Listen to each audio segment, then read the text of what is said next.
coverage.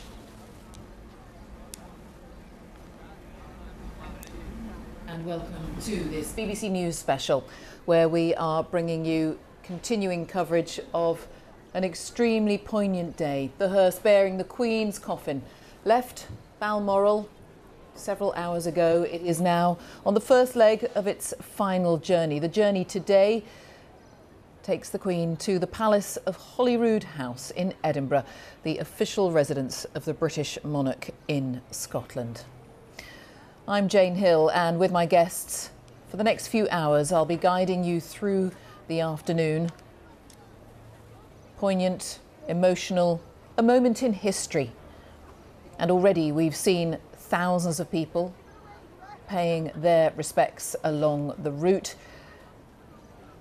And certainly it is expected that many thousands of people will be in Edinburgh later in the day. We know that the authorities in the Scottish capital have been making considerable preparations for people to pay their respects there in Edinburgh.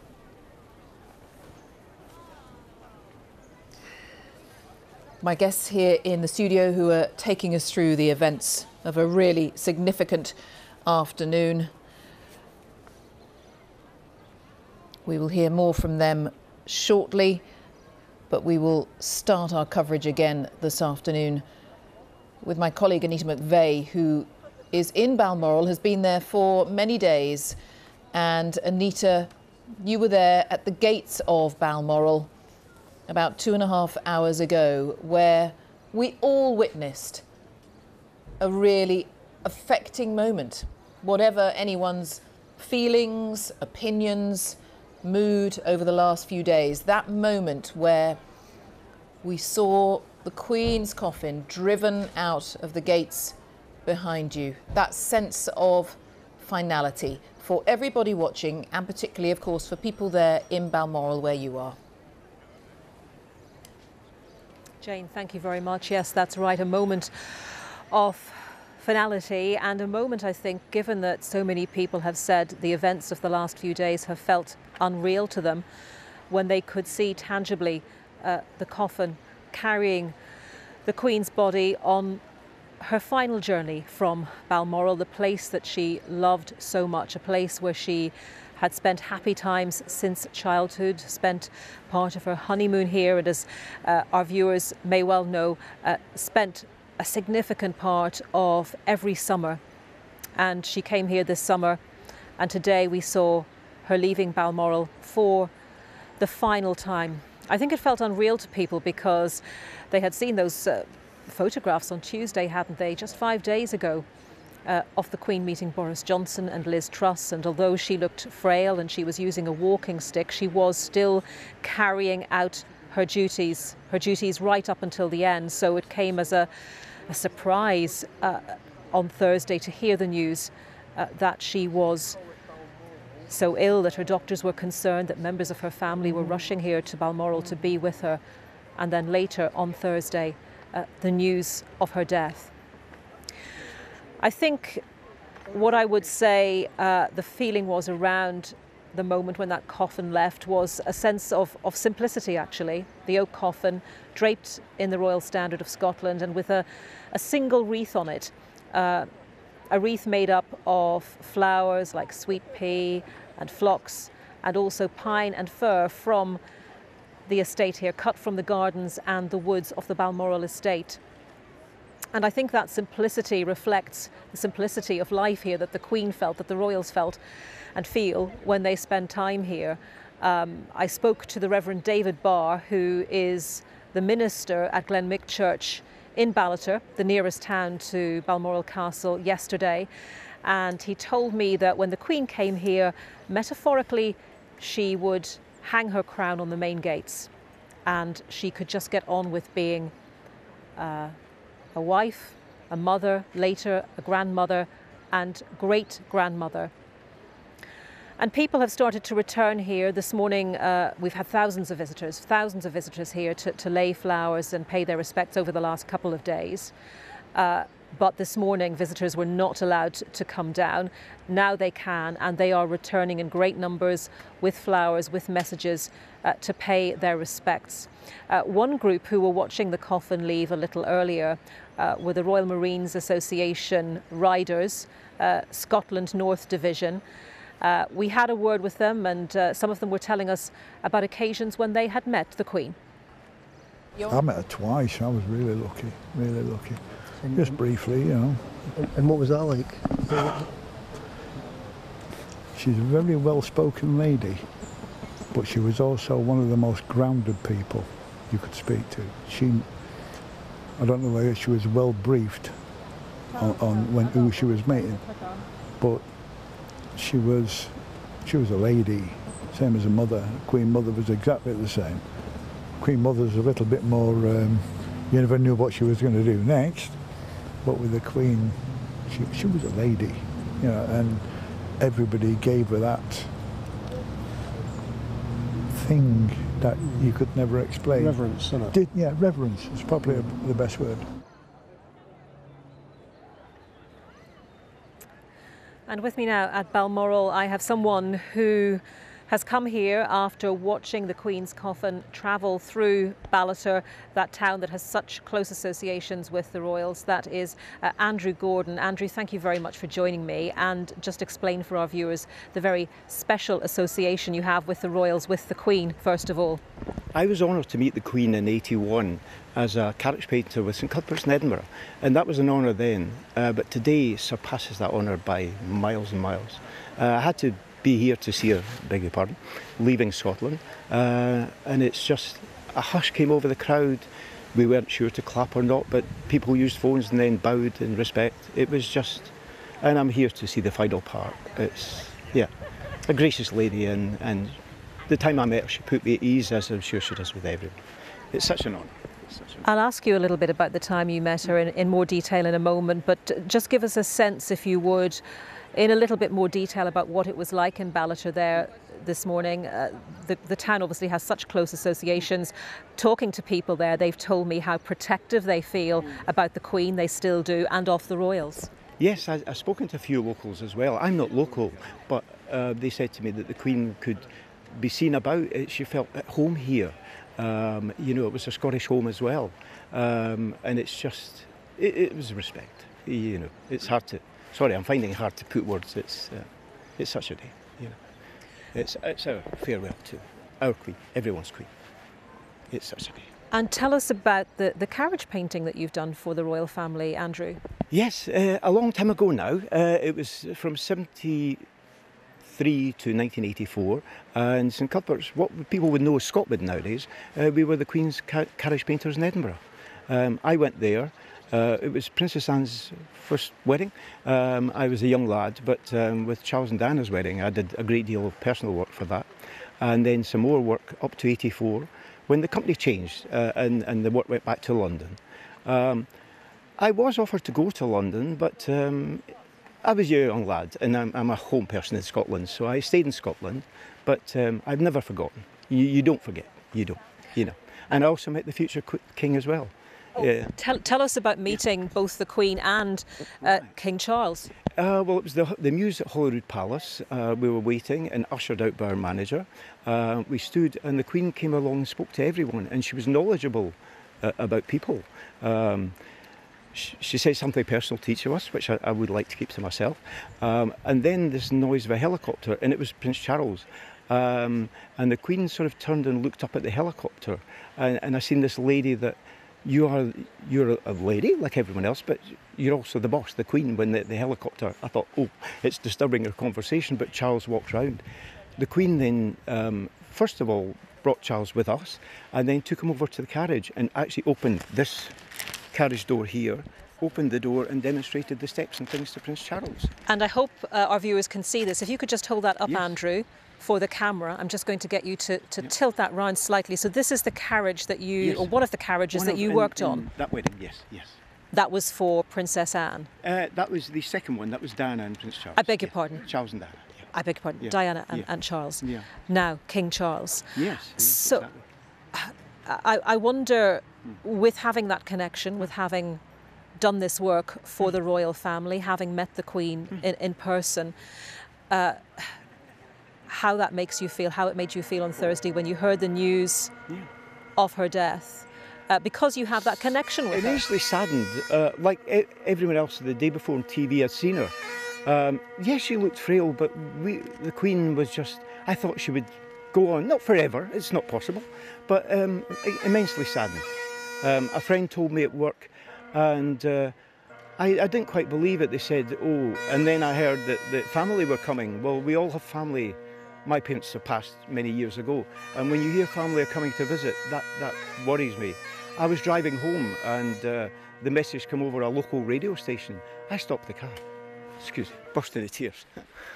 You know, I beg your pardon. You know, it's just such a thing. Andrew, I understand. Please just, do take a moment and take a breath. Obviously, people here deeply affected by this. People in many places deeply affected by the Queen's passing, and everything that they're seeing now, and seeing the coffin emerge today. It brings a reality to the situation that many people have not felt. You yourself said it didn't seem real. And why did you want to come then, after being in Ballater this morning, why did you want to come here to the gates of Balmoral Castle? I had flowers, some small flowers with me, and also my colleagues, if I may show this, I was the youngest then there. So the older chaps have all passed away. So it was to show, in respect, I brought them with me as well. So you brought them with you? Yeah, in a way, in spirit. Yes, in spirit. Yes, that's what it's all about. Also flowers. I know I could have left at Ballater, but I wanted to bring them here. I visit family graves quite often and put flowers, and it's just something.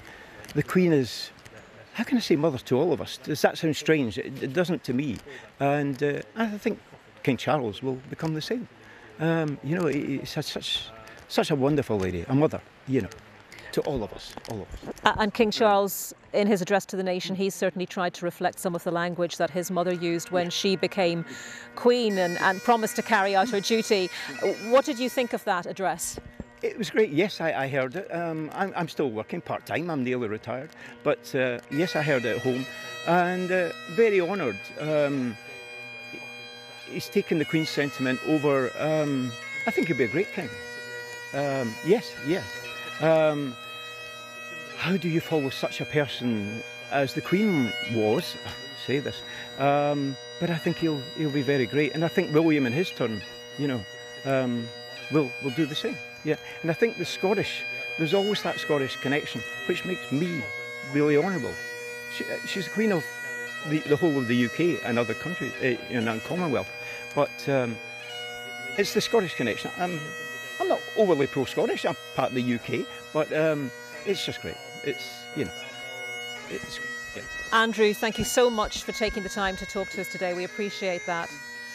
Yes, many Scots very proud of that connection, that ongoing connection here with Balmoral, and the deep connection that the Queen had and affection that she had for this part of Scotland.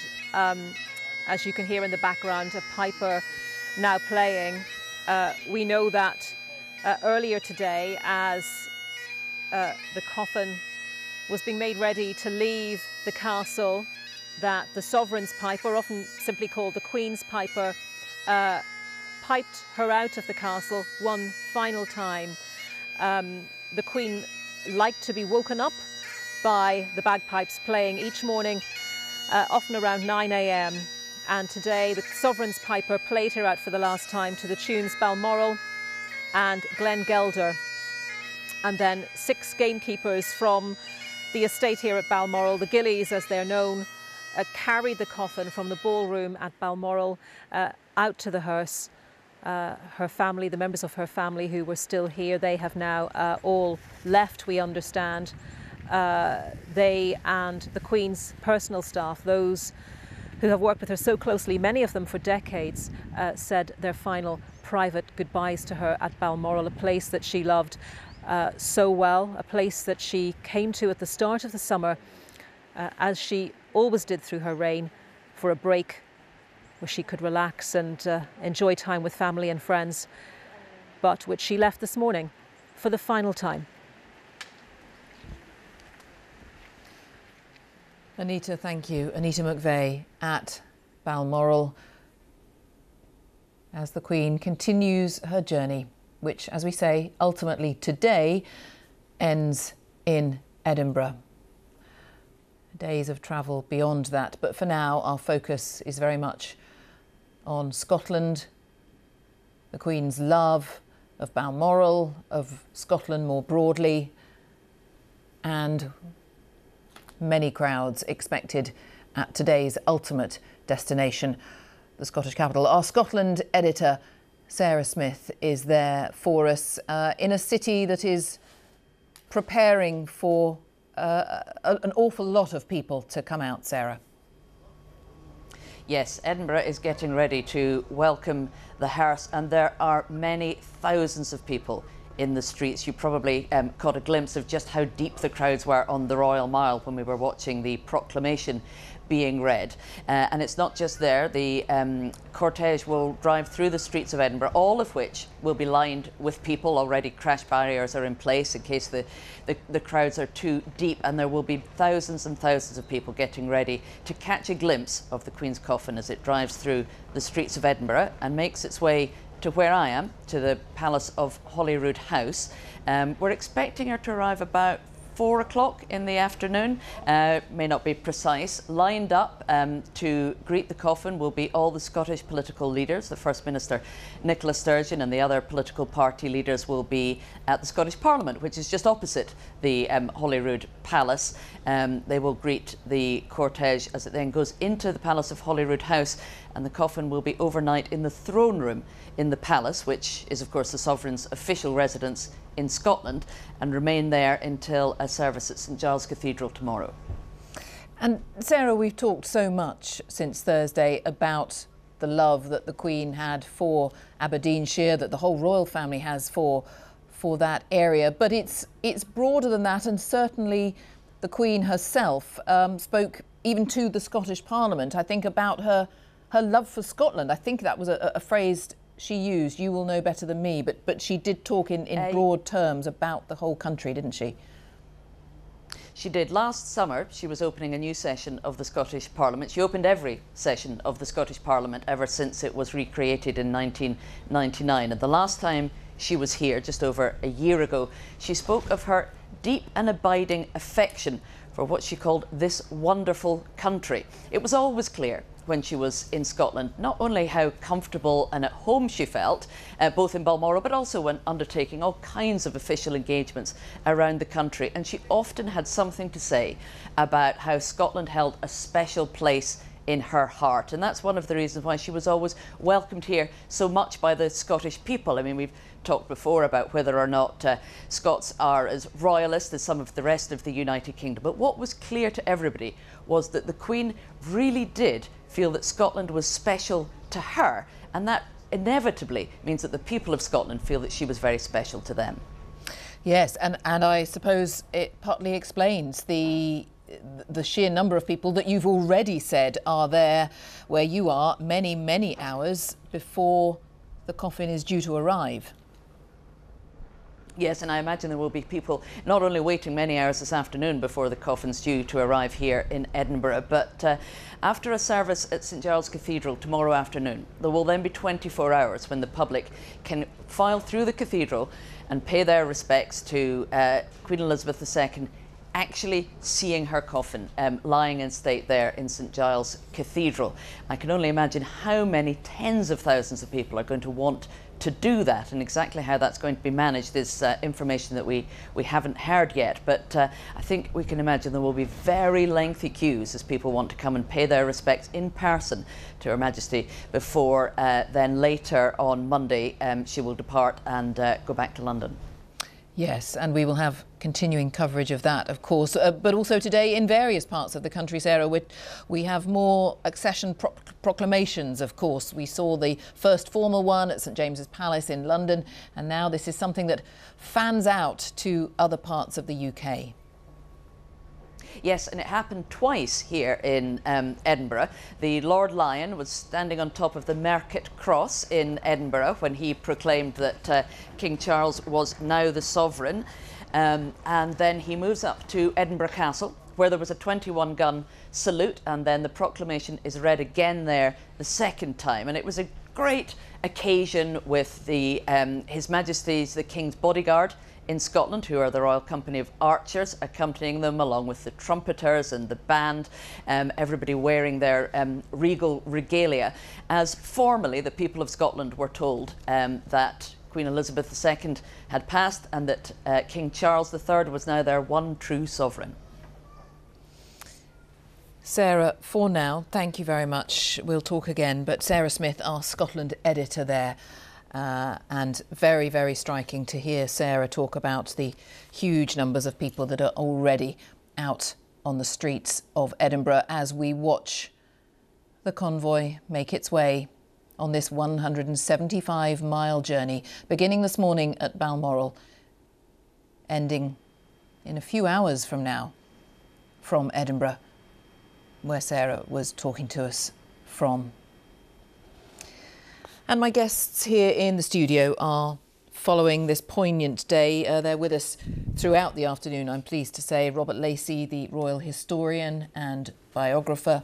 The BBC's Martin Geisler, my colleague from BBC Scotland. Martin, just as we return to these images, forgive me, I obviously have pressed upon you over the last few hours for your expert knowledge of Scotland's landmarks and Scotland's geography, just because we obviously have to get all the way to Edinburgh at around 4 o'clock this afternoon. What do you have a sense of where we are on this journey so far? I'm trying to. Mercifully, the helicopter pulled out and gave us a wider shot just a minute ago, which brought in the coastline, and I think that we're certainly somewhere between Stonehaven and Brechin. I think passing by the Balmacune estate, maybe somewhere near Lawrencekirk on that part of the road. So in terms of big landmarks, maybe a third of the way between Aberdeen and Dundee. And what's striking me is the number of people that are there. There aren't many big conurbations. There are fishing towns on the coast, on the east coast, south of Stonehaven, Inverbervie, Gordon, St Cyrus, Johnshaven. And that, it strikes me, is where people must have come from, because every bridge is lined. If you look at the bottom of the screen there, the cars that are just crowded out, packing out any kind of road that leads off. Yeah, the queues of them. I mean, you know, the main road, the A90, anybody who knows the east of Scotland, anybody who's driven to Aberdeen from central Scotland will know this road. It's the only way to get, really, to Aberdeen from the central belt, as we call it in Scotland. That's closed at the moment. It's southbound, so there will be an element of people waiting to get back and make their journeys. But it strikes me there are just a huge number of people who've come from near and far. Look at that landscape. This is a sparsely populated area. This is farming country. It's soft fruit growing country. It's wheat growing country. But yet, even on the sides of the dual carriageway, there are people everywhere. We'll get a real indication when we get into Dundee, maybe in an hour or so's time, as to the size of the crowds there. The convoy will go along the Kingsway, which is the road, the kind of the route that skirts the north of the city and takes you out onto the road to Perth. And they're big. There are big grass banks on the side of the road, plenty space for people to gather, and people have been encouraged to go there if they want to come out today. So we'll get a sign there. Robert. And isn't it fascinating that, I mean, we watch this wonderful countryside. We're looking at the corner of the United Kingdom where the Queen felt most at home. Well, I mean, it's invidious to say most at home, because when she was at Sandringham, she would feel very much at home. But also that's the English countryside. And it's a reminder of her personal tastes and her role as a successful monarch, that living in grandeur and splendour in Buckingham Palace, she still felt, well, again, most at home, in a rural setting. It's rather like her love of racehorses that we may talk about later. An aristocratic sport, but something beloved by people all over the country. And when she was much younger, didn't she say, I think when she was a child, she said, I would happily be a lady who lives in the country with my horses and my dogs. And that's right. That's the world that she loved, as you're suggesting. Yes, and in those days, you weren't supposed to say that sort of thing. When her Scottish nanny, Marion Crawford, revealed that she said words to the effect, I'd much rather live in the country with lots of horses and dogs than be a queen, that was thought to be so shocking that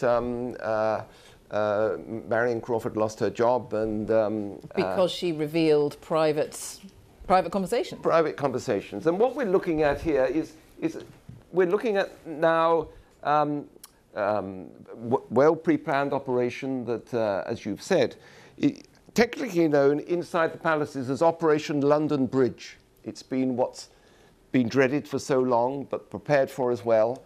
The plans surrounding Prince Philip's funeral were known as Forth Bridge, Operation Forth Bridge. But also what we're going to see in Edinburgh, but also, well, actually we saw it already, didn't we, is yet a third operation known as Operation Spring Tide, which is the introduction of the new king to the different parts of the United Kingdom. And all these different sets of schedules are being intermeshed.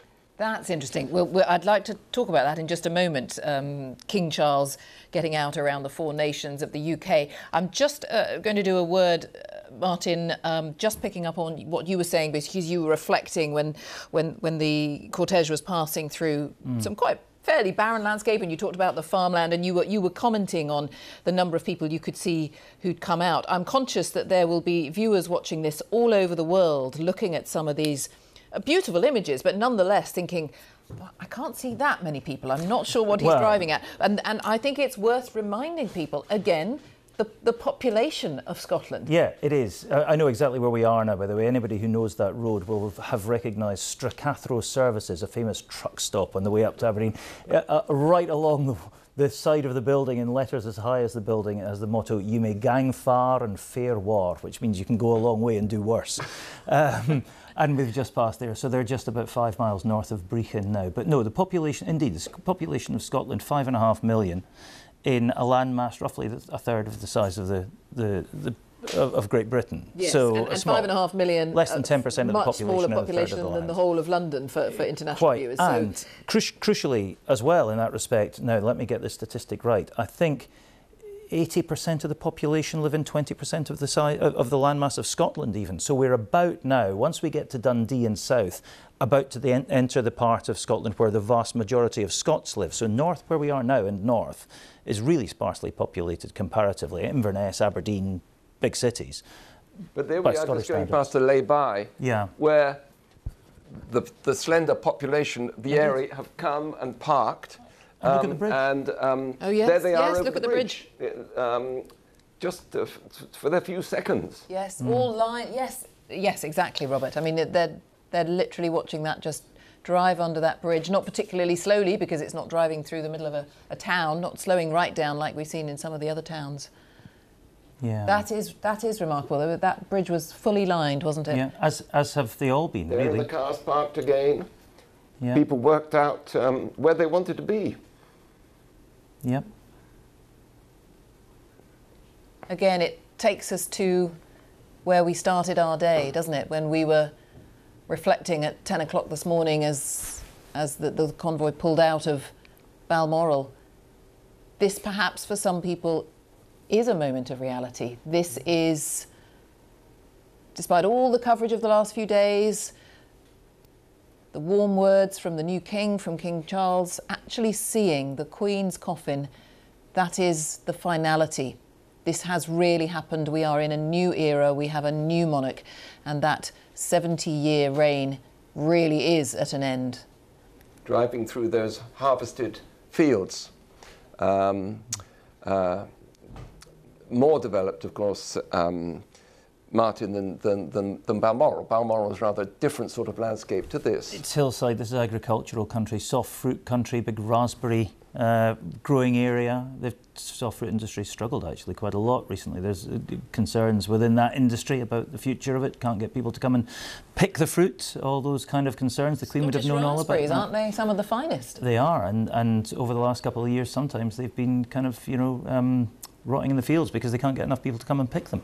But, you know, we were going through a period of, that was down to COVID, some of it down to Brexit, or it depends who you listen to, you get different ideas of where the problems are. But the Queen would have been well appraised of all of that, because I've spoken to so many people over the last few days just in the course of doing the job about their interactions with the Queen, and every one of them, from senior church officials to agricultural workers to whoever, said the same thing. She knew a lot about what was going on. The moderator of the Church of Scotland told me that she had a minute interest in the workings of the church and you know, the progress of the church. He said to an extent that would almost have put some elders to shame. She really, really did take a keen interest in how the country worked and how it was run. Her knowledge was very deep on a lot of matters, wasn't it? It's, I mean, you mentioned that area. We know a lot about horses, countryside, sports. I think the cortege is pulling off here. It's a scheduled stop to, I think, refuel and rest for a little while. Well, this is quite Brechin. rightly, the drivers need a rest. This is I think the Brechin Castle Centre on the edge of town. There's the edge of Brechin itself. A cathedral city, Brechin, a city in that I mean, it's a small town, but it has a cathedral. The famous Round Tower, one of only 2 in Scotland. But there you go. There's the Aberdeenshire in the distance, and if the camera moves round, you'll see the Angus Glens opening up down to the left, Glen Prosen, Glen Clova, Glen Isla. Beautiful hill-walking countryside, and if they're really hardy, can find a route from those glens right through up into the Cairngorms and up to Balmoral, where this journey started. And were they big walkers, the Queen and Prince Philip? Oh yeah, I mean, up in we were talking about Loch Nagar earlier on, this fantastic, majestic Munro that sat right behind Balmoral Castle, and they would picnic on the hillside up there. Charles spent a lot of happy time up there. We're coming down now in towards the Angus Glens here, and just the most majestic country. I was lucky enough to spend quite a lot of my childhood in that part of Scotland, and it really is lovely down by Kirriemuir. And if you keep going down there, you get to Glamis, of course, which was the Queen Mother's family seat, the Bowes-Lyon family, where Queen Margaret was born, and where the Queen spent many happy holidays as a young girl. Yes, well, we will talk more about that. I'm just going to explain the images that we are currently on, because Martin pointed out that the drivers just have to have a short break in their journey down to Edinburgh. We are now back in the capital, as you may have just been able to work out from these pictures, and we are following this because the new King, King Charles, is just, I'm told, leaving Clarence House to head into Buckingham Palace, I think, for some of his official engagements this afternoon. And again, it's our focus today has been on other matters, but it is again, Martin and Robert, interesting to see how many people are still there outside the palace. Yes, Buckingham Palace is obviously traditionally the focus. There is the King, and yes, isn't it obvious to say? Just look at all those crowds outside the palace. People feeling. They're watching history, they're being part of history. It's going to be interesting in the days ahead to see the King go round the country and in Scotland, Wales and Northern Ireland. Yes. We must presume there will be the same sort of reception for him there, linked with appropriate ceremonial occasions. It's interesting, isn't it, seeing the contrasting moods. What we're watching here, if the camera, I can see another monitor here with closer shots of the crowd, and there's a lot of smiling, a lot of waving, a celebratory mood here. And that just emphasises, does it not, that we're watching 2 things happen, actually. We're watching one thing end and another begin. The solemnity of Scotland is you know, stark contrast with the kind of more celebratory mood in London that we're seeing. Yes, you're right. That's very interesting. I'm now looking at the camera angle that you're seeing as well, Martin. I hadn't seen that. And right the way along the railings, all the way along Buckingham Palace, almost everyone, I think, had their iPhone up in their phone up in their hand. They were cheering and they were taking photos because they wanted that photo of the new king being driven into Buckingham Palace. Again, to Robert's point, this is a moment in history and everyone wants to be part of it. That's what you were reflecting on this morning. Yes, with parents getting their children up early in the morning from before they go to school. Yes. People living all around London and coming up to be part of it and but reflecting, of course, in this last week, we actually saw the very apex of what the Queen is all about when still alive. Well, not still alive, she seemed so alive, didn't she? She received the retiring Prime Minister and then she had her first audience with the new Prime Minister. That's the constitutional aspect of the monarchy's job, and now we're seeing the impact that has on people's hearts and imaginations as they welcome the new king to Buckingham Palace. And now, now there we see, I think, above Buckingham Palace is at the Royal Standard now flying at full mast. Full, yes, because the king is present. The king is present. At the risk of boring British viewers, let us just remind them that they're not viewers around the world, that by British tradition, the Royal Standard is one standard that never flies at half-mast if the monarch of the moment is present. And now we see Buckingham Palace with the Royal Standard as opposed to the Union Jack, the particular standard attached to the monarch, flying at full mast over the palace. And when we were looking at the close-up shots, much closer to the front of the palace, people might have been watching these images thinking, where have all the flowers gone? People are, I think, still very much bringing flowers, but we know that they've been moved to nearby Green Park, and that was always the plan. In fact, even when I was down there very early on Friday morning, there was a very polite notice that the palace authorities had put out saying, essentially, your flowers will be left here for 12 hours, but thereafter they are going to be moved to Green Park because they quite simply would have run out of space, wouldn't they? And I think, well, sadly, I haven't had a chance to go down to Green Park since then, but I should think it's a beautiful sight. I should think there's a sea of flowers, a carpet of flowers, rather, at nearby Green Park, which in fact is just to the left of to your left of this camera angle as you're looking at it. So, Robert, you were mentioning Operation Springtide, I think you called it, but it's a curious name. But the point is, it is everything that we will be seeing and reporting on in the coming days, because the new king will be reaching out across different parts of the United Kingdom. He is new in post. He wants to proclaim himself, I suppose, to all parts of the UK. Is that a convention? Is it a rule, or is that something that King Charles has taken upon himself to do so quickly? No, this is new for King Charles. We now know that the state funeral of the Queen will happen on Monday week. Yes, a week tomorrow, yes. Monday the 12th of September. And as we've been saying, and 19th, Monday the 19th, yes, the funeral, and state that's funeral, going to be yes. sorry, Monday the 19th. And that will be a bank holiday. Nobody will no children will go to school, and but in the course of mourning the Queen, her body will eventually come down to London. People will walk past the coffin, as they're about to do in Scotland. There will be Operation Springtide, as it's called, to where the King can literally be presented to his people.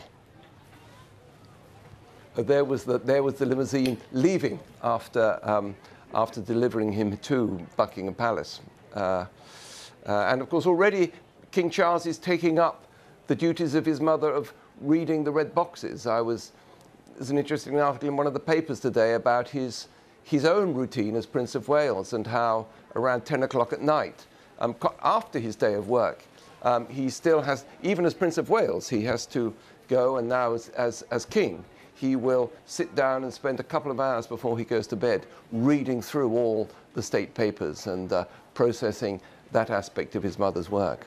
Yes, it'd be very interesting to talk more about that later, actually, because that was a key thing that we know the Queen really kept on top of. We heard a lot about her attention to detail, didn't we? And certain politicians who'd met her who attested to that. We'll come back to that, because while we've got these lovely shots over from the front of Buckingham Palace, let's also just talk to our correspondent Charlotte Gallagher, who's there, because, Charlotte, we've just seen the new King be driven through the gates there, and that is because he has a working afternoon. He's got a lot of meetings.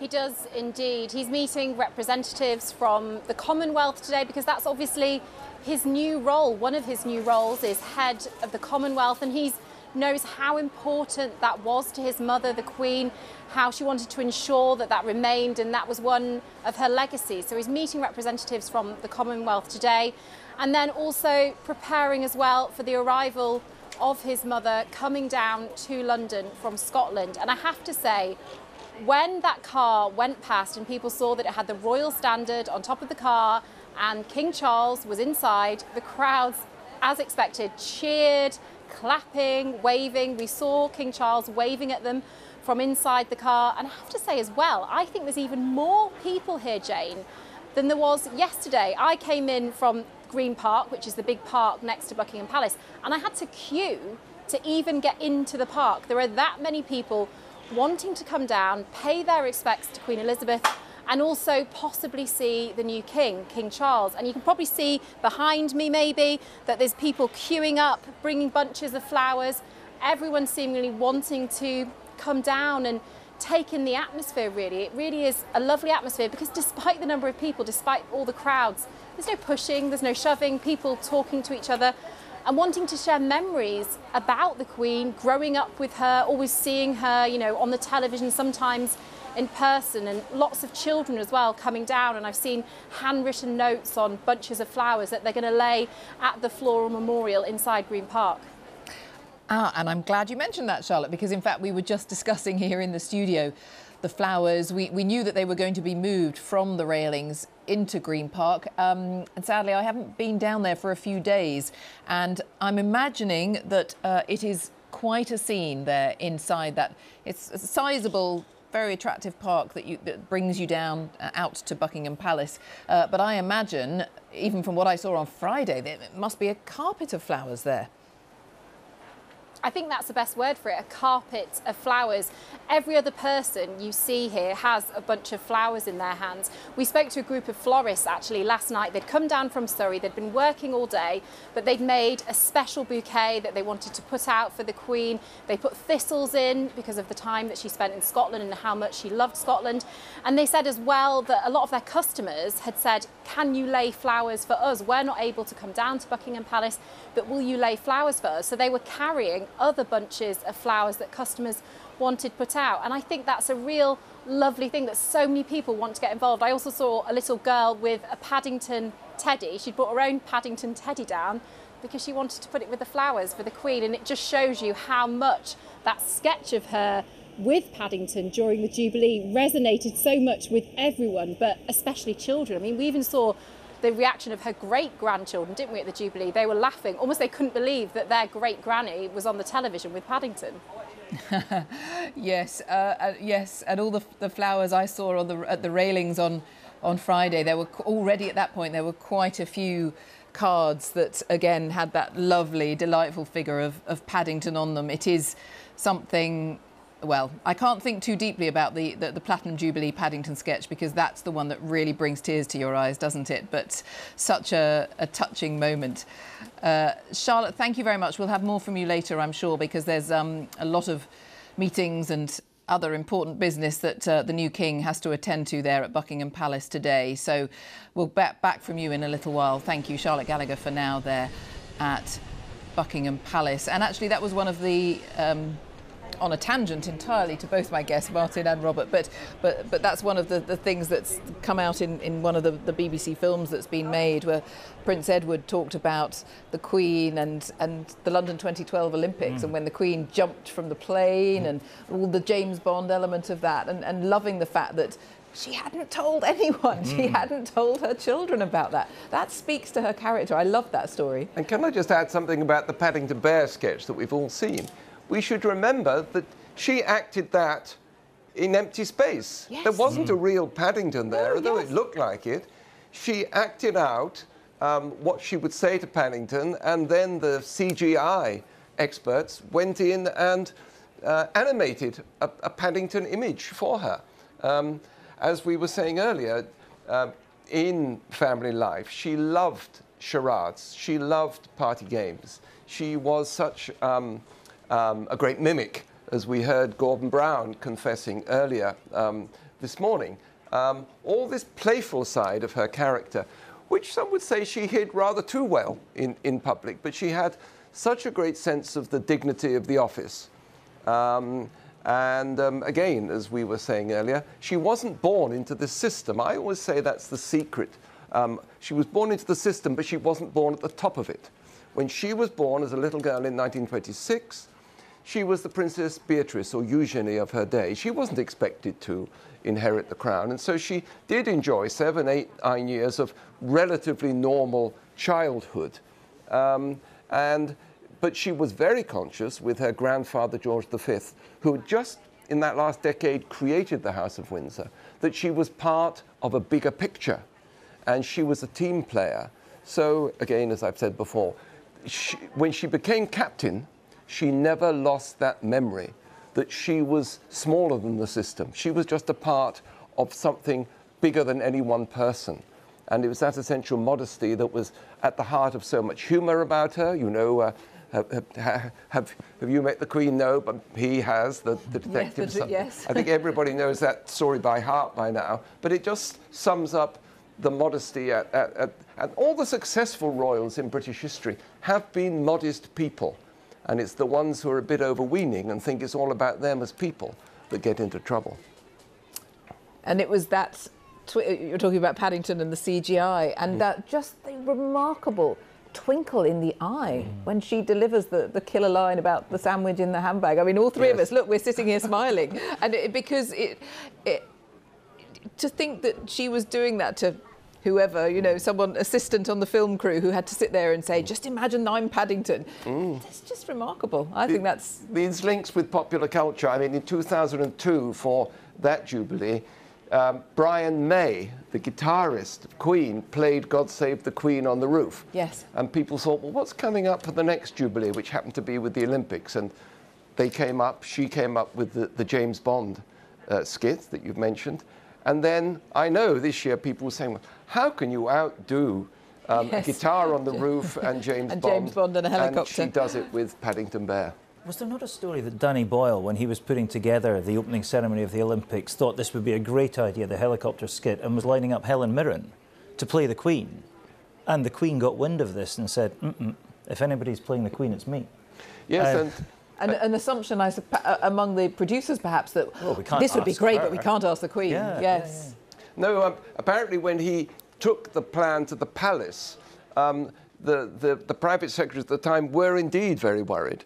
And I'm not sure if your detail is correct, it could well be, but they took several months before they dared put it to the Queen. And I've just remembered that it was they decided it would be a good point at Balmoral to put it to her. She'd be more relaxed, and they would suggest the idea to her then.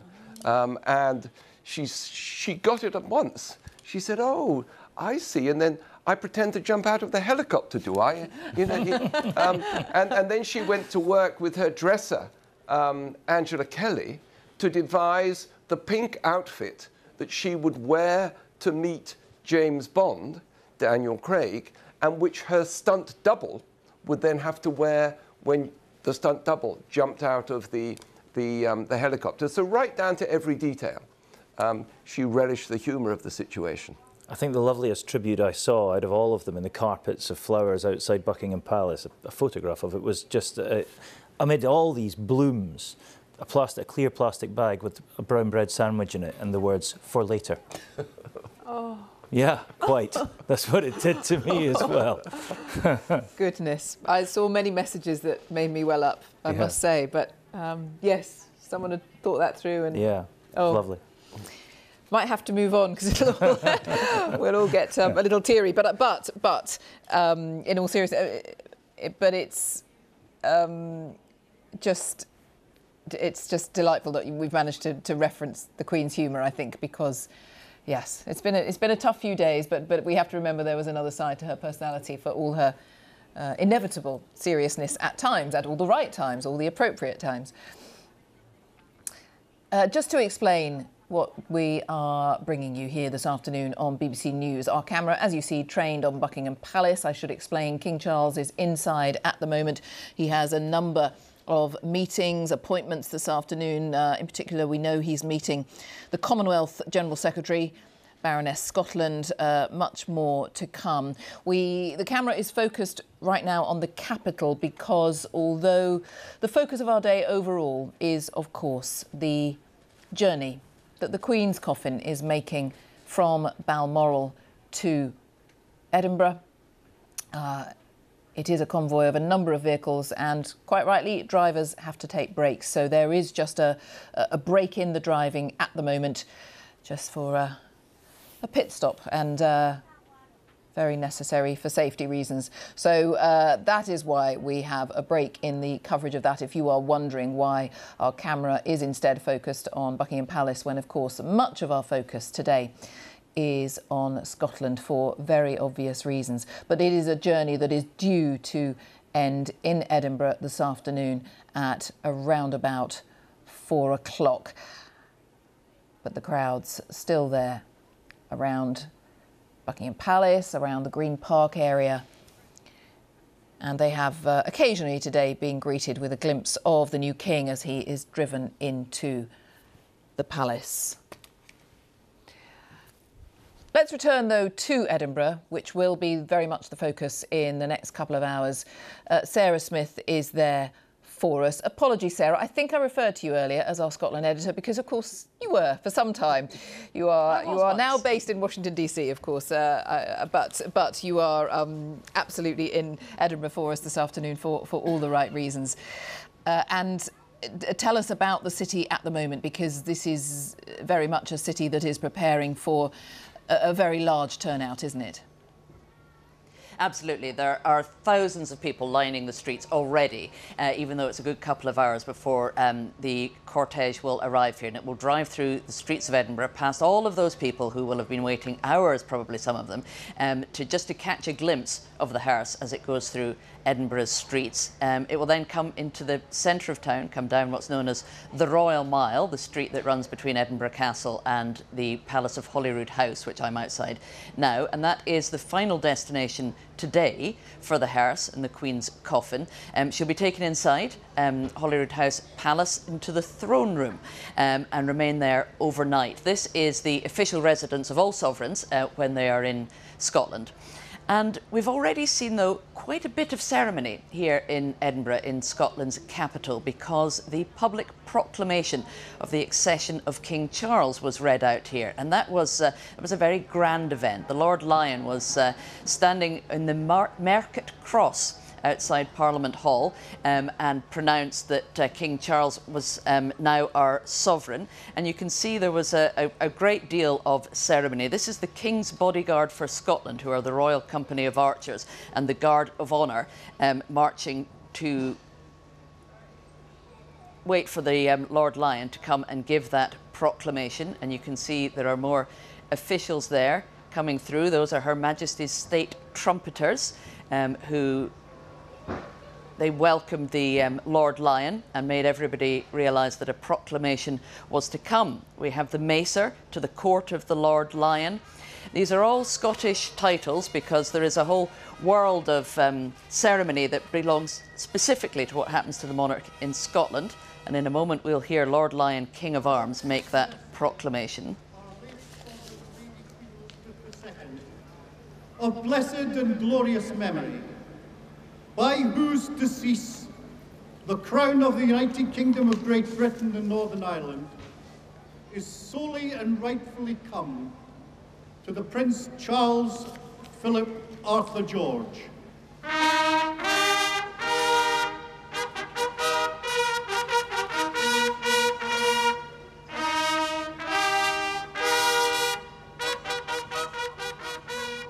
The reason these proclamations are made, and they're from the Market Cross, is of course that in years gone by this would be how the public would find out that the monarch had died and that they had a new monarch.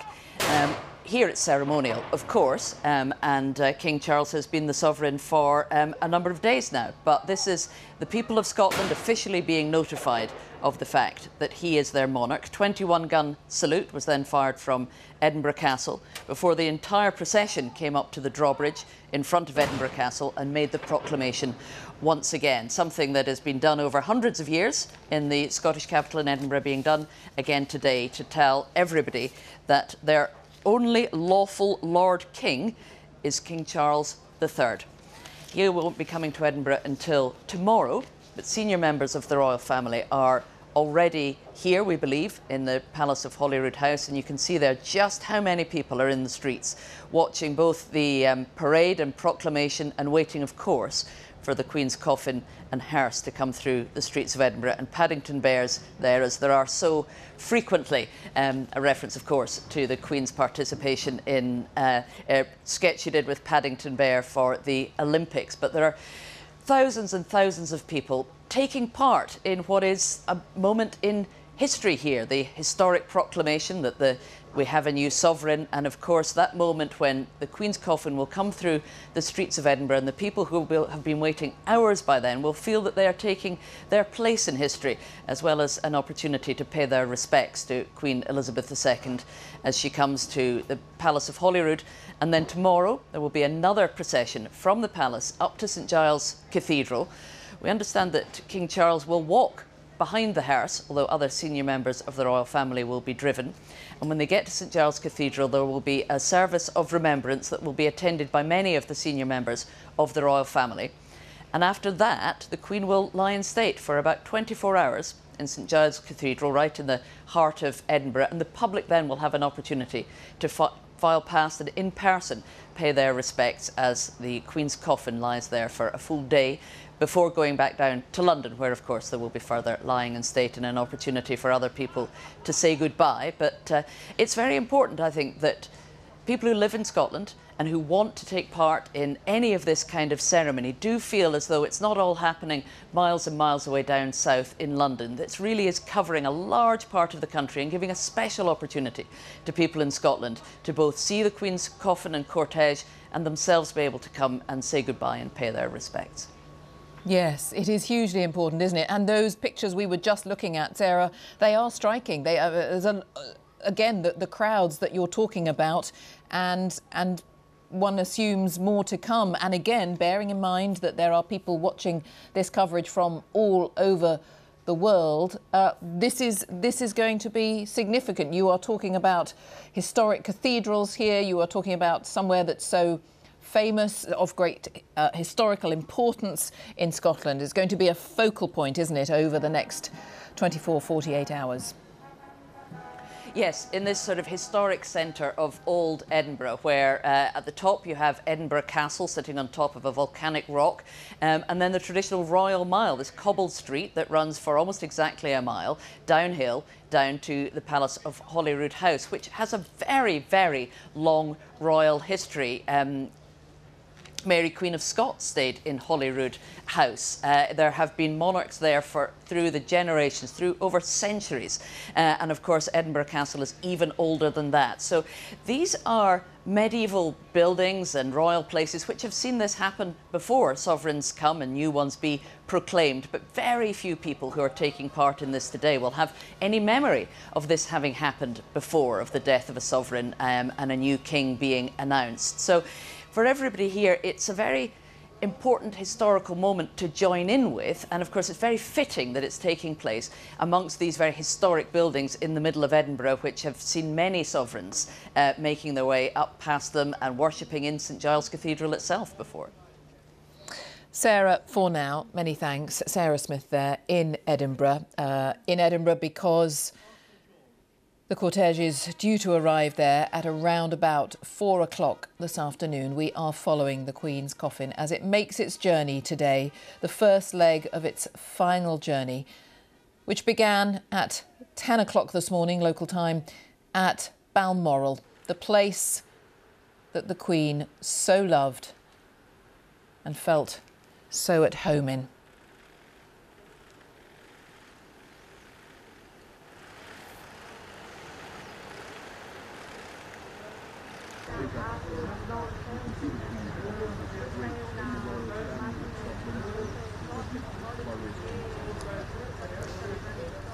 And that, perhaps, that first moment for some people, perhaps for many people, of realising the enormity of the events of the last few days.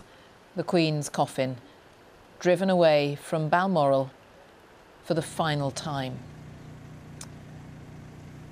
My colleague Anita McVeigh has spent the last few days in Balmoral and was there this morning as the convoy began its really poignant journey. And Anita, very interesting for the many people you've been talking to there today, local people, people who would have seen the Queen around, seen members of the royal family around in the local area, and some people really very moved by everything we're witnessing today.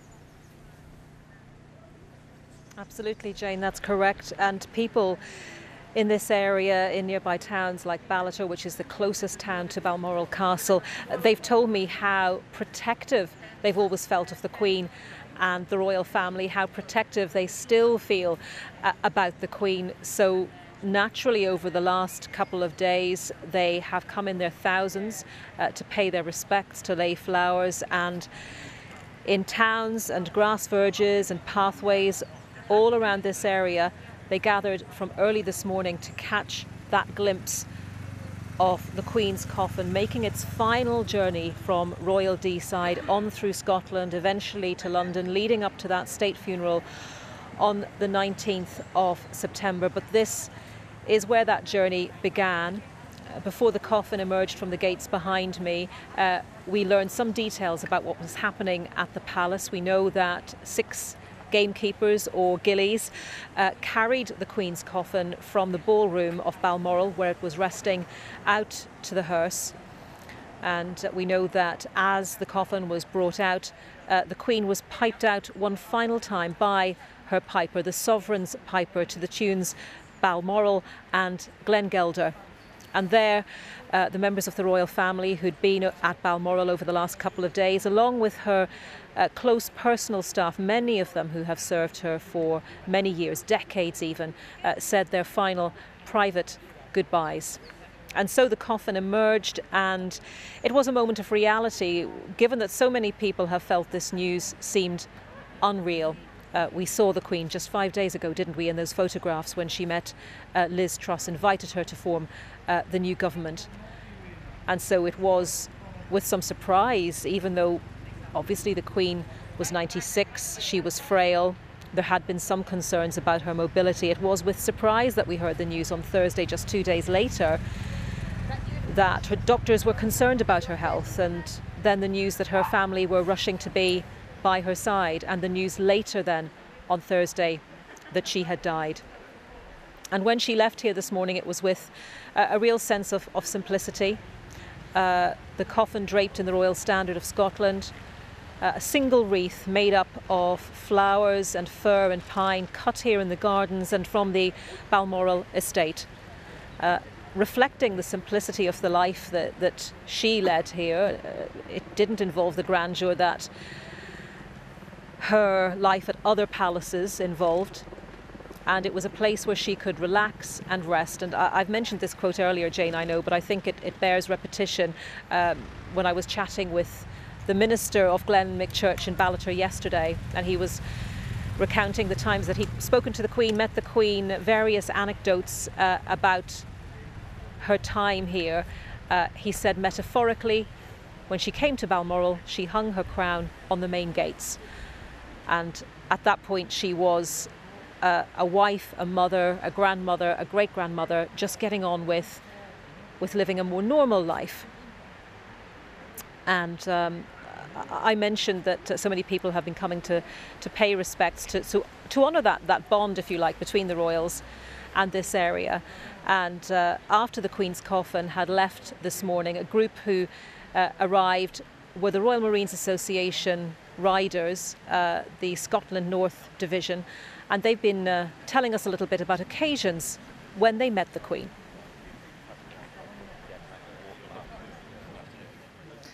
Anita, many thanks. Anita McVeigh there in Balmoral.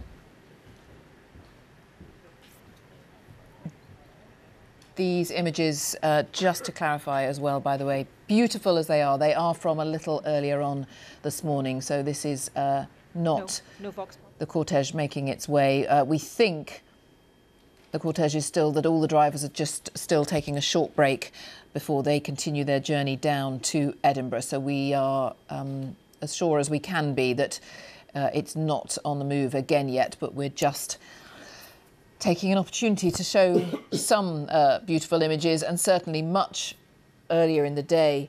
Martin Geiser and Robert Lacey, my goodness, we saw images of the landscape of Scotland, just so beautiful. The landscape isn't the only reason the Queen loved Aberdeenshire, but it's part of it, isn't it? And it was a reminder, absolutely a beautiful reminder of that glorious part of the country that she loved so much. Yeah, I was going to say this is the perfect time of year to see it, but in 4 weeks' time, the leaves will turn, that part of Deeside will turn kind of russet golden. And then with the dusting of snow, it looks even better still. And then come the spring, everything looks better. So, you know, it is just a beautiful, beautiful part of the world. Yeah, and interesting to watch this from the sky, the changing kind of topography of Britain as well. We just watched Angus and the district of Angus and the kind of golden fields there. And what a coastline it is down there as well. I'm very proud of my country, as you can tell, but it's looking particularly special today. Particularly special today. I had one lucky opportunity to be at the Braemar Games for work some years ago, but to your point earlier about the reason it's so green and beautiful is because there is a considerable amount of rain. It was a day almost from central casting, because it rained and rained and rained, and all the runners and competitors, they were caked in mud as they were competing in their various games. And then, not a word of a lie, as the Queen and Prince Philip arrived, the sun came out. It was absolutely beautiful. Yeah. And it was as if it was written in the stars. And that was something they attended every year, didn't they? That was a focal point. The Highland Gathering. It's a really special event in a fantastic little arena that it seems to be like unchanged for a century. It's one of these places where if something needs to be replaced, it's replaced with precisely the same thing. So nothing really changes through time. And boy, that town is proud of its royal roots, and yeah, it's an amazing part of the world. James Cook, the BBC Scotland editor, made the point earlier on, and it's a point worth making, that Royal Deeside is not Scotland writ small. It is.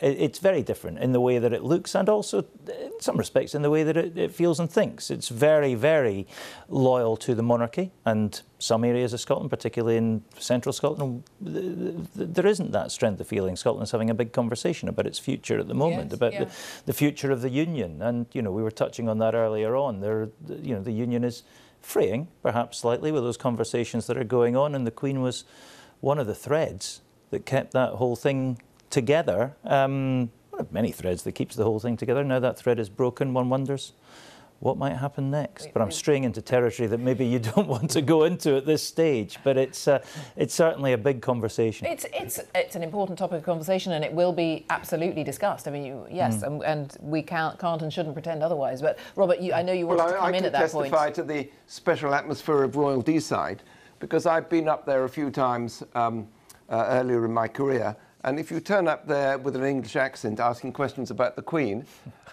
you don't get many answers. It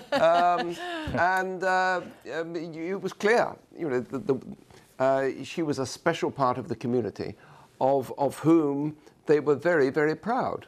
I think that's, you know, there was a feeling of safety and difference for her there. I think it's also very significant that, you know, in the famous royal family film that was thought to have shown too much of the private life. Oh, yes, the documentary in the very late 60s? Yes, in the late 60s, it was Prince Philip's idea to reveal the monarchy more to the world as a whole. And it was Balmoral and Deeside that they chose to reflect the Queen at her most relaxed, with Prince Philip turning the sausages on the barbecue. Yes. But for that very reason, and maybe other parts of the film, the Queen felt it had given too much away, or maybe not given too. It was too much exposure. Going back to her shyness and sense of reticence, she actually cancelled her Christmas broadcast that year because she said, "Well, everybody's seen enough of me." I didn't know that. I didn't know a Christmas broadcast was ever cancelled. Yes, no, well, maybe the televised part of it was, but she thought there'd been quite enough of her on television, and of course we've never seen that again. That's so interesting. You said it was Prince Philip's idea, a very, very famous programme at the time. Did he, I mean, was there arm twisting? Do we know, did Prince Philip really have to persuade the Queen to take part in that? I think after the success of the coronation, when Prince Philip did have to twist some arms, particularly with Winston Churchill being the Prime Minister. Television had proved such a great success of at the time of the coronation. It was felt that, oh yes, let's have a documentary which shows more of what's going on behind the scenes. But as constitutional historians said, you can't let too much daylight in on the magic. People of Deeside knew about the daylight, but they were very happy to remain part of the magic. It reminds me of the one great line that the Queen has said to have said, "I need to be seen to be believed." Yes. Describing why she was out so often in so many public places. Yeah. Yeah. And why she always wore bright colours at public events so that people could spot her. Let's return to Buckingham Palace. Was that, forgive me, I'm looking on a very small monitor. Was that the Queen Consort? Charlotte Gallagher is there, our correspondent. I think I saw the Queen Consort, but you can explain what's going on from your vantage point there, Charlotte. Yes, it was definitely Camilla, the Queen Consort, Jane, and you can probably tell, you heard a few people getting very, very excited that she was driving past in that royal car. We knew something was happening because all of a sudden the crowds further up the Mall had their phones in the air. So that's when you know something is happening and people are getting very excited. And that's really why a lot of people have come down here today, not just to pay their respects to Queen Elizabeth, but also possibly see King Charles or his wife, Queen Consort Camilla. So let's talk to a couple of people in the crowd. Now let's start first of all with Willow and her cousin Oliver. Willow, whereabouts did you come from? Lincolnshire. And what did you think when you just saw the Queen Consort? I was really excited. And are you going to tell your friends at school? And what did you think about the Queen? What was your favourite thing about her? I like how queens take care of their countries. And Oliver, you're Willow's cousin. What did you think when you just saw Camilla go past? Are you a bit happy? Did you get a photo? Your phone's there. Did you get a photo? No. I'm sure there's a lot of people in the crowd that got photos there. Let's talk to some other people. Denise and her daughter Ruth. You were right at the front. You've come down to see a royal. Are you happy that you've seen one? Absolutely. Really, really happy now. Yes. And she was waving at you as she went past. Yeah, so lucky. Perfect place. And why did you want to come down here today? Well, you had to be, didn't you? It's history. History, you know, pay respects to the Queen and support the King. That's what we should be doing. And you've brought your daughter as well. Yes. How important was it to come down as a family? Very important. I mean, she was up early yesterday for the proclamation, weren't you? We actually got her up early and said, you've got to watch this. This is history in the making. We've never seen anything like this before, and I probably won't do again, and it's absolutely amazing. And we'll never see a Queen again, probably in our lifetime. Absolutely, yeah, it's been amazing. Very lucky. And Ruth, what did you think when you heard the news that the Queen had died? I was really sad. It was a huge shock as well. And you're 14, aren't you? What did your friends talk about it? Did they message you about it? Were people posting things on social media? Yeah. You're obviously, born very towards the end of her reign. What did she mean to you?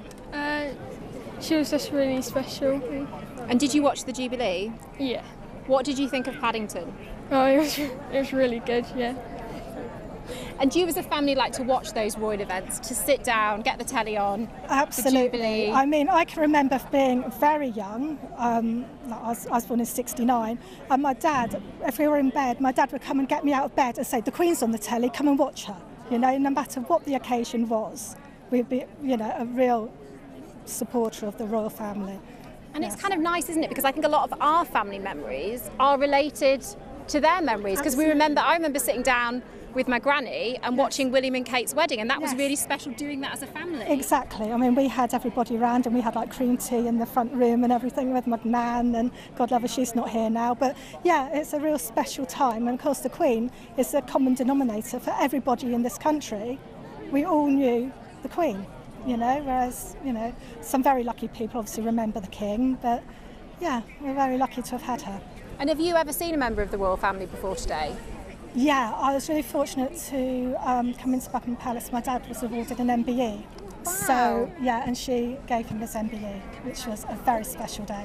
That must have been so exciting. What did your dad get his MBE for? He was in the army, and it was for services while he was in Bosnia. And what I like as well, I bet your dad was quite a tough guy, obviously, he was in Bosnia, but there's something about the Queen. Whoever met her, they sort of went a bit silent and sort of... It's a day he will never forget. It was a surreal day, but he said she had a habit of, didn't matter who she was speaking to, it's like you were the only person in the room. And he will always remember that. And did you get lots of photos? We have got photos, yes. Very lucky. And more special now than ever? Absolutely. Yeah, we were very lucky. And do you think you'll be coming down for the funeral, perhaps the coronation? We're planning on coming down on Friday and going to Westminster Hall, joining the massive queue, I'd imagine, to walk past and, you know, pay our respects then. Thank you. Thank you so much. No problem. Thank you. And really, Jane, you are seeing so many people here down with their families. And what's nice is people talking about grannies telling their grandchildren, oh, when I was a girl, the Queen was just a girl, and people sharing those family moments, watching King Charles grow up as just a young boy and he's now the King. And I think, as that lady said there, she is a common denominator, Queen Elizabeth. Everyone remembers her. Everybody knew who she was. Oh, Charlotte, thank you so much for now. We'll have more from you in a little while. Charlotte Gallagher there at Buckingham Palace among the crowds. Such excitement because they had just seen the Queen Consort being driven in through the gates of Buckingham Palace. Huge excitement that Charlotte was describing there, and King Charles already inside. He went in a little while ago because he has a very busy day of official duties. But goodness, I know it's a nice day in London, but look at the crowds. People just hoping to catch a glimpse of someone driving in and out, which is what we've just seen. Because I think I'm right in saying in no other sense is there anything specific happening today. But of course, people still arriving into the weekend, wanting to pay their respects still to Her Majesty the Queen. Flowers being left in adjacent Green Park, and a few glimpses of the new King and the Queen Consort. And lovely stories there, like that lady's father who met the Queen, presented with his MBE by the Queen. We'll have many more stories like that, I hope, over the course of the afternoon. The King himself has a meeting coming up due just in about the next 10 minutes. He's due to meet the Secretary-General of the Commonwealth. He's got various High Commissioners to meet today, some religious leaders, some politicians as well. Quite a lot of High Commissioners for various Commonwealth countries. So a long list of meetings awaiting the King this afternoon. And Robert Lacey. Worth reminding our viewers, I think, how the Commonwealth is very much the Queen's creation. You know, when she came to the throne, it did exist, but, you know, we were still an empire. And this idea that something as in some ways old-fashioned and oppressive as an empire, and the colonies associated with it, could be transformed into a much more positive family of nations was in fact devised in the 1930s by a man called Henry Martin, who was a constitutional historian at Eton, and who just happened to be tutor to the young Princess Elizabeth. And people have often said, well, the Queen didn't have much of an education, and she certainly never sat any O-levels or A-levels. But she did have this constitutional teacher who inspired her with the idea of turning the British Empire into something different in the future. And now the Commonwealth consists of over 50 members. All of them, no, many of them former colonies. Now, actually, it's such a successful institution that countries that were not British colonies want to join it and are allowed to join it if they are given permission. They decided a year or so ago they wanted Prince Charles, as he then was, to take over the headship. So the fact that he's meeting high commissioners is the Commonwealth word for ambassadors.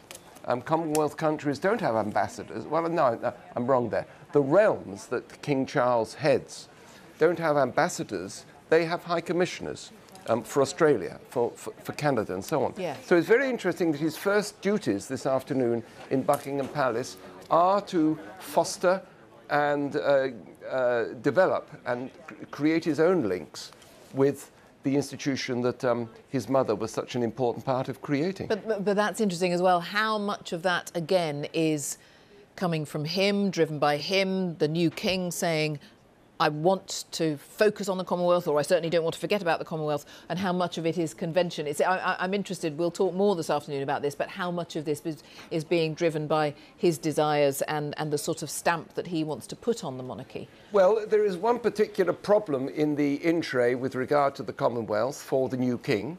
That is the fact that, as we've said, his mother was actually head of state of more than a dozen Commonwealth countries, like Australia, New Zealand, and Canada most notably. But in the last few years, one of them, Barbados, has said, Caribbean country, said, thanks very much, we're happy to stay in the Commonwealth, but actually we don't want an English person any longer as our head of state. When young Barbadians grow up and they look at their head of state, they're mystified as to this ultimate position, why this ultimate position in their country should be occupied by a white lady, kindly and good though she is. So Barbados has very politely and very respectfully said, we're going to be a republic. We don't want to be a realm anymore. Now, this is a question for the future king. Everybody said, well, the realms will survive so long as the Queen is head of state in Canada, Australia, New Zealand, Jamaica, and other countries. But will the same loyalty attach to the new King Charles? And I think that is a very important element in his giving such priority to the Commonwealth this afternoon.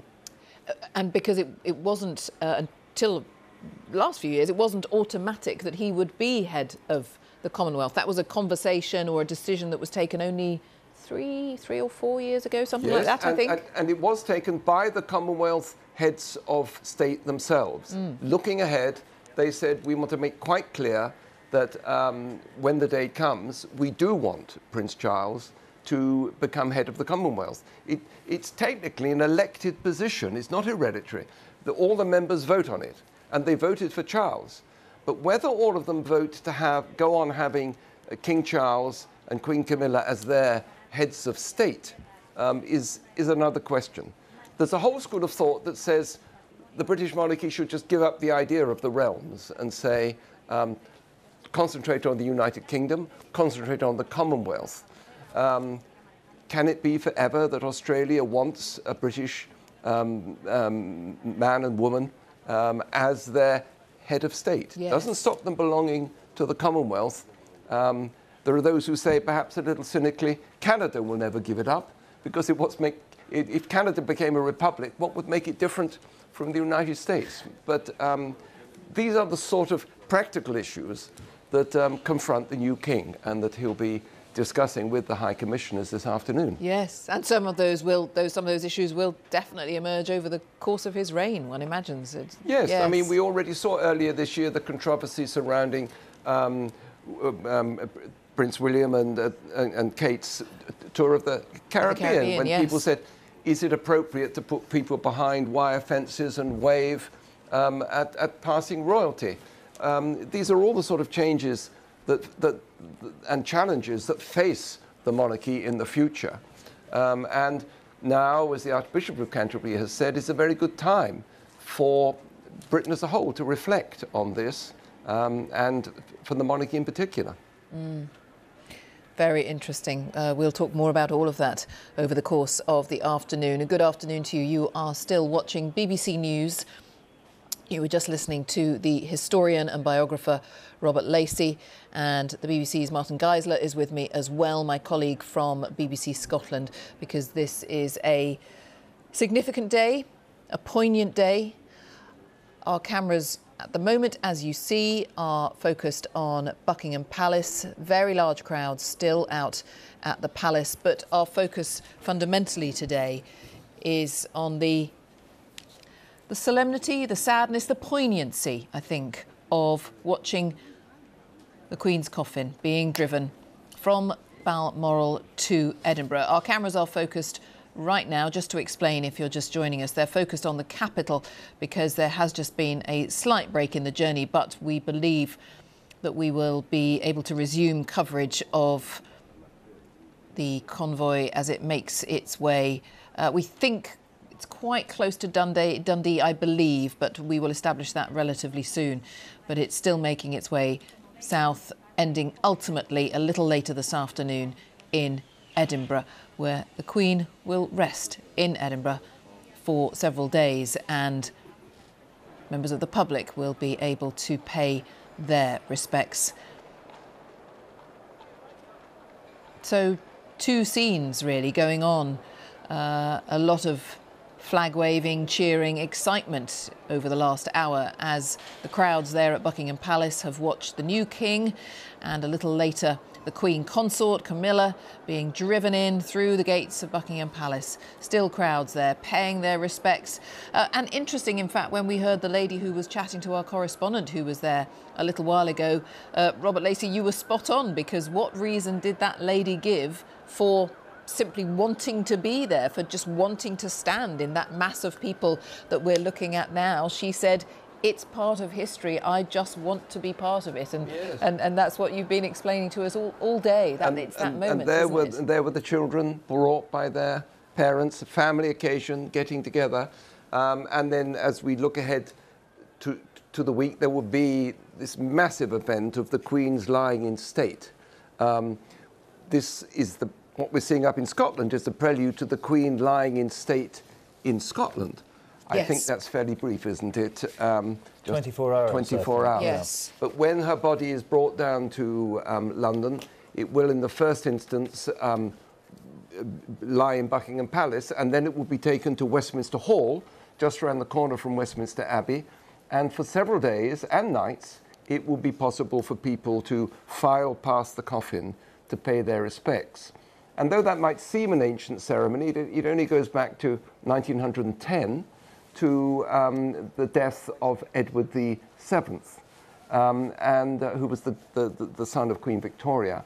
And it was actually based on something, sorry, with all this history, it was actually based on the lying in state of the Prime Minister William Gladstone in 1898. He was such a revered figure that his body was, for just about the first time in Britain, lay in state in its coffin in Westminster Hall, and people filed past it. When Queen Victoria died a few years later, she'd laid down what she wanted to happen after her death, so there was no lying in state.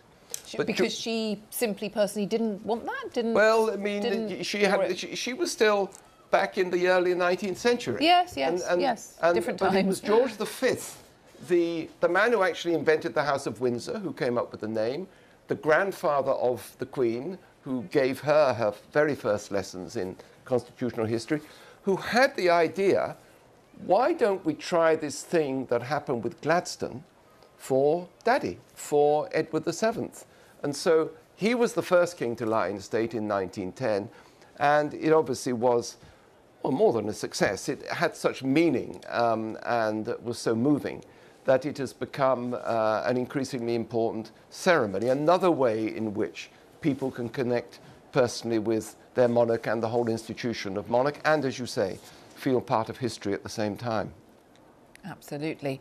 And Martin, forgive me, you may or may not know, I do not want to get my terminology wrong, and we were discussing earlier whether for the period in Edinburgh, in Scotland, we should refer to lying at state. Lying at rest. Lying at rest. Lying at rest, I think, is the correct terminology. I'll soon be put straight if I'm wrong. If either of us but we're is wrong, feeling our way will through soon this know. a little bit. Yeah, lying at rest, I understand, is how they refer to it in Edinburgh. And that's going to happen from tomorrow afternoon, is my understanding. The coffin will be taken this afternoon to the Palace of Holyrood House, the monarch's official residence in Scotland. It'll sit in the throne room there, and tomorrow there will be a procession halfway up the Royal Mile, up that hill that links the Palace of Holyrood House to Edinburgh Castle at the top. Well, halfway up there on the left-hand side is St Giles Cathedral, and there will be a service there tomorrow afternoon, and then there will be a vigil for, I think, 24 hours after that. The company of archers, who are the monarch's official bodyguard in Scotland, ceremonial bodyguard in Scotland, will keep watch over the coffin, stand guard, and they will be joined by, at different points, I understand, the Queen's children. So that will take us through till Tuesday. And then on Wednesday, in London, we'll see our first proper ceremonial then. People who are in London on Tuesday will in fact be able to see a rehearsal for the ceremony through the streets. But on Wednesday we will actually, down in London, see the Queen's coffin borne from Buckingham Palace, where it will have arrived from Scotland, to Westminster Hall for the lying in state. And that'll be the first of 5 days, I think, when members of the public can pay their respects to the coffin, and when we anticipate there will be this very moving ceremony, the tradition known as the Vigil of the Princes, when members of the royal family themselves replace the ceremonial guards around the coffin. We don't know the details of this, it's not been finally confirmed, but on past precedent, that will be one of the very moving events coming in the week ahead. Yes, we will talk more about that as well, of course. While the camera is still trained on Buckingham Palace, let's just show you those shots again from the last half an hour or so ago, because it's one of the reasons that there are still large, sizable crowds there at the palace in central London. Here again is the new king, King Charles III, being driven very slowly up to Buckingham Palace. One assumes so that people can get a glimpse of their new monarch. People cheering, the king waving as he's driven in. He is now working this afternoon with quite a lengthy series of meetings that he now has to undertake over the next few hours. And his wife, the Queen Consort, was driven in half an hour or so later. So she is now inside Buckingham Palace as well.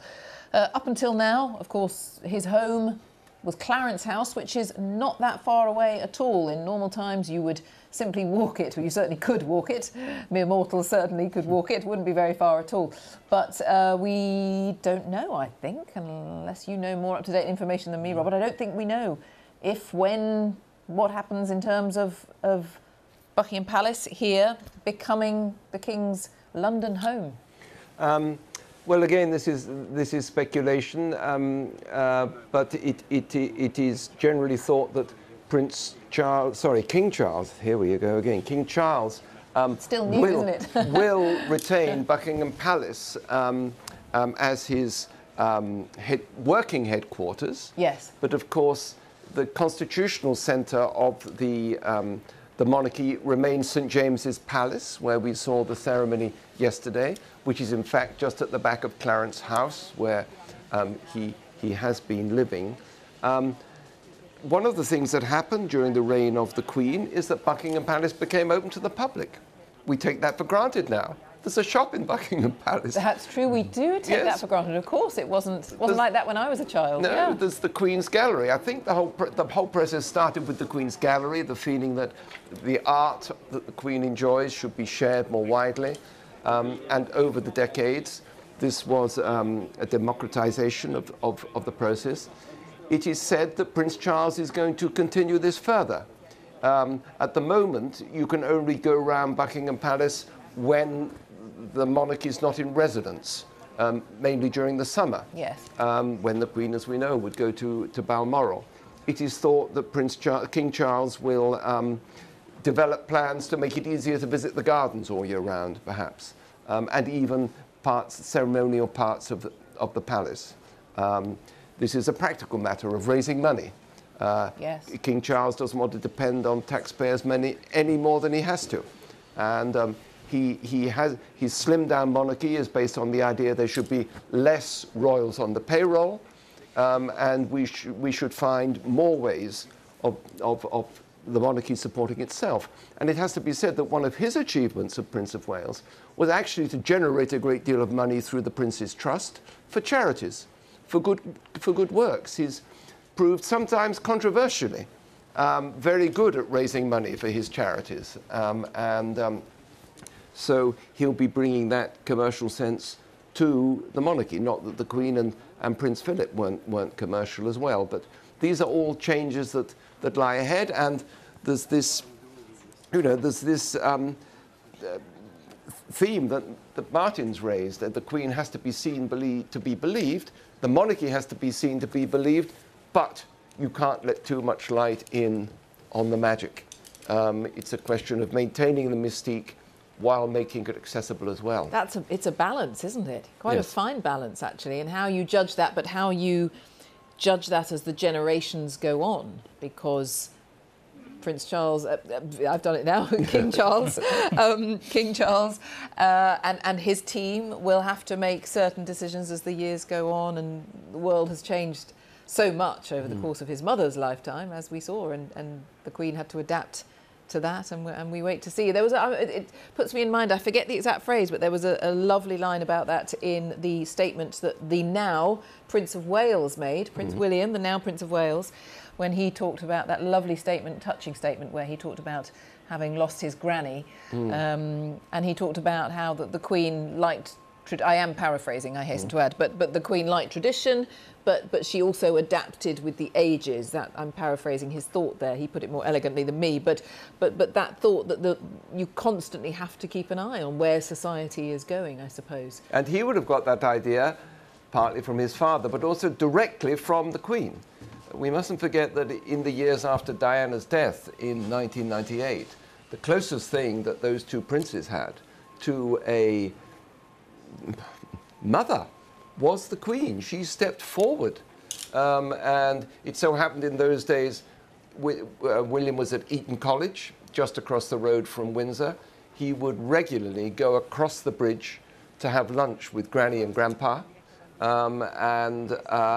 But interestingly, we're told after lunch, Grandpa would make himself discreetly absent because the Queen wanted to talk to William about constitutional matters.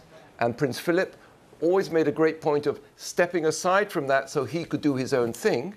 And William actually learnt the business of monarchy at his grandmother's knee in those lunches at Windsor. The personal and the political all in one there. That is fascinating. Well, the focus of our day, as we were touching on, is, of course, the Queen's journey from Balmoral to Edinburgh. And as you will see, the cortege is on the move again. Apologies, just occasional break-up in our shot, but you will understand the technology at play here. And now we are trying to establish, we think we are very close to Dundee. Is that correct? We're just trying to work out, because obviously there's been a slight break of service, and certainly all the drivers involved had to quite rightly have a break as well. So we're just trying to get a sense of the geography and work out exactly where we are now. But certainly Dundee is the next You're big... looking at me as if I'm going to identify, and I'm waiting for the I shot. can't expect you to I'm waiting for identify the shot a to single widen stretch a of little road. bit. That would be very unkind. Dundee is the next big conurbation. Yes. They broke at Brechin, which is 2/3 of the way down towards Dundee from Aberdeen. The helicopter that was getting our pictures, I think, refueled as well. So the cortege seems to have left, and we are now catching up with it. So that's why it's difficult to tell exactly where they are. Yes, yes. Just south of Brechin, we were discussing, just before we lost pictures of them, we were discussing Glamis Castle, which is just south and inland a little, and that's an area that means a lot, or meant a lot, to the Queen. She spent her summers there as a child. Her grandparents were there. It was her mother's family seat, the Bowes-Lyon family seat. She wrote a letter, in fact, I think she was 11 years old, to her mother, having just finished a holiday at Glamis, and she said, I think I had the happiest week of my life. She was playing their lovely grounds at Glamis Castle, and it's an amazing looking place, a long straight driveway down to this majestic castle. And she said, when we left, all the local people gathered in the village, at the village station, and they sang, "Will you no come back again?" to us. And it made me so happy. What she possibly hadn't perceived at that point is that "Will you no come back again" is an old Jacobite song written about Bonnie Prince Charlie. But that wouldn't have mattered to her. The sentiment, I'm sure, was absolutely intact.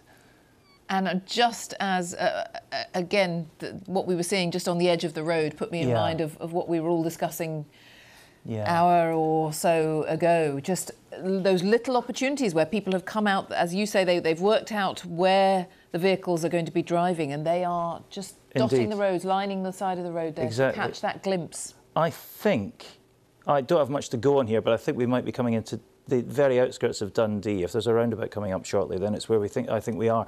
And so we're getting, there will be settlements along the side of the road now, and we're about to come into a city. If the camera pulls out, we'll get a better idea. But yeah, we've seen that all the way. It doesn't matter really whether there are big conurbations around or not. There have been people. Wherever there's a vantage point, there's been a person. Really striking, isn't it? Well, there we are looking at the royal limousine following, and we believe that does contain Princess Royal, Princess Anne, and her husband, Commander Timothy Lawrence. I don't know, were the windows blacked out earlier? Now, certainly we can see them very clearly, can't we? For her daughter, the Queen's daughter, right there behind her mother's coffin. And that reminds us that this is a family moment. I mean, this is a national moment, an international moment.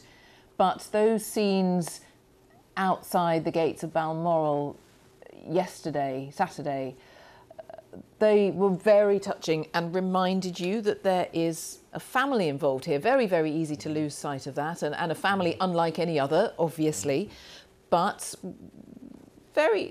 many members of the family in tears. Zara Tyndall very upset, Princess Eugenie and Beatrice looking very, very upset. They were outside looking at all the flowers, weren't they, that were lined up outside the gates of Balmoral, reading the messages, and understandably very, very tearful. But it just brings it home. It reminds you, you know, those Prince Andrew's daughters that I mentioned there, you know, they've lost their granny, and they called her granny, and they talked about her publicly as granny, and we forget that. It reminds me of how, when was it? Back in in COVID, when virtual meetings suddenly took the place of conventional audiences, the Queen took to the iPad quite enthusiastically. She had her own iPad, but it was Princess Anne who well, not taught her how to use it, but we saw a moment when there was a virtual meeting, and Princess Anne gave her mother lessons over the Zoom as to the right button she should press in order to make the meeting, I think it was with a group of nurses, work properly.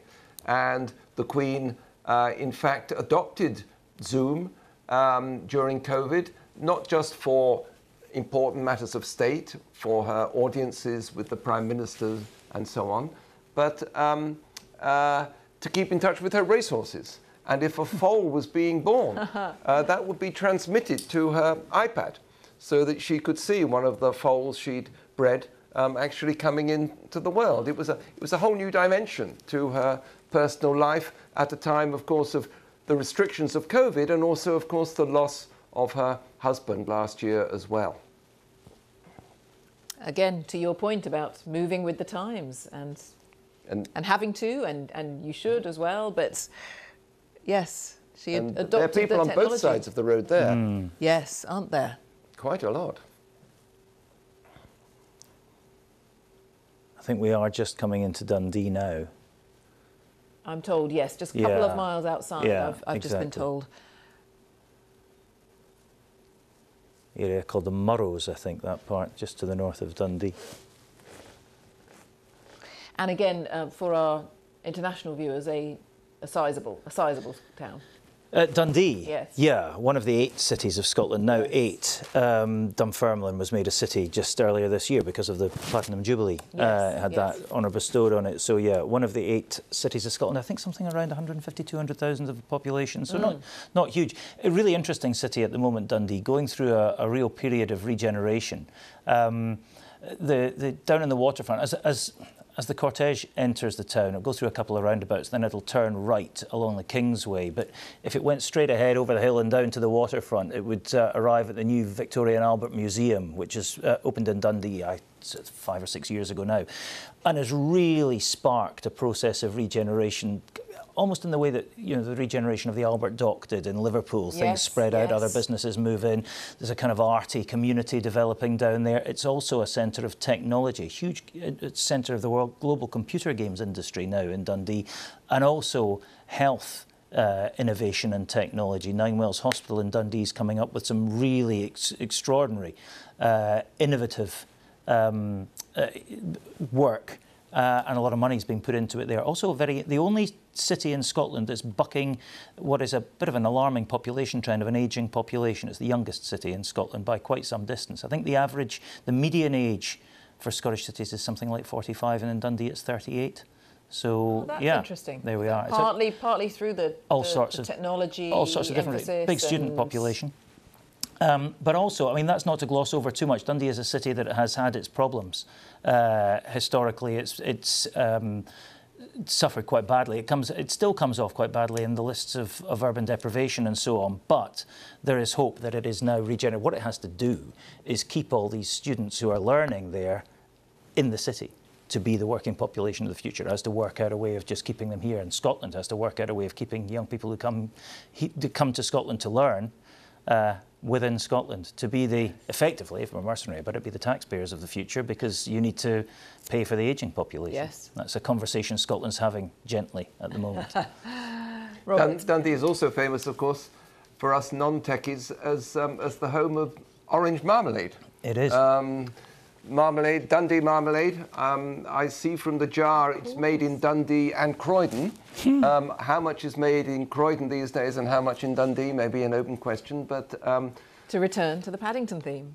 Exactly. Not just marmalade, jam. I was talking about the soft fruit industry in Angus earlier on, and as a consequence of that, there was a big jam industry.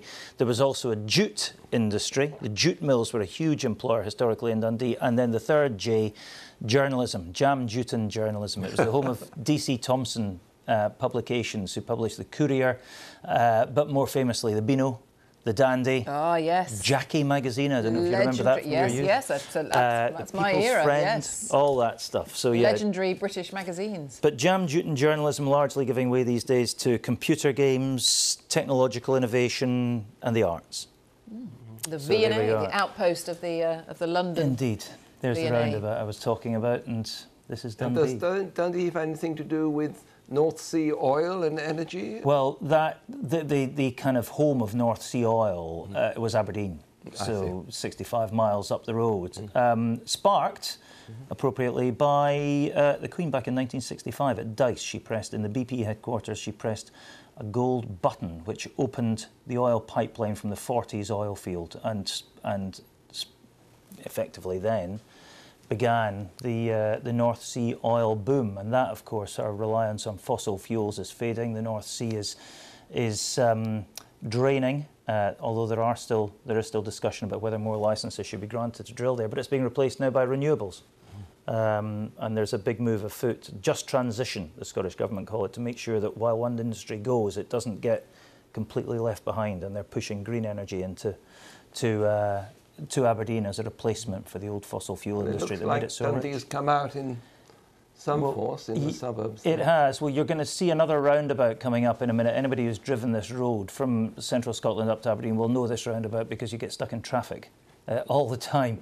And we're going to enter the Kingsway, which was named in memory of Edward VII, the Queen's great-grandfather? Yes, great-grandfather, that's correct, yes. Grandfather George V, father George VI. Right. Yes, and so great-grandfather, yes, Edward VII, the son of Queen Victoria. Long after his time, of course, but this road was named in his memory and is the kind of the peripheral road round Dundee. And there's people clapping, people taking photos, quite a lot of people clapping actually. Yeah. It's a shame we can't, unfortunately, quite get the sound on this, I don't think, but I can see that. And a continual stream. I mean, this has been very, very long stretch of people who have stood, to your point earlier, Robert, stand, and they are only going to get the briefest glimpse, even though the car's slowing down a little, but they're still getting a fairly brief glimpse. They'll turn right at this roundabout, and that's where I was telling you earlier on about the kind of grass banks that surround this road and form a natural kind of place to come and watch. I think we'll see the crowd thicken up even further here.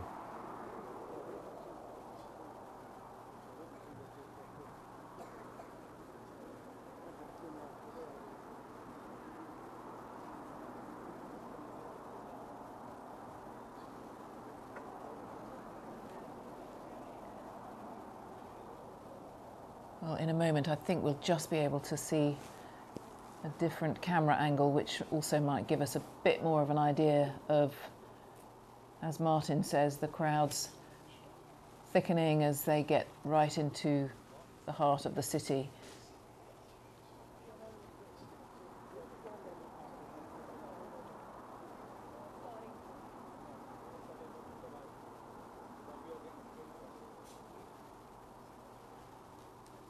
Seems quite relaxed. A lot of people kind of spilling out onto the road, but it's all very well contained. And a closer shot that we're on here. Slightly less reliable shot, apologies, but you'll appreciate this is a 170-mile journey that we're trying to cover today, so the odd glitch along the way, I'm afraid, is to be expected, but look, just one flower stem on the windscreen of that car. Someone's thrown flowers. And let's hear the applause.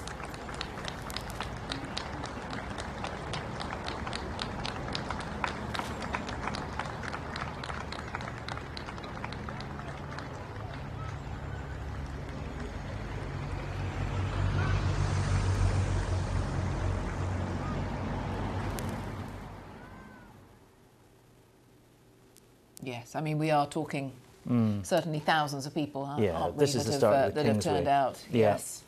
Yeah. And this is a long road. This is 3-4 miles probably round the outskirts of Dundee before the cortege will leave and head towards Perth. So plenty of space to watch. So if you're looking at people 2 or 3 deep here, it's quite something. Dundee city itself begins, really, the conurbation begins on the bottom of the screen there, the houses that you see there, and then it moves up the hill and the city kind of covers that hill and down the other side.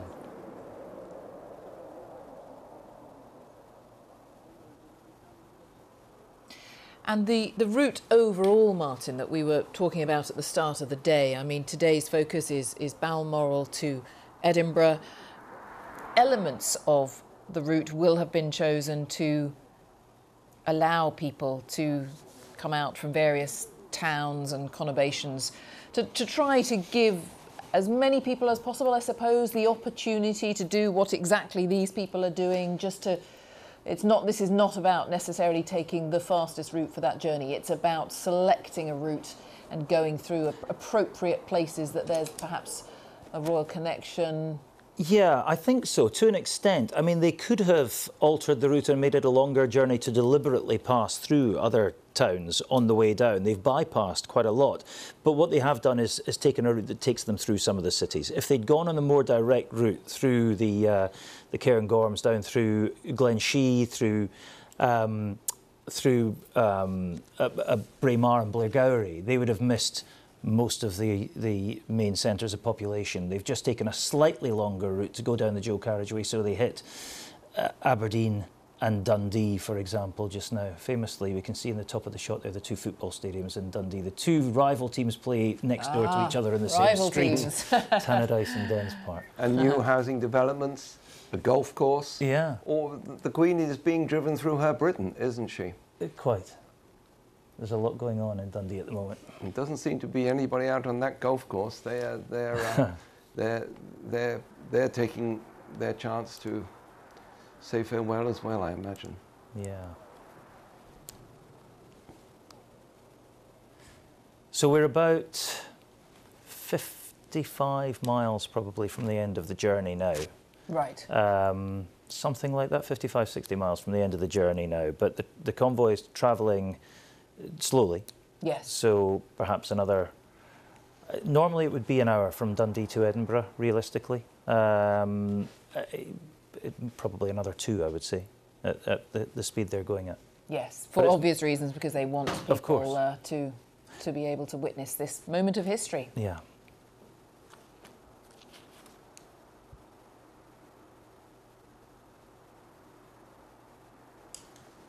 And I referenced that one flower stem on the windscreen. The reason I mentioned that, if you weren't with us for our coverage much earlier in the day at the start of this journey, we were intrigued. We were waiting to see whether people would try to throw flowers in the path, reminiscent, of course, of scenes 25 years ago.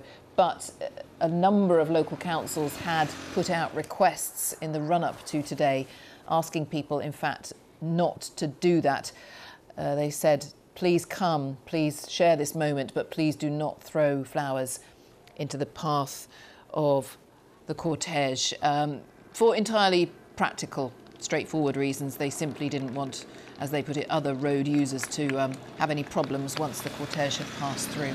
So that is why it was striking just to see that one.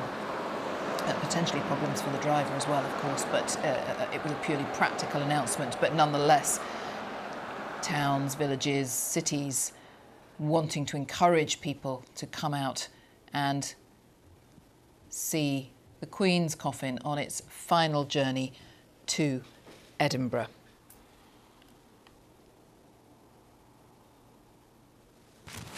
We'll stay with these pictures as the Queen's coffin continues its journey here, but just while we continue to look at this and see the people who've turned out to pay their respects, we've just in the last few moments had a statement through from the Prince of Wales. Of course, perhaps I should still remind you that is Prince William we're talking about. It's still easy to forget this. It's still early days, isn't it? This is the new Prince of Wales. Just a brief statement expressing how honoured he is to be made Prince of Wales, because, of course, it wasn't automatic, it wasn't a given. It is something that was announced by his father, the new king. He's expressing his honour in being asked to serve the Welsh people, and that he will do so with humility and great respect. The Prince acknowledged his and the Princess's deep affection for Wales, having made their first family home in Anglesey, including during the earliest months of Prince George's life. And the statement goes on to say that the Prince and Princess will spend the months and years ahead deepening their relationship with communities across Wales. They want to do their part to support the aspirations of the Welsh people and shine a spotlight on both the challenges and opportunities in front of them. The Prince and Princess look forward to celebrating Wales's proud history and traditions, as well as a future that is full of promise. And they will seek to live up to the proud contribution that members of the royal family have made in years past. And just a closing thought from the new Prince of Wales. Their Royal Highnesses look forward to travelling to Wales very soon and meeting the First Minister and other leaders at the earliest opportunity. So that first formal statement from the new Prince of Wales and his wife, of course, Princess of Wales, and talking about how proud they are that King Charles has asked them to be Prince and Princess of Wales. And it looks as if they will be trying to visit Wales very soon. Robert. Prince of Wales is, of course, a very old title, going back into the Middle Ages. But it's assumed its modern significance as part of the mechanisms for making the monarchy relevant all round the British Isles. Just in comparatively recent times, just as Edward VII, great-grandfather of the Queen, had the first lying in state, he was the person who decided to invest his son, Edward VIII, the future Edward VIII, as the first modern Prince of Wales, with all the ceremonial in Carnarvon Castle and in Wales, which many of us will remember being associated with Prince Charles. That presumably is to come for Prince William. He seems to refer to it in this statement. And without getting too political, yes, it is one of the strategies by which the Crown seeks to hold the United Kingdom together. We're going to see that in an hour or so's time in Edinburgh and tomorrow.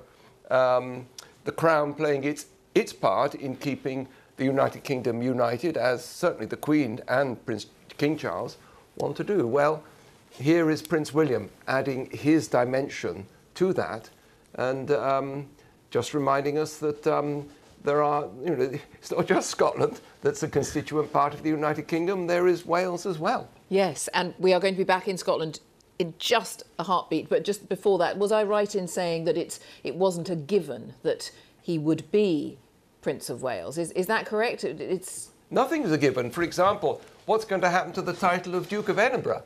That's been taken back into the group of titles that belong to the Crown. There's quite a strong feeling that Prince Edward, who is head of the Duke of Edinburgh's award scheme, should be honoured with this title that his father had. Indeed, that was what the intention was. And presumably that would be one of the other developments that we'll see in the future. The Duke of Edinburgh's award scheme, of course, being an enormously successful youth movement, which Prince Edward and Sophie, his wife, the Earl and Countess of Wessex, they're only earls, you see. They should become Duke and Duchess sometime, and there's a school of thought that it should be Edinburgh that goes to them. We wait to see. Thank you very much for now, Robert Lacey. We are, as I promised, going to head back to Scotland, because that, of course, is our primary focus today as we stay with these images of the cortege through Dundee. Let's return to Sarah Smith, because she is in Edinburgh, which, of course, ultimately is where the Queen will rest for the next 24 hours or so. Sarah, back to you. Yes, it's probably another couple of hours before we'll see the cortege actually entering Edinburgh, but people are already lining the route it's going to take and have come out to pay their respects and say goodbye to the Queen as the hearse will drive past them. And I'm joined here now by Magnus Linklater, who's a distinguished journalist and commentator on Scottish affairs, former Scotland editor of The Times. You've been out looking at the crowds, or gathering already hours before we expect the hearse to come through Edinburgh. What were people saying to you there? Well, there's a huge atmosphere of respect, anticipation, adoration, I might almost put it. People have been there for hours. One couple I spoke to had been there since 9 o'clock this morning, and they've got some time to wait still. So there's no question about the sense of anticipation. We've been talking a lot about how we know the Queen felt Scotland to be a very special place, this wonderful country, she called it just last year. Is that what endeared her particularly, do you think, to the people in Scotland? And we've had this astonishing show throughout the length of the country of people coming out to pay their respects, who obviously did feel she was a very special part of their lives. Yes, I think in particular in that part of Aberdeenshire where she was, where people, you know, regarded her as almost as a neighbour, she really felt at home. She felt she could relax there.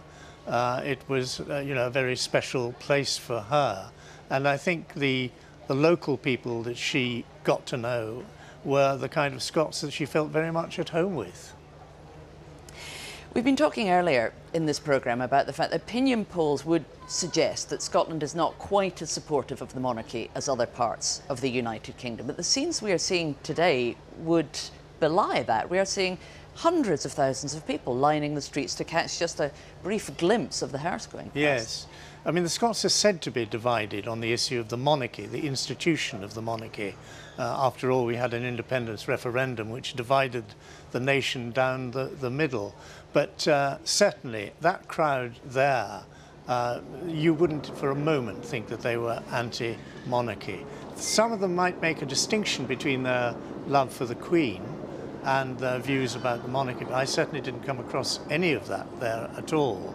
And I was also asking people about, you know, King Charles. Did they feel as affectionate towards him? And the general view was, you know, they were very impressed by the speech he'd made, and they think that he's a worthy successor. So time will tell. And it is important, I think, isn't it, that what we're seeing here, this cortege, driving through a large part of Scotland, and the Queen, her coffin, will come here to Edinburgh. There will be a service at St Giles Cathedral tomorrow, attended by senior members of the royal family, and then an opportunity for people to come through St Giles and see the coffin themselves as the Queen lays at rest there. For this to be happening in Scotland, to make sure that Scotland is included in the ceremony that is involved in saying goodbye to Queen Elizabeth, feels fitting and important. Yes. The Queen used to refer to Holyrood House as her home from home. It was her kind of staging post on the way to Balmoral. She felt very much at home there. So for her, Edinburgh, St Giles in particular, with which she was very, very familiar, was an entirely fitting place for her to be. And I guarantee there will be a massive turnout tomorrow to pass by that coffin. Yes, it's going to be interesting to find out how they're going to manage what are bound to be thousands and thousands of people who want to take that walk through St Giles Cathedral and to pay their respects at the end. It'll be interesting to see how they manage that. But there'll be more to see here tomorrow as well, of course, because there will be a procession coming from Holyrood House after the coffin has lain there overnight, coming back up the Royal Mile to St Giles through this historic centre of Edinburgh, which is a very fitting place for this to happen. Not the first monarch to have passed through there. Very fitting. After all, that palace there has seen a fair amount of history, and some quite violent history, by the way. I mean, Mary, Queen of Scots, who lived there for many years, saw her favourite courtier hauled out and stabbed to death in the room next door, and things like that happened there. That place came under siege. But at the same time, it's been lovingly restored by successive monarchs who obviously thought very, very highly of it. Have you been surprised to see the numbers of people who have come out to watch the cortege driving past? Not really, no. I think the Scots loved the Queen. For all that they may have divided views about the Union, and of course the monarchy is a unionist institution. But nevertheless, when it comes to the Queen and her years of service, I'm not at all surprised, and I think we'll see a massive turnout tomorrow. Magnus Linklater, thank you very much for talking to us here in Edinburgh, where we expect in probably under 2 hours' time the cortege will make its way through the streets of Edinburgh before ending up at the Palace of Holyrood House, the official residence of the monarch in Scotland. The coffin will be taken into the throne room, where it will rest overnight before members of the royal family come to Holyrood Palace tomorrow, and there is a procession from there up to St Giles Cathedral for a service of remembrance. And the streets will be lined pretty much all the way, I would imagine, from where we're seeing the cortege now, wherever people can manage to get a place on the roadside in order to catch a glimpse of it, they will, as it makes its way into Edinburgh, where hundreds of thousands are waiting to be able to pay their last respects as the coffin will drive past them on its way into central Edinburgh. Sarah, many thanks for now. Sarah Smith, more from Edinburgh just a little later on, as you would expect. A very good afternoon if you are just joining us. You're watching BBC News as we continue with our coverage of the cortege, which is carrying Her Majesty the Queen's coffin. It is travelling today from Balmoral to the Palace of Holyrood House in Edinburgh. Let's just remind you of what we've been witnessing and indeed what is to come. The cortege set off just after 10 o'clock this morning, due to arrive in Edinburgh in the next couple of hours. And this is a sense, while we see it still travelling beyond Dundee, this is a sense of what we expect to happen in the next few days. On Monday afternoon, there will be a short procession of the coffin along the Royal Mile, Edinburgh's famous Royal Mile, taking it to St Giles Cathedral. The King and the Queen Consort will follow on foot. A service will then be held. It will be attended by members of the royal family, among others, and the Queen will remain in St Giles for a short period of lying at rest. I do apologise. That's the correct terminology, lying at rest. In the evening, there will be a vigil. The Queen's coffin will then be taken to Edinburgh Airport. That will happen on Tuesday afternoon, to be flown to London. And again, as we are seeing here today, she will be accompanied by the Princess Royal, by her daughter. And the coffin will arrive at Buckingham Palace in the evening, witnessed by King Charles and the Queen Consort.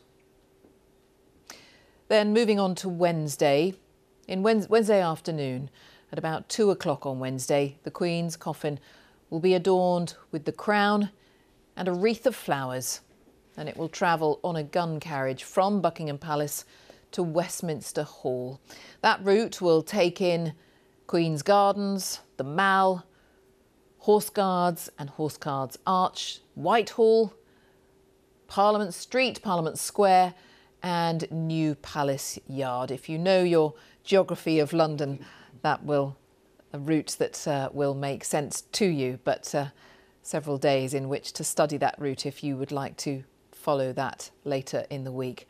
That will be followed by, well, I should say that the King Charles and members of the royal family will join that procession, although it is being described as a small and personal procession, in fact. During that period, during the procession, guns will be fired. They will be fired from Hyde Park. Big Ben will toll. And then the Queen will lie in state in Westminster Hall. 4 full days of lying in state after a short service which will be conducted by the Archbishop of Canterbury. That, of course, a really key 4 days for members of the public. That is when people will be able to queue to have their opportunity to pay their respects. The lying in state will then end on September the 19th. That, of course, has been announced as the day of the Queen's funeral, a week tomorrow. So the lying in state will go right through until early that morning. It will end at 6:30 that morning. The Queen's funeral beginning at 11. A week tomorrow, when we will all be part of the state funeral for the Queen. Well, my goodness, we have been talking about the crowds that have gathered over the last few days at the various royal residences. Look at that carpet of flowers at Windsor. We were talking about the carpet of flowers that's been building up at Green Park, which is next to Buckingham Palace. The scene this afternoon from Windsor. Again, somewhere, Robert Lacey, somewhere that the Queen felt at home, I think, Windsor. I mean, we're talking a lot about Scotland today, quite rightly, and we know it's the house, the home that she loved the most, but was also part of the community in Windsor. I mean, if people haven't had the chance to go there, Windsor Castle is right in the middle of the town. You absolutely can't miss it. And again, not uncommon to see the Queen or other members of the royal family out and about in that area. Yes, you're quite right about Windsor. I mean, the Queen always inhabited Buckingham Palace out of a sense of duty, really. It wasn't her home. It's so interesting we hear about Balmoral being her real home, or Sandringham in East Anglia, or Windsor. This does reflect that she was essentially a rural person, and another aspect of her sense of duty, that she did her stuff in Buckingham Palace but loved to escape. And indeed, in the later years of her life, Windsor, with COVID, Windsor did become her residence. Prince Philip joined her there in his final years as well. Yes. It was very interesting that yesterday her grandsons, William and Harry, with their wives, this was where they came out to greet the crowds who were laying flowers. Yes, and that, well, you've mentioned that, I think quite an unexpected moment. It's not what we were anticipating, I don't believe, yesterday. No, it wasn't. It's not the first time. It's actually the third time we have, since their well-known disagreements, it's actually the third time we have seen William and Harry in public together at the funeral of their grandfather, Prince Philip, then at the unveiling of the statue to their mother, Diana, a project which they organised together, and then again yesterday. And I think on each occasion, what was remarkable was the expression of unity that they conveyed. There's no concealing the fact anymore that there are disagreements between the two brothers. But when events like this happen, the death of their grandfather, doing honour to their mother, or now who can make comparisons, but now doing honour to their grandmother, then personal differences are set aside. And I was really struck, for example, I attended the unveiling of Diana's statue. You wouldn't have dreamt they had a quarrel in the world. And this wasn't acting. I do like to stress this. It is a performance, but it's a performance in the ultimate cause of paying respect to what matters. Their grandfather, their mother, and now their grandmother. For events like this that really matter, then they do come together because they share their commitment and devotion to what those very precious people in their lives stand for. And we shall see what comes in the weeks ahead. But we understand that Prince Charles, sorry, I've done it again, King Charles. King Charles played a very decisive role in what happened yesterday. We understand that he phoned Prince William. They spoke together.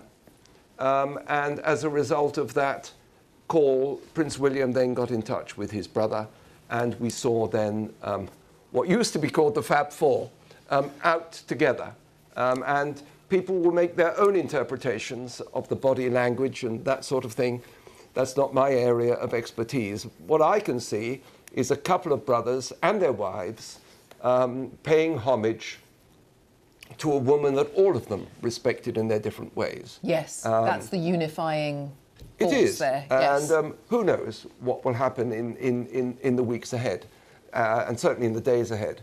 But that is the meaning, for me, of what happened yesterday. And we shall certainly see the brothers and their wives together again in the days that follow. It's worth noting, if we're pursuing this theme, that the moment the Queen died, Archie and Lilibet, the children of the Duke and Duchess of Sussex, became Royal Highnesses.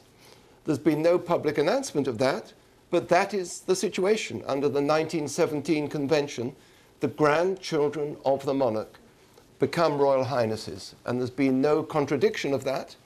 And so, of course, and even there's though no particular emphasis on it at the moment. But even though they're not working royals. They're not working royals, but it is a matter of absolute etiquette established by, as I say, George V, that the grandchildren of the monarch are automatically HRHs unless they choose not to use that title. They certainly now have that right available to them, and that's the sort of detail we'll see worked out, presumably, in the days and weeks ahead. Interesting. So yes, so they have the right, if they wish, when they're older, to renounce it, if they wish, but it is from here on in automatic. It is part of the tradition. The children of, I mean, as we know, Princess Anne decided she never wanted her children to be Royal Highnesses and not to take up this option, and they haven't. All of, but when it comes very interestingly, and then Prince Andrew was very insistent that his daughters should be Royal Highnesses. So they are, whereas Anne's children are not. And it's interesting how... Yeah, so Zara Tyndall and... That's right. Yes. It's very interesting how the Earl and Countess of Wessex, Prince Edward and Sophie as people call them, have actually not made a decision on this. They've given their own children the option. They've said, look, you make up your minds when you're 18. They've got a son, they've got a daughter, and 18's coming up. You can decide whether you want to opt for this life, or you can decide whether or not. It's in your hands. It's an issue that's being put to the side for the moment, but it is one of the issues that is what people have referred to as being in the in tray of King Charles. He certainly hasn't made any move at the moment to contradict the fact that his grandchildren by Harry and Meghan are now Royal Highnesses, Prince Archie and Princess Lilibet, technically. Very interesting, and not something that perhaps many of us are had thought about or are aware of. And there was a very loving line about them in that, I thought, very moving speech that the new king made, his address, where he referenced the fact that they had chosen to make their life overseas, but he supported still them. His son. Yes, he supported them. Now, not to be a naysayer, but Prince Harry has got a memoir coming out in which he has given the impression that he's going to air certain grievances. That's a question mark hanging over the future. Meghan, the other day, made a point of saying, I haven't signed anything that's going to stop me saying exactly what I think. But these are issues for the future. Indeed they are. And today our focus very much on what we are looking at here now. If you're just joining us, the Queen's coffin left Balmoral, the home she loved so much, at 10 o'clock this morning, and is being driven as part of a cortege, of course, south to Edinburgh, where it will lie at rest for a period to allow people there in the Scottish capital to pay their respects. A journey that today was estimated to take about 6 hours, longer than that journey would ordinarily take, of course, because at quite a lot of various points, as you would expect, the vehicles slow, certainly through towns and villages, the vehicles slow so that people can catch a glimpse of the Queen on her very last journey. And certainly over the hours we have been watching, we have seen a considerable turnout, considerable. We certainly don't have any official estimates or figures through yet from the authorities as to how many people in the various towns, but bearing in mind that as we have been reflecting all day, many of the areas that this has driven through are sparsely populated. It has been quite striking to see the number of people lining the roads, getting any vantage point they can. We've seen people lined up all the way across bridges just to catch that glimpse of the hearse as it drives below them. The historian and biographer Robert Lacey is watching all of this here with us this afternoon, as is my colleague, the BBC's Martin Geisler, my colleague from BBC Scotland. And we've seen the cortege pass through Dundee some miles ago, actually, and Forgive me, Martin, as ever, we turn to you. Well, I do know with where we your are. expert local knowledge to try to assess how this journey is progressing. If I'm completely honest, I'm measuring my way by motorway service stations that I know, or sandwich stops, or toilet breaks that I know. We've just passed a very familiar one in between Perth and Dundee. These are tiny little conurbations that they're passing through: Kinnaird, Kinfawns, Glencarse. But everywhere you can park a car, there's a car. Yes, isn't there? And I mean, I pick a wrong time to make this point, because wouldn't you know, there's nobody standing watching, obviously. Or there are a few people actually learning the road on the other side. But the turnout has really just been quite extraordinary. This is a rural, very rural part of the country. We're about 4 or 5 miles from Perth now. The convoy will sweep round to the left and over the Friarton Bridge, over the River Tay, another of the great Scottish salmon fishing rivers, like the Dee, beside Balmoral, in about 3 or 4 miles, and it won't actually go into Perth, which is, I guess, a shame symbolically. It's the ancient Scottish capital. Scone Palace is just on the outside of Perth. It's where the kings of Scotland were crowned way back 800 years ago, and it'll then move down through Fife towards Edinburgh. But look at that! I mean, just everywhere you can park a car, there's a car. Yes. And this dual carriageway is just lined with people. It's taking a long time, I guess, because they're driving at a very sedate speed. They're doing, what, 30, 40 miles an hour for 165 miles. But it gives people a chance. I'm just struck at the moment by... It's worth reminding ourselves what we are watching here. The coffin containing Queen Elizabeth II being driven a long distance through the country to let the people who were her subjects come out and pay their farewells. It's quite an extraordinary moment of history, isn't it? It is that moment of finality, isn't it? Being driven through the country she so loved. And it was a poignant, quite a sobering moment, I suppose, as we all sat here and watched the coffin emerge through the gates of Balmoral at 10 o'clock this morning, and that was your visual cue, that was the visual reminder, the reality of what we've all been experiencing, talking about over the last few days. Here was that moment of finality and the Queen making her last journey. That's exactly it. But by contrast, when we've been crossing to London, we've seen the beginning, the new beginning. Yes. There is a really interesting juxtaposition between the atmospheres in the two capitals, as we're about to see in Edinburgh and in London, but also the two stories we're watching this week, aren't we? The end and the beginning. Yes, and Buckingham Palace is a scene still of celebration, people waving flags. Cheering, happy. It's a happy time. Greeting the new king, greeting the new queen consort. Yeah. That mood will, of course, change when the coffin gets to Buckingham Palace. And in as much as we're qualified to give people advice as to how they can get to see the coffin, I believe, am I not right, the lying in state, certainly in London, will go on 24 hours. I mean, yes, it's going to end at 6. That's correct. You can go through the hours of the night. It's going to end at 6:30 in the morning of the funeral. And the other thing perhaps worth bearing in mind is that the actual procession of the state funeral on Monday week is quite short.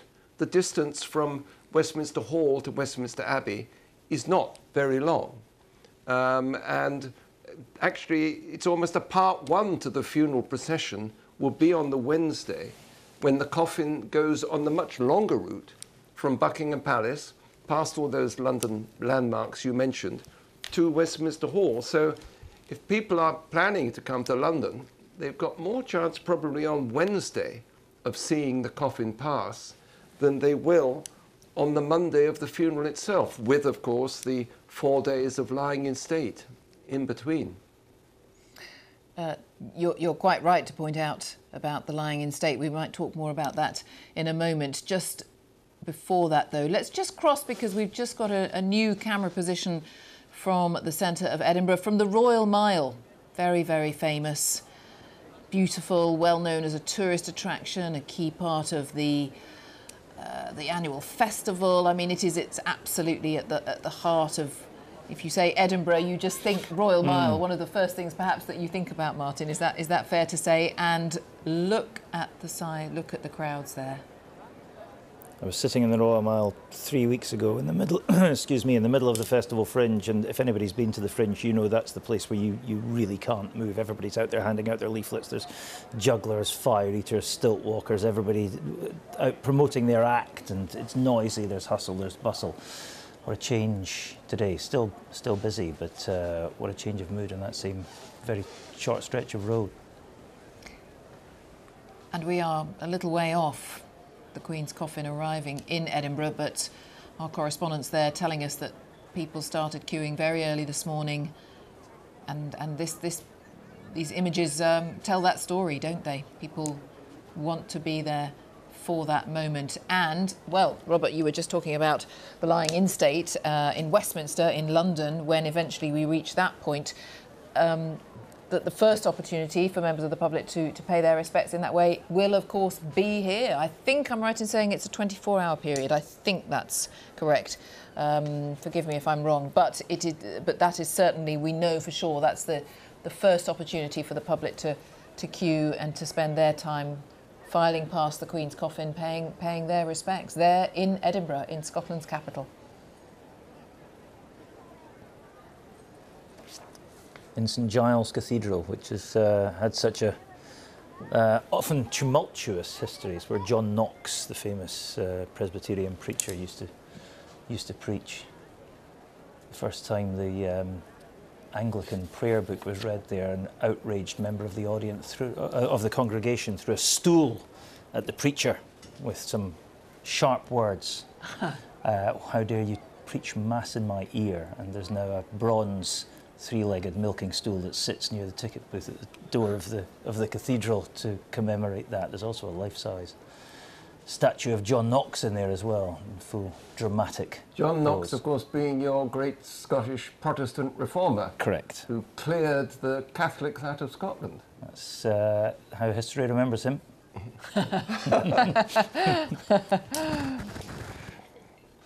Well, and that's even those two images that we show you there now on the screen. There's poignancy with that, because the Queen's coffin being driven south, inevitably down to Edinburgh, and waiting there, lining the Royal Mile, and I'm imagining the streets behind, the streets off as well. Thousands of people there waiting. That journey through Edinburgh from the first roundabout, the Barnton roundabout at the start of Edinburgh, to Holyrood Palace, it's about 5 or 6 miles of solid urban streets. It'll be very interesting to see then. There'll be a lot of people. Edinburgh's a city of 500,000 people, just under 500,000 people. So a big population by Scottish standards, second biggest city in Scotland. It'll be interesting to see the streets there. So, you know, for the first time we'll have seen them going a long way through an urban area. But I suspect, given what we've seen, given through rural Scotland, they've been almost just an extraordinary turnout on every bridge and every field, it seems. I suspect Edinburgh may be quite something. Absolutely. Well, just approaching Perth, I believe, is the point of the journey that the cortege is at, and of course our focus is on that. But a few minutes ago, we reflected on, we touched on the mood and the scenes there at Buckingham Palace, and we'll return there because our correspondent Charlotte Gallagher has been spending a few hours there among the crowds, and we could tell, Charlotte, in contrast to what we are, of course, watching, there's great excitement there where you are, because they've been catching quite a few glimpses of the new king. They have indeed, Jane. There's been a real feeling of wanting to welcome the new king to his job, to his office at Buckingham Palace. He's in there at the moment meeting people from the Commonwealth and also remembering the Queen. Lots and lots of people coming down with flowers, and we've got some very nice flowers to show you now. This is Zara. Hi. Hello. How old are you, Zara? I'm 8. You're 8. And can you show me what you've made for the Queen? So, yesterday evening I drew a picture of me, the Queen and my brother, and I put "Rest in peace, Your Majesty." And how old are you, Zara? I'm 8. And when it was the Jubilee, what did you do in school? Did you do lots of fun things? Well, we dressed up in red, blue and white for the Queen, and we learnt about each year, each class did a year about the Queen. I can't remember my year because it was like a really long time ago. Yeah, let's have another look at this wonderful picture you've done. And do you know what I really like as well? Not only have you got the crown, you've got the handbag. And what did we learn about what she keeps in her handbag?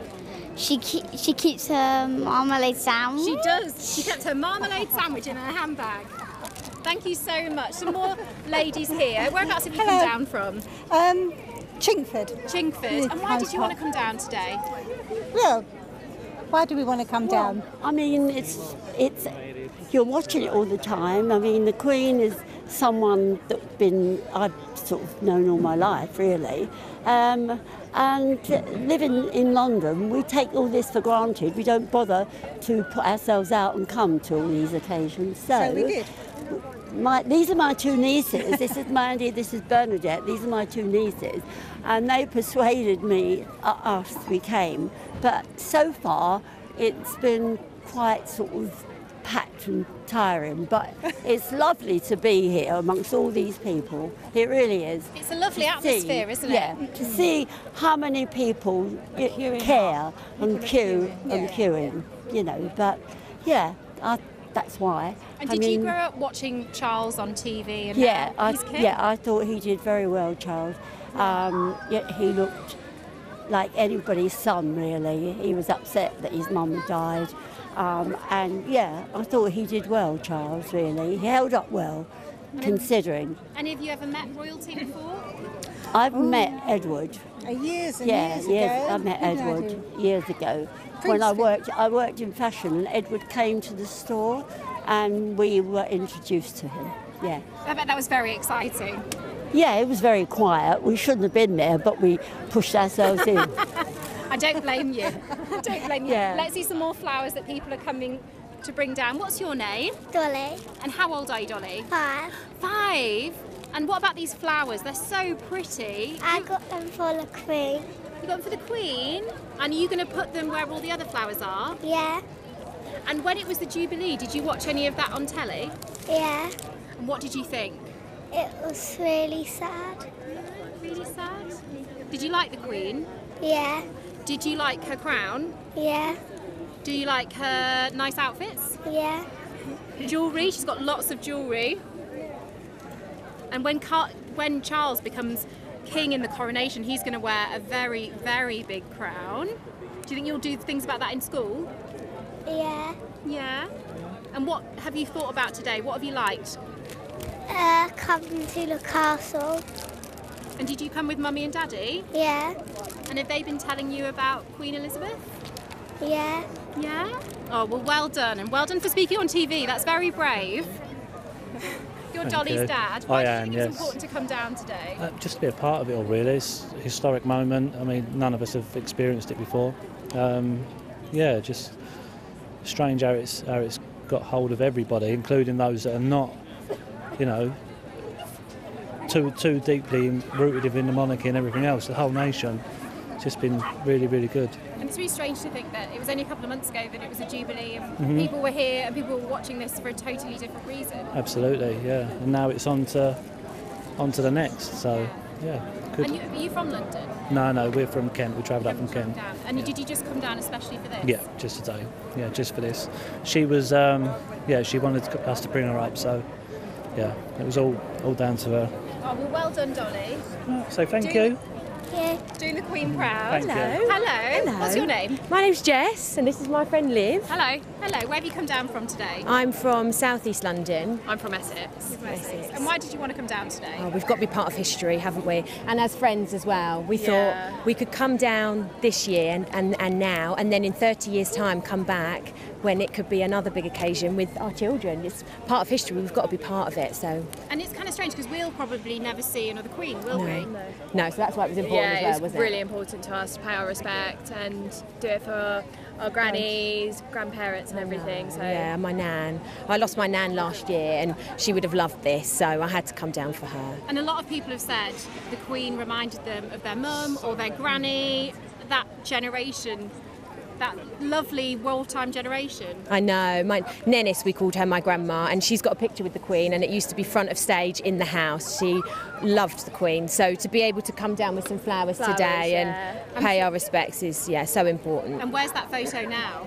Oh, I think my sister's got it, actually. My sister's got it up somewhere. It is somewhere. It's not in my house, unfortunately. It must be at her daughter's, my dad's sister. And are you hoping maybe to see King Charles today? Or? Absolutely. He's here, isn't he? Yeah.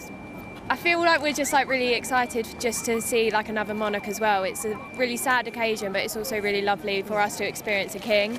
We've never really experienced that, so it would be really nice. And not many people have experienced a coronation. No, not at all. It's new to most of us, isn't it? Absolutely. And we just want to be part of it, and I feel like that's the most what we're here for. We've got to make the most of it and pay our respect. She done us proud for my whole life, your whole life, everyone's whole life pretty much. So it's really nice. We're already planning everyone. as well, aren't we? Monday we're going to come down for the funeral. We think, we've got to be part of it. Come down nice and early. We've got to try and get our spots, haven't we? Down this way. Exactly. Early. Thank you so much. It was lovely to meet you. Lovely to meet you too. And you can tell, Jane, how much the Queen meant to every generation here. You've got people, that are just 5 years old. You've got people in their 70s, even 80s coming down. And the Queen and the royal family mean something different to a lot of them. But what a lot of people have been telling me is that she symbolised that unity and also stability. And some people saying they felt quite unnerved when they heard that Queen Elizabeth had died, but now they really, really want to welcome King Charles to this role while he's mourning as well. He's mourning his mother, and they want to make him feel incredibly welcome. Charlotte, super. Thank you so much. We'll have more from you a little bit later. Charlotte Gallagher there at Buckingham Palace. A really fantastic flavour of... Jane, I think we better go home and just leave the people outside Buckingham Palace to put it all into words. It's so moving. It does feel like that, doesn't it? It's so lovely. It's so yes, and children, as ever, often come out with the best observations as well. We will have much more from there, of course. So the coffin, the Queen's coffin, still there on in the cortege. Through Perth, around about 35 miles to go, I believe, I'm just told, to Edinburgh, a little bit further to go. We're reflecting on its journey throughout. We've been talking about the number of people who've come out, who've lined very many parts of the route. Let's just return to a scene we saw just a little bit earlier in the day. Not something we quite spotted at the time, but tractors in Aberdeenshire is as much as I can tell you, but it was they formed their own guard of honour. Let's just see this for the first time.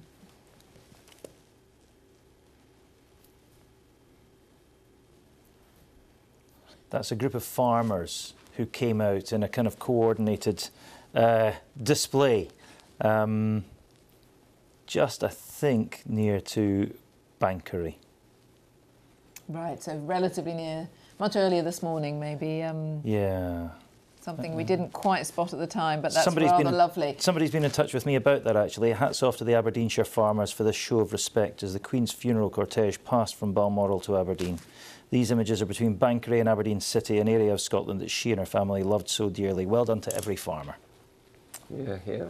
Oh, lovely. That's lovely and an unusual sight, but again, quite touching that they coordinated that, as you say, and lined up. And Princess Anne, of course, is in this car we're looking at. Yes, She's indeed, experiencing with her husband. It yes. With her husband, Commander Tim Lawrence. She will have seen that, as she will see the crowds that have turned out, and is yet to see what looks like a considerable, very, very substantial crowds lining many of the streets in Edinburgh. That is yet to come. And Edinburgh preparing for its key role in all of this, because once the cortege arrives, as we've been saying, that was due at 4 o'clock. We think it's running a little bit late, but once the cortege arrives, there is much more ceremony besides in Edinburgh, in Scotland's capital, and that, as we've been saying, is the first place, the first part of the UK where members of the public will be able to pay their respects at a period of lying at rest. So Edinburgh preparing for all of that and its role. Judith Moritz is in the city and has been talking to people getting ready for those events. The Queen loved Balmoral above everywhere else. And so, as she left her summer home for the last time, a nod to that affection. The wreath atop the coffin created from some of her favourite flowers from the estate. The cortege is now making its way along a 175-mile route through the villages, towns and cities of eastern Scotland. And her subjects came out to see, here in Ballater, the community closest to Balmoral, where the Queen was considered a local by many. The coffin is being driven to Edinburgh, and the city stands ready.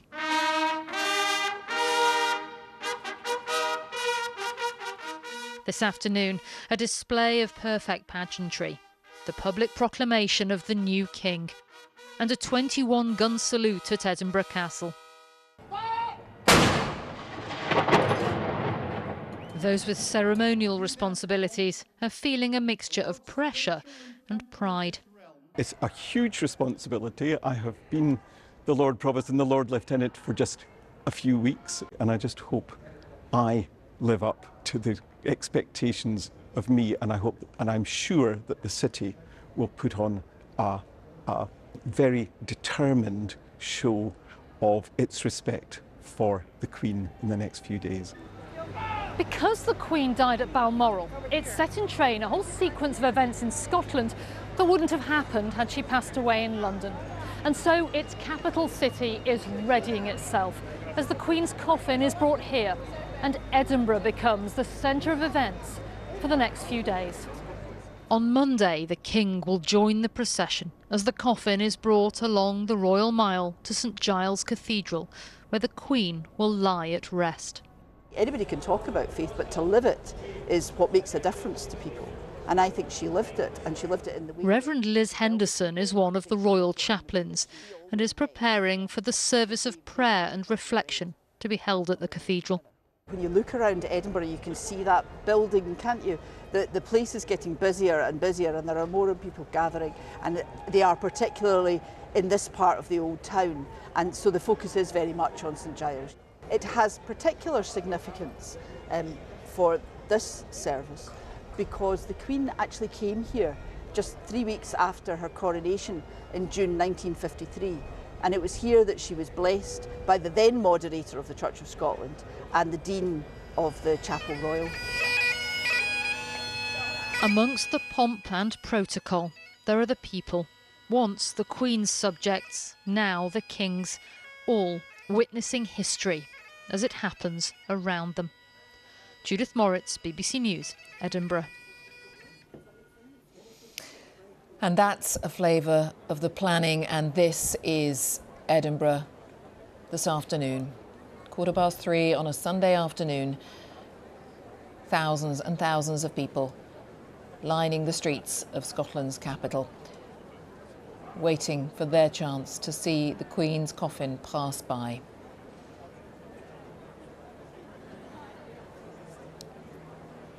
We are keeping an eye on all of that, and as I say, was due to arrive at about 4 o'clock in Edinburgh, but we're told that's still running a little late. But the crowds have been there for many, many hours. Our correspondent's telling us that a lot of people started queuing really quite early this morning, so a little longer wait for them. I don't think people are going to mind. Those are just some of the scenes that we can bring you this afternoon from Edinburgh, as the Queen makes her final journey from Balmoral to Edinburgh, where she will rest for 24 hours or so, and members of the public will be able to queue and pay their respects. As we stay with these images from the helicopter, let's talk as well to... I apologise, I will explain in a moment who I'm going to talk to, because we're just going to revert, we're just going to pivot back to the capital. Here we are at Buckingham Palace, back there again. We've been talking a lot, haven't we, and heard some lovely, lovely stories and thoughts and memories and anecdotes from members of the public who have been out there outside the railings of the palace. And we've heard a lot of cheering as the new King Charles was driven into the palace a little earlier. And I think that what we're seeing right now, apologies, slightly blurry shot, but you'll appreciate very busy day with an awful lot of cameras and radio signals around. This, I believe, is the Queen Consort just leaving the palace. She went in an hour or two ago. I slightly lose track of time now, but there were big cheers certainly as she was driven slowly into the palace and now off to other areas. The new king, of course, we know, has a very busy afternoon of lots of meetings with particular reference to the Commonwealth. He's got a lot of meetings with high commissioners, with the Secretary General of the Commonwealth, and he has a number of meetings with religious leaders as well. So King Charles very much working away there this Sunday afternoon inside Buckingham Palace. We'll stay, I think, with this shot for a while. We were just going to get the thoughts of my colleague, our security correspondent, Frank Gardner, because, Frank, you met the Queen on quite a few occasions, actually, including being presented with your OBE by the Queen. Yeah, that's right. I mean, absolute honour. Before I talk about that, I should just mention, I think Tim Lawrence, Princess Anne's husband, was referred to earlier as a commander. He's actually a Vice Admiral, a 3-star, which is 2 ranks above that. Oh, goodness. We don't want to demote anyone. We certainly don't. No. I don't think he deserves it. The thing that really has struck me over the years, in the many occasions I've been lucky enough to meet the Queen, was the extraordinary attention she pays to what people are saying. She didn't go through the motions. She was genuinely interested in what people had to say. She'd look you in the eye, she'd pause, she'd listen, she'd respond. You know, these weren't just sort of platitudes. She was so interested. When you think about the thousands of people that she met, and she was terribly kind to me when I got my OB. I'd been shot the year before, so I was standing up with this Zimmer frame, and the courtiers were very nervous because I think they thought there was a risk I might sort of topple over and fall on top of her or something.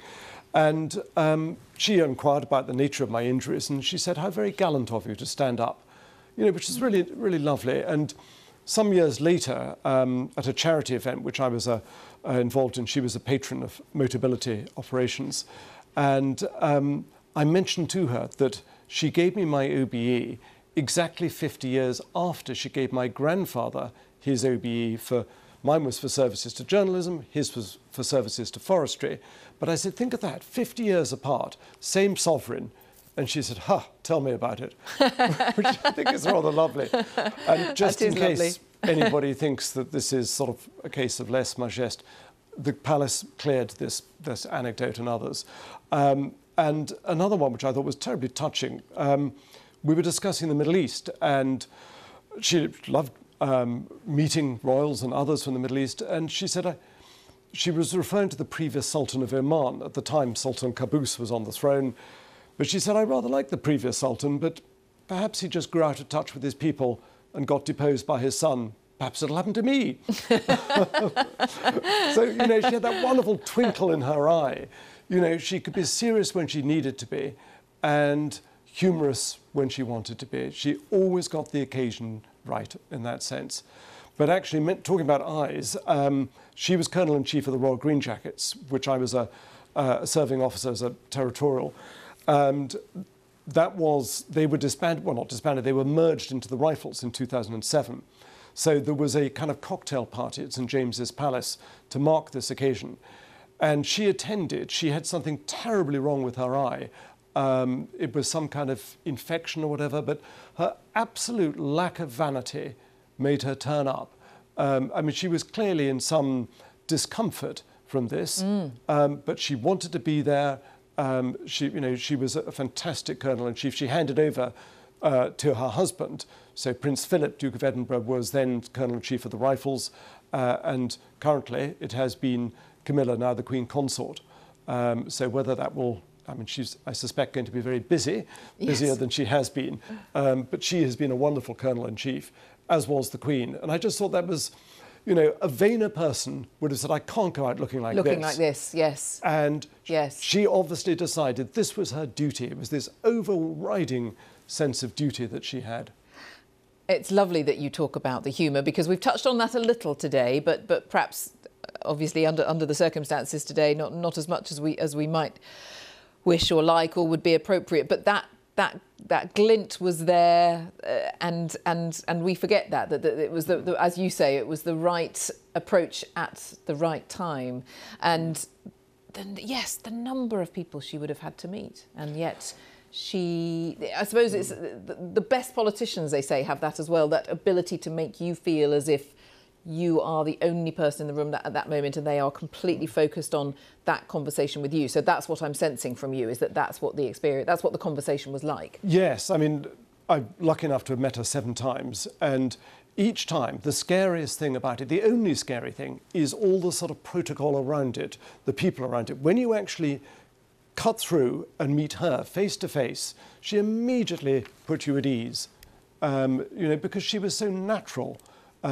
Whereas there's an awful lot of pomp and ceremony and protocol, and you do this, you don't do that. But once you meet her, all of that melts away. So lovely to hear those anecdotes. Frank, thank you very much for now. Frank Gardner, thank you very much. We are just going to take a minute, as we promised much earlier in the day. We would just reflect the Queen's love of racing, hugely knowledgeable about racing, of course, wasn't she? We're just going to talk a little about the St Leger. It's the final classic of horse racing's flat season. It's due to begin in Doncaster. The Queen, well, almost doesn't need saying, does it? It is well documented, her love and knowledge in this field. Let's head there and join our correspondent Matt Graveling, who is there at the winner's enclosure, in fact, at Doncaster Racecourse, where I imagine, Matt, the Queen is very much in people's thoughts. Oh, of course, Jane.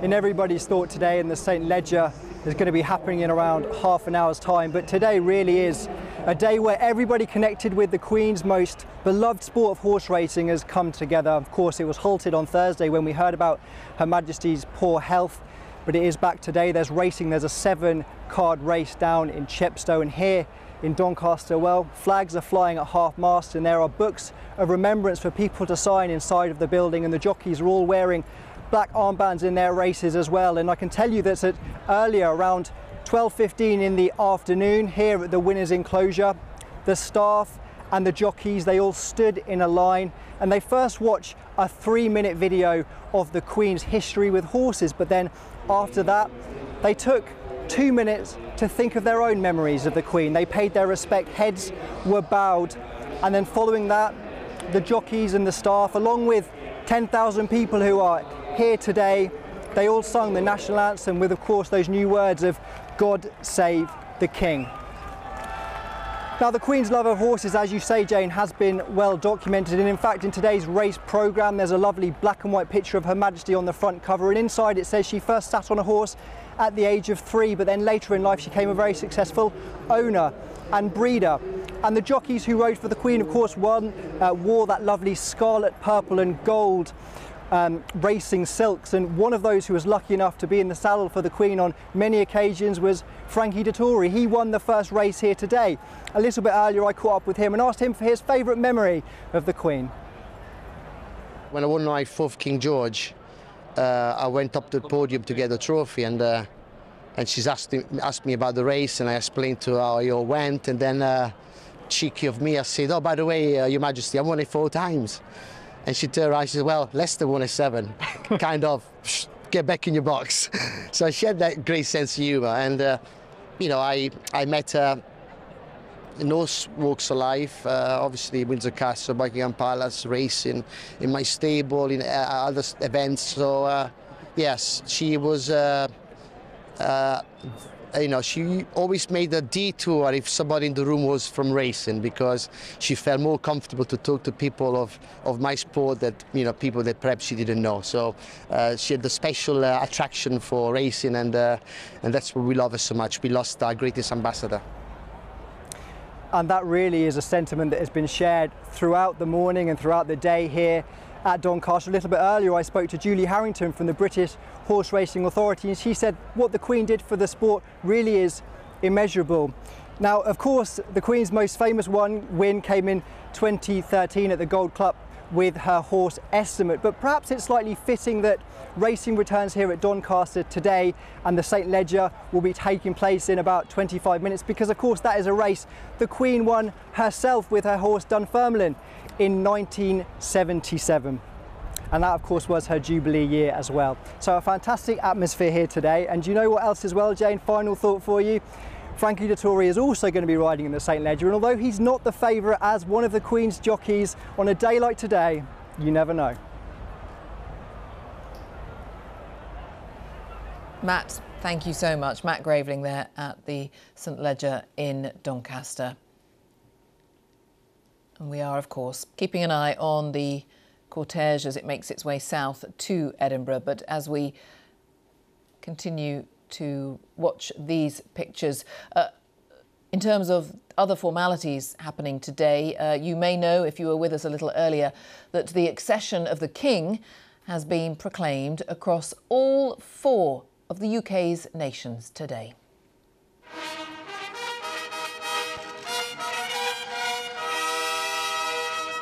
To call to his mercy our late Sovereign Lady Queen Elizabeth II, of blessed and glorious memory, by whose decease the crown of the United Kingdom of Great Britain and Northern Ireland is solely and rightfully come to the Prince Charles Philip Arthur George.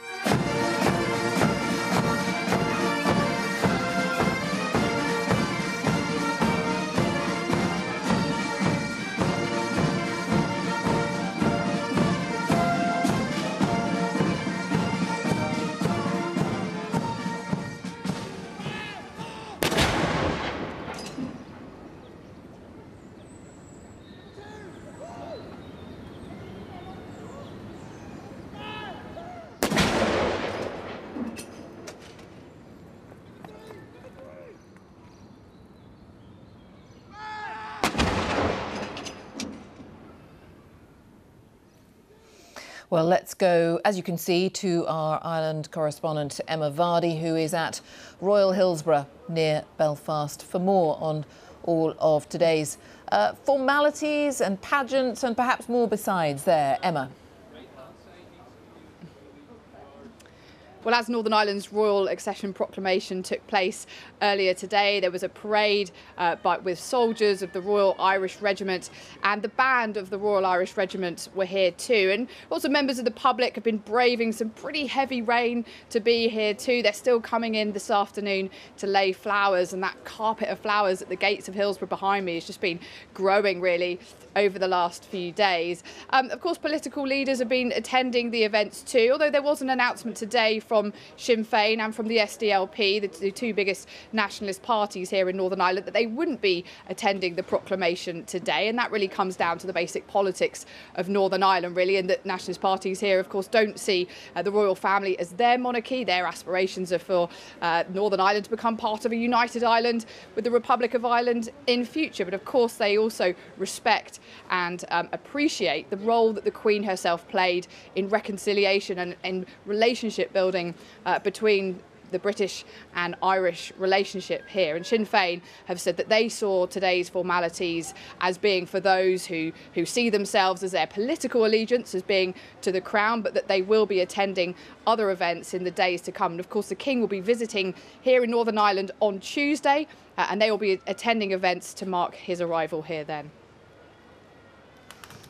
Emma, thank you very much. Emma Vardy, our Ireland correspondent, and our security correspondent Frank Gardner is still with me here in the studio. And I should say, talking to you, Frank, not really in that role as as a correspondent, but it's simply because you have met the Queen on quite a few occasions, and some of that is because of your military connections. And I was just interested because earlier you mentioned that, you know, that the role of the monarchy is so important, and some people watching might think that it's just ceremonial, if you like, the various roles they have within Britain's military. I mean, explain from your perspective how important that role was, what the Queen brought to that. Her role was hugely important. She's head of the armed forces, was head of the armed forces. She was Colonel-in-Chief, or at least held a rank with over 50 military organisations, not just in Britain, but around the Commonwealth. Amazingly, she had her first role as Colonel-in-Chief in 1947, when she was still Princess Elizabeth back then. She became Colonel-in-Chief of the Balaclava Company of the Royal Regiment of Scotland, or its equivalent back then. She was Colonel-in-Chief of the Royal Green Jackets, which I was a serving member of before it was amalgamated into the Rifles. And I remember being told on one of my very early mess evenings, like these mess dinners, we don't do the loyal toast. And I said, oh, really? Why not? Because our loyalty to the Queen is never in doubt. Now, that was actually a lot of nonsense because I attended plenty of loyal toasts, but it was a nice idea. And of course, she was a superb horsewoman. You would see her trooping the colour. She would attend things like Sovereign's Parade. But, you know, when she was on horseback, she was completely at ease. She rode a lot, and there was famously that picture of her riding in the grounds of Windsor Castle, I think it was, with President Ronald Reagan. Totally at ease, passionate about horses. But her connections to the military were hugely valued by the military, and that's passed on, it's extended to other members of the family. So the military patronages are very important. They present colours. And in more recent years, when men and women have come back from operations in places like Iraq and Afghanistan, in some cases, young men and women hardly into their 20s, with broken bodies, having suffered terrible, life-changing, catastrophic injuries, the comfort that the Queen and other members of the royal family, and as I mentioned, Camilla, the Queen Consort, has been Colonel-in-Chief of the Rifles. This is enormously comforting to people to know that somebody as high up in such an exalted position in British society actually cares about them and wants to know about them and how they're getting on and what kind of pastoral care they're getting. These things really matter to people, so it's valued. Very, very interesting. Thank you so much. Good to see you, Frank Gardner, with your many recollections of meeting the Queen, in fact. We are going to return right now to Edinburgh because that, as we say, is where the cortege is headed. We've seen the crowds, haven't we, build and build on the Royal Mile. Let's cross over there now and join our Scotland correspondent, Alexandra Mackenzie, who I think, near St Giles Cathedral, clearly. Alexandra, hello.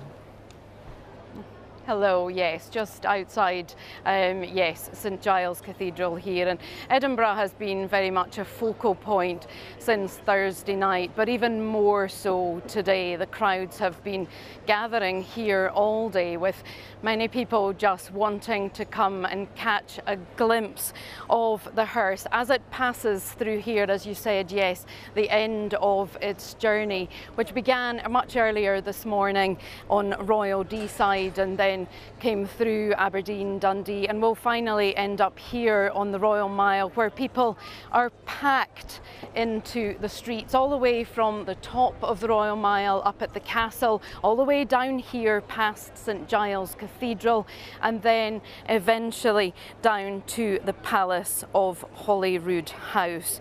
Now, the coffin will come through in the hearse. It will come over the new Queensferry Crossing, which was opened by the Queen a few years ago, and then will come into Edinburgh and skirt round the castle at the top of the mile, and then will come down the Royal Mile to be seen by all the people waiting here. Some of them have been here for hours, have been here for much of the day, and down past St Giles, where the service will be tomorrow, and then down to the Palace of Holyrood House, where the coffin will lie overnight. Before tomorrow, there will be a procession tomorrow, joined by members of the royal family. The procession will come back up the Royal Mile to St Giles Cathedral, where they are preparing there for that service tomorrow, and then there will be a vigil in the evening with members of the royal family, and the coffin will lay there at rest for 24 hours so that members of the public can come and pay their respects to the late Queen, and many people here, and that's all they've known. They've just known one monarch, Queen Elizabeth, for the 70 years that she was on the throne. And this wasn't the only thing happening here in Edinburgh. Earlier today there were two proclamations, one announcing the new king, King Charles III, to the people of Scotland. That took place at the Market Cross, which is just at the other side of St Giles, and people gathered here for that. There was a procession down from the castle that was attended by many dignitaries and politicians, Nicola Sturgeon, and leaders of other political parties. And then there was a second proclamation that was up at Edinburgh Castle, and that was to announce the new king to the people of Edinburgh. And people have been coming to Edinburgh since Thursday night. Holyrood Palace, that has been a focal point up till now. Many people coming to lay flowers, tributes, candles, messages, some just saying a simple thank you. And people have been showing emotion and just expressing their loss, people just wanting to come together, many people just standing in silence, just coming to want to come together and remember the late Queen. Alexandra Mackenzie, thank you so much there in Edinburgh. As we return to the images we've been looking at of the cortege, which I am told is now actually not far from the Queensferry crossing. Would it be fair to... I haven't even got the sentence out. I was about to say, would it be fair to assume, Martin, that we will have considerable crowds at this point? But that bridge was pretty full. That's Dunfermline. It's the Dunfermline turn off on the M90 motorway. Ancient borough of Dunfermline, 1,000 years old, but was made a city in the Platinum Jubilee celebrations. But yes, as you can see, it's. I mean, that bridge was. There was no room to stand hardly on that bridge now. So I think that's a portent of what we're going to see in Edinburgh. These people obviously have had a chance to watch what's been happening over the course of the day and plan their day, and perhaps people who didn't necessarily know the route or know this was happening have changed plans and are coming out. That's Rosyth. If the picture sharpens up, that's the town of Rosyth, and in the distance you can see the naval dockyard of Rosyth, where the Queen named the Britain's biggest battleship, and named in her honour, the HMS Queen Elizabeth. I think she named it quite a while back actually, but it was launched into service. It began service in 2020. It's the flagship of the naval fleet. And there you can see, if the picture sharpens up again, the three Forth bridges. The rail bridge on the left, the darker bridge. And in the middle, the old Forth Road Bridge, which is still in use for kind of buses and public transport. But the Queen opened that in 1964. And on the right, the bridge that she's about to cross, the Queensferry Crossing, which she opened in 2017. A really elegant and dramatic piece of engineering. It's very beautiful, isn't it? It's only 2017. It's not. Yeah, it's still 2017. Not that long. And periodically, as you see, the cameras switch back as well to the various vantage points that we have in Edinburgh, because we talk about the Royal Mile a lot. It's very famous. It's well known in terms of tourism as well. But there are many, many other streets, not just the Royal Mile, that we are focused on. And there's many streets that are really filling up, have been filling up over the course of the day. And a huge turnout clearly there in Edinburgh. As I say, I'm afraid we don't have any official estimates. We don't have anything from the authorities as to the numbers they think are out on the streets yet. But Edinburgh's part in this is huge. As we've been reflecting, there's been a lot of preparation, a lot of build-up. And Edinburgh will be the first place in the UK that members of the public are able to pay their very last respects, as the Queen will lie at rest for a period. And Robert Lacey, you've been watching all of this throughout the day with us, and you were explaining earlier that the notion that lying in state hasn't always happened. It's relatively new in historical terms. Yes, the first, as I was saying, the first lying estate we know of on a major scale was for Gladstone, the Prime Minister, and at the end of Queen Victoria's reign. And George V, who was the Queen's grandfather, when he saw this event, he thought it would be a wonderful way to honour his own father, Edward VII, the great-grandfather of the Queen. And so that's when the institution started. And the lying in state was originally just for a day or so. Now, for Elizabeth II, is going to be, what is it, a day, 24 hours in Scotland? I believe it's 24 hours, and yes. 4 days in... 4 days in London. In London. I mean, I was reflecting on that wonderful sequence we saw about her love of racing. I think one of the secrets of her success and her meaning to people was that while her job was grand, she was not grand. It's a cliche to talk about the common touch, but she just had populist instincts in her. And as we've said so many times, she was a player who understood she was in a system. There, look, we're looking. She was in a system that's more important than any one individual, and she worked so hard to make the royal family operate as a team.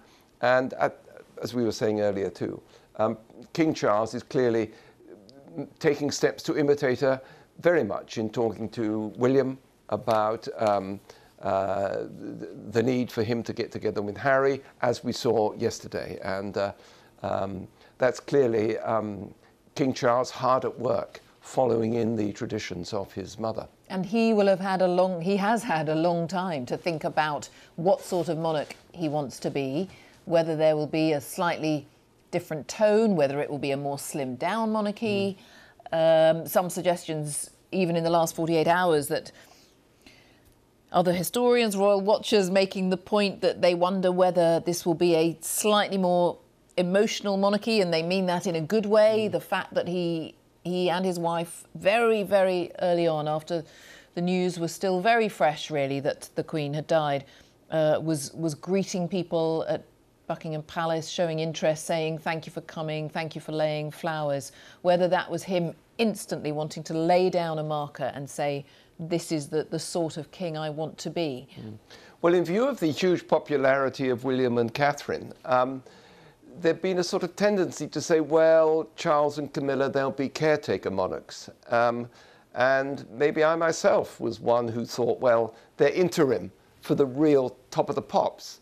But in fact, in these last few days, we've seen extraordinary upwellings of sympathy but also support and encouragement for Charles and Camilla. I mean, the polls are not out yet, but I think that that's a natural reaction to the situation. But the way in which King Charles has already reached out to people with 2 walkabouts, he's taken this private initiative to try and get his sons back together closer, certainly in public. Yes. These all show an activist king. Yes, he's had a long time to think about it, but he's jumped straight in, actually. And I think, I think it's fair enough to speculate the coronation is going to come much quicker than it did last time, when we had to wait 18 months. Oh, that's interesting. You think it will, because there's been no discussion of dates or anything. Quite rightly, I think maybe some of us assumed that it would take a long time simply because it took a long time the coronation took a long time in 1952 to 3, nearly 18 months, because they hadn't quite worked out the significance of television, and they had to convert the Abbey from a church holding 2,000 to a sort of mini football stadium holding 8,000, because of the idea of the Queen being crowned in the sight of all the people. That was an enormous physical undertaking, which won't be necessary this time. And there is this royal tradition, something also started by King Edward VII, the sort of populist king at the beginning of the 20th century, that royal events should take place in the summer. He was the first king who celebrated a winter birthday in the summer because it's better and more fun for everybody to celebrate in the summer. So I don't imagine we'll have a coronation this winter, but certainly I would have thought that next summer is the latest one can expect for a coronation. But obviously the feelings associated with the loss of the Queen and her funeral have to be played through thoroughly before that can happen. Of course, oh, absolutely. And yes, apologies, slightly running before we can walk in one sense, but it is there is so much to cover and so much to discuss. But our focus, we must keep pulling it back to this, our focus is very much today on the cortege, the movement of the Queen's coffin from Balmoral down to Edinburgh. Apologies, just occasionally losing the line there, but the Queensferry crossing. And again, Martin, your thoughts about the sort of numbers of people that we are seeing and what we're witnessing here? Well, we're looking at the Dean Bridge in Edinburgh now, at the end of Queensferry Street, and just people who know Edinburgh will know the west end of Princes Street, that part of town, the new town of Edinburgh. That's where that is. This is actually further down Queensferry Street, but we're looking, certainly at the Dean Bridge. It looked like the numbers were you know, they were very deep on the pavements. And as we saw from the aerial shots earlier on, when the convoy passed just over the Queensferry crossing, past the town of Queensferry itself, there was a bridge there and some embankments on the side of the motorway, and they're just packed with people. So yeah, we shall see. They're just about to head down towards Cramond. People who know Central Scotland will know that area. And they'll be in town in about another mile or so, or on the edge of town. There'll be an urban built-up Edinburgh, maybe 2 miles from here, say. So yeah, we shall see. But everything that we've seen so far suggests this could be something quite spectacular.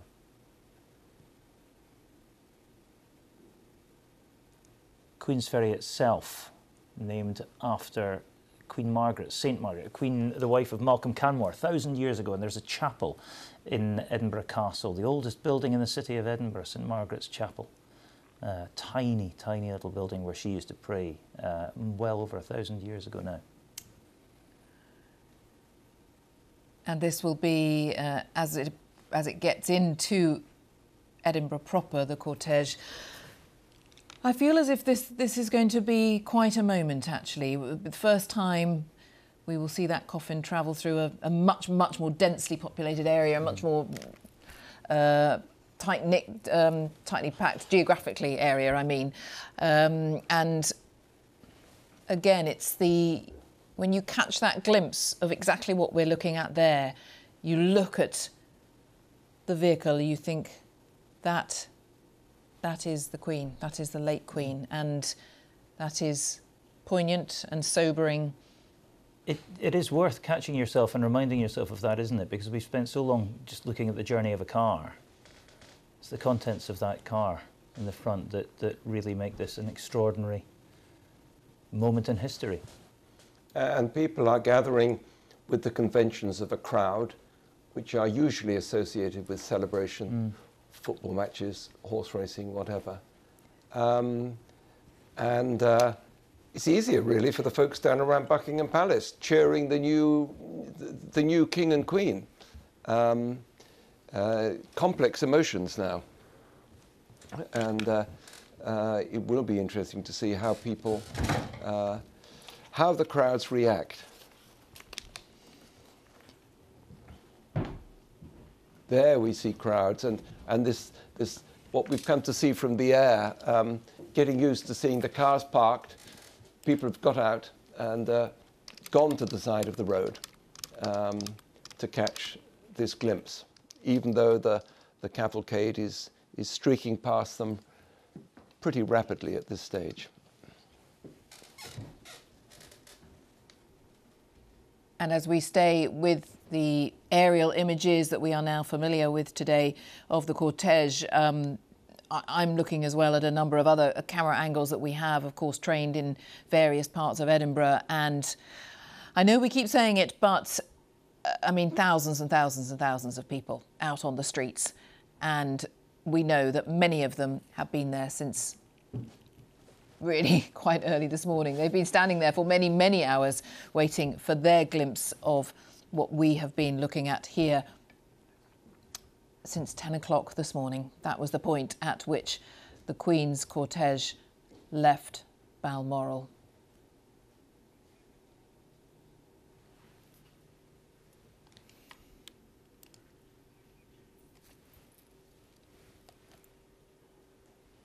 Well, we'll stay with these pictures. Let's just try to give you a sense of what we're witnessing here and what is to come in the next few minutes and hours. This is the cortege taking the Queen to her resting place for tonight at Holyrood House in Edinburgh. It set off just after 10 o'clock this morning from Balmoral. And worth reminding you, perhaps, before we get into Edinburgh proper, of what we expect in the coming days. Tomorrow afternoon, Monday afternoon, there will be a short procession of the coffin along the Royal Mile to St Giles Cathedral, with the King and Queen Consort following on foot. A service will then be held, attended by members of the royal family. The Queen will remain at St Giles for a short period of lying in rest. And then in the evening, there will be a vigil. Later, the Queen's coffin will be taken to Edinburgh Airport. That will happen on Tuesday tea time. Her body will be flown to London, and she'll be accompanied by her daughter, by the Princess Royal, Princess Anne. And it will arrive at Buckingham Palace in the evening, witnessed by the new King, by King Charles and the Queen Consort. Then on Wednesday afternoon, the Queen's coffin will be adorned with the crown and a wreath of flowers, and it will travel on a gun carriage from Buckingham Palace to Westminster Hall.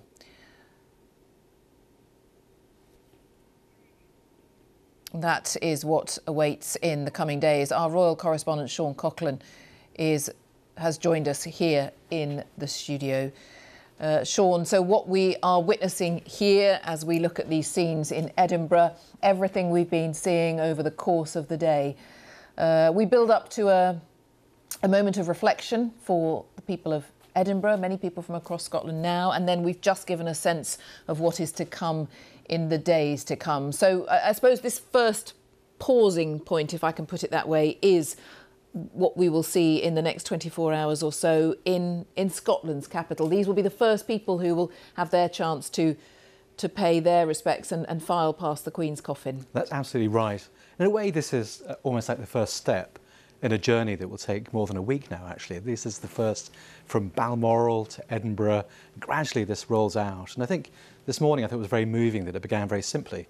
In Balmoral, the Queen's coffin carried by 6 of her gamekeepers, people she knew and worked with, an oak coffin taken to the hearse, in a rather homely scene.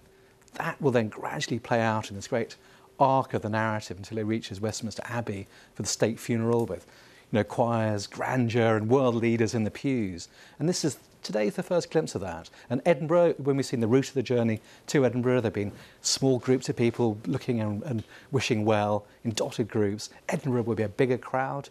Eventually, London will be an even bigger crowd. So I think this is gradually building up to a sort of crescendo of movement and activity, and eventually a very solemn conclusion. Yes, of course. And people watching, sombre and sober though this is, there will be people watching this thinking, I want my child, I want to queue. However long it takes, I want to queue, I want to have that moment. For whatever reason, I want to file past the Queen's coffin, pay my respects. Right. Whatever their motivations might be, whether that's in Edinburgh or London. It's a moment of history, isn't it? I think, for all of us, none of us have seen this before, very few of us have seen this before. We don't know if we'll ever see it again. So I think there is an opportunity to almost take part in it, to pay our own respects. But to see it, I think, is very important. And I think people often want to be there. We want to watch it on television as well. But I think, lining the road, looking at something, it's a very deep tradition. It happens, each time these big events happen and people like to come and go. And even coming to work this morning, you could see people on the trains with bunches of flowers, hoping to go to Buckingham Palace. And there's a sense of participation, I think, and anticipation as well, as people are thinking what's happened. And I think you'll see it in communities across the country as this cortege goes through. So I think we'll see more of this. And people will have their own thoughts, you know, as you say, people have their own reasons for being there, and they'll bring their children and, you know, and say, or perhaps older people will remember the coronation. And I think it's a generational thing too. People will want to talk about it, take pictures and remember it and talk about it. I think it's what people are now discussing and thinking about. Yes, yes. We'll go to Edinburgh in a moment. But Robert, yes, just your thoughts on that. Yes. How, as you say, all these interviews we've had practically have been intergenerational. There have been grandmothers, mothers, children. It does bring people together in sadness, but also in a very human sense. And I love your analogy to it starting in this small way and swelling up and going through all those harvested fields of rural Scotland, moving now into the urban area and what lies ahead. It's like a river going from a stream to a river, isn't it? Exactly. It'll swell and I mean, you know, royalty is about choreography, and it's, again, as we've said so much, it's something the Queen did very well. And the way he's started, looks like Prince Charles is carrying on at speed. I think also that, you know, Robert would know much more than I would, that you know, the expression that monarchy has to be seen to be believed. Yes. And I think that's also true. That's also true in the sad parts of monarchy too, isn't it? It's yes. And the other saying is monarchy is only as good as people doing the job. Well, she did the job, didn't she? And that's what people are marking today and will be in the week ahead. Well, and that is why we are seeing crowds in the numbers that we are, of course, isn't it? Let's return to Edinburgh and rejoin Sarah Smith, who is there for us throughout. And we're looking at images from the sky that you perhaps don't have access to, Sarah, but quite deep crowds of people as the cortege skirts its way gradually into Edinburgh. And so huge crowds we're seeing, I think, is that fair to say, where you are? Oh yes, it's building all the time. Huge numbers of people who are now lining the Royal Mile, as you saw a few minutes ago, and all around here, around Holyrood House Palace as well. And what's interesting is, although there's a real sense of anticipation building here, as they expect the cortege to come through and be able to catch a glimpse of it, it's just how polite everybody is being. There are people here in such huge numbers, it would be easy to see some jostling and shoving as people try to get their best spot, but there's a real kind of family atmosphere here, as you've got young babies, old people, dogs, you name it. Generations have come out and they're standing very patiently, very quietly, waiting for the cortege to arrive without any sense of selfishness, trying to grab their own spot. It's very, very friendly.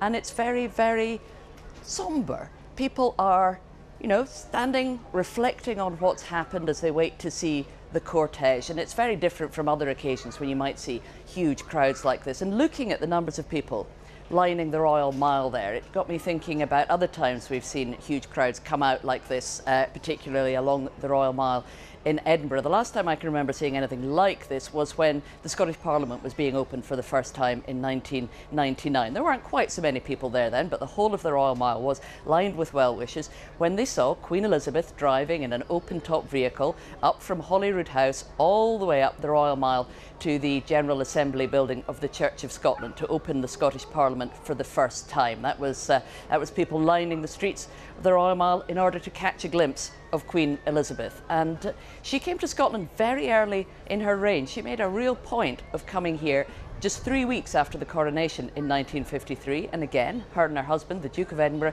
drove through the streets of Edinburgh in an open-top vehicle so that people could see them. People were lining the Royal Mile then in order to say hello to their new Queen in 1953, and they've come out in even greater numbers in order to say goodbye to Queen Elizabeth in Edinburgh.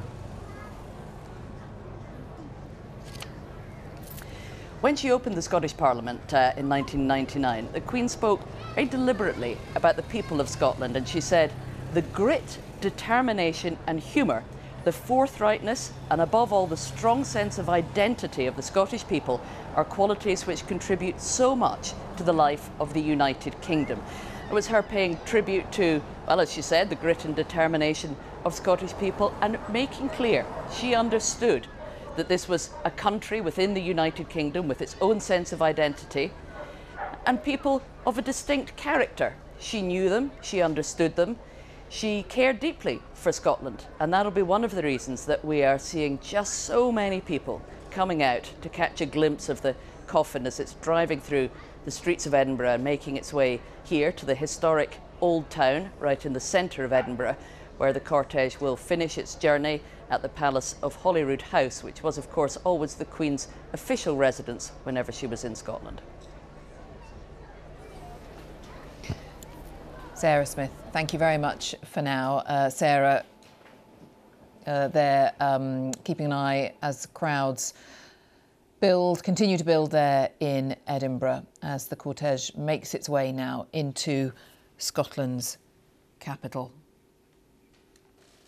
The BBC's royal correspondent Sean Coughlin is watching these pictures in the studio with me, and still with us, the royal historian and biographer Robert Lacey. And Robert, goodness, you and I have been following this journey all day from early this morning, and there was that deeply poignant moment when the gates of Balmoral opened and the cortege started to make its way out and we saw the coffin for the first time. I feel as if this now, the entry into Edinburgh, is similarly moving. I'm not even sure whether I can put my finger on why. Something about the capital, the sheer number of people there, the fact that the Queen will rest here now for 24 hours or so as well. There's something very simple but sad and poignant about that as well. I feel just the same, actually. I was just about trying to work out myself how to put it into words. The first sight of her in the coffin was, of course, tremendously moving to everybody who saw it around the world on television. Then out on the road, we got sucked up by the feelings of people along the way, and also our excursions back to London, where the mood is so different because it's looking to the future with King Charles. And now suddenly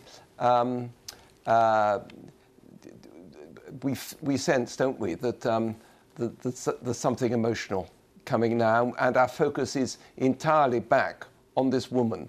Why everybody around the world, but here particularly in Scotland, capital of Scotland, is so moved and wants to pay their particular tribute to what she's done and what she's meant to them. And again, it takes us back to much of what you and I talked about a lot over that long Platinum Jubilee weekend. The crowds we saw, the celebrations we saw, there were people you and I spoke to who might have had certain views on the monarchy, certainly might have wanted to see a more modernised monarchy, however you define that, but a slimmed down monarchy, thought that there might be changes that could be made in 2022 to the institution. But that one theme that cut through every single conversation we had with people, which was the Queen is different. There was a respect for the Queen. There was an admiration for the fact that she worked into her 90s. The phrase, she never put her foot wrong, that was the sort of phrase that people used to you quite a lot, wasn't it? It's just that sense that, and I'm not trying to say any human being is absolutely perfect, but it was that sense that people had that the Queen transcended the institution as a whole, and that is what people have turned out to on the streets today to value and remember and say thank you for. Well, it was interesting, even in that report from Northern Ireland, Sinn Féin, who are anti-monarchist entirely, still and won't take part in certain things, but that doesn't preclude them from paying tribute to the way in which the Queen did her job so well, and of course specifically in the case of Ireland, made this human contribution to reconciliation that only she could make. Yes. The same process, the same human touch that she brought to the whole dissolution of the British Empire and its conversion into a family of nations. You know, Ireland, at least, still is in the British family of nations. And I was just thinking, too, about those horse racing pictures we saw. One reason she loved Ireland was because that's where she sent her young horses, because the Irish grass is so good for them, and where she had them bred. So we're talking all the time about a human being who, in her different ways, whether you are monarchist or not, has touched our lives. And that's what the people of Edinburgh are gathering to mark now. Yes. And actually, Sean, just picking up briefly on Robert's Ireland point, I mean, you think of those images today of the Queen shaking hands with some of those politicians. That's right, Images that a few years previously you couldn't have imagined witnessing. And that's, yes, exactly. To Robert's point, that's the role that she played in that. And it carries a great deal of symbolic weight, and the Queen brought with her a sort of dignity, and also her separation from the party political process allowed her to be above that. And I think it was, she brought a lot of dignity to those relationships. I think it was a very, profound thing. I think, and I think that's part of the fact that often part of the way she's held now is the fact we know so little about what she thinks about things. It's part of it. There, the mystery of yes. Behind the mask of duty, we still don't know really. And I think that allowed many people to project many things onto her. And I think that's part of. It's a very hard thing to do and to sustain that. And as you say, never to put a foot wrong, never to step away from that. And I think that's an achievement in itself. I think that people recognise. Wouldn't we love to know some of the things that were said in those political conversations in particular, but we won't. We won't. And also I think it's the thing when you look at those pictures there, you have that great sense of ordinary places seeing extraordinary things. When you see back gardens and shops and front, people going about, and then there's this cortege going through. I think there's something about that that's very moving, just seeing the sheer history going through your front door and people coming out to see it, and they'll say they were there and remember it. And I think it's ordinariness as part of the extraordinariness, I think, to see those scenes in those places. I wonder whether we have any sound from any of our cameras there as the cortege makes its way through Edinburgh. Whether we just get a sense of what the crowd is or isn't saying, doing.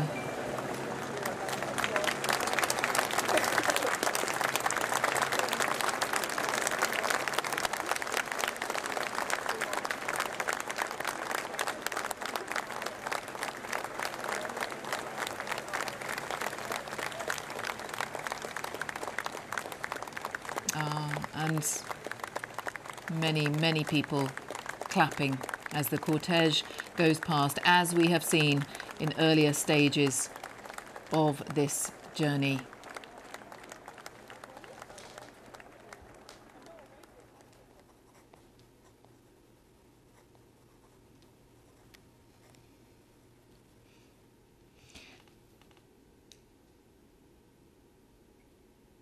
Beautiful aerial shots of Edinburgh. I think we will have other images as well of the Royal Mile. Very moving watching the cortege drive through those streets. And people who'd been waiting for so long,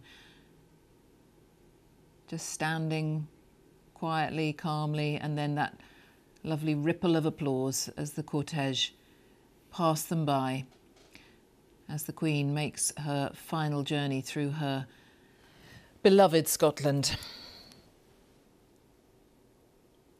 And the coffin will rest for 24 hours in St Giles Cathedral.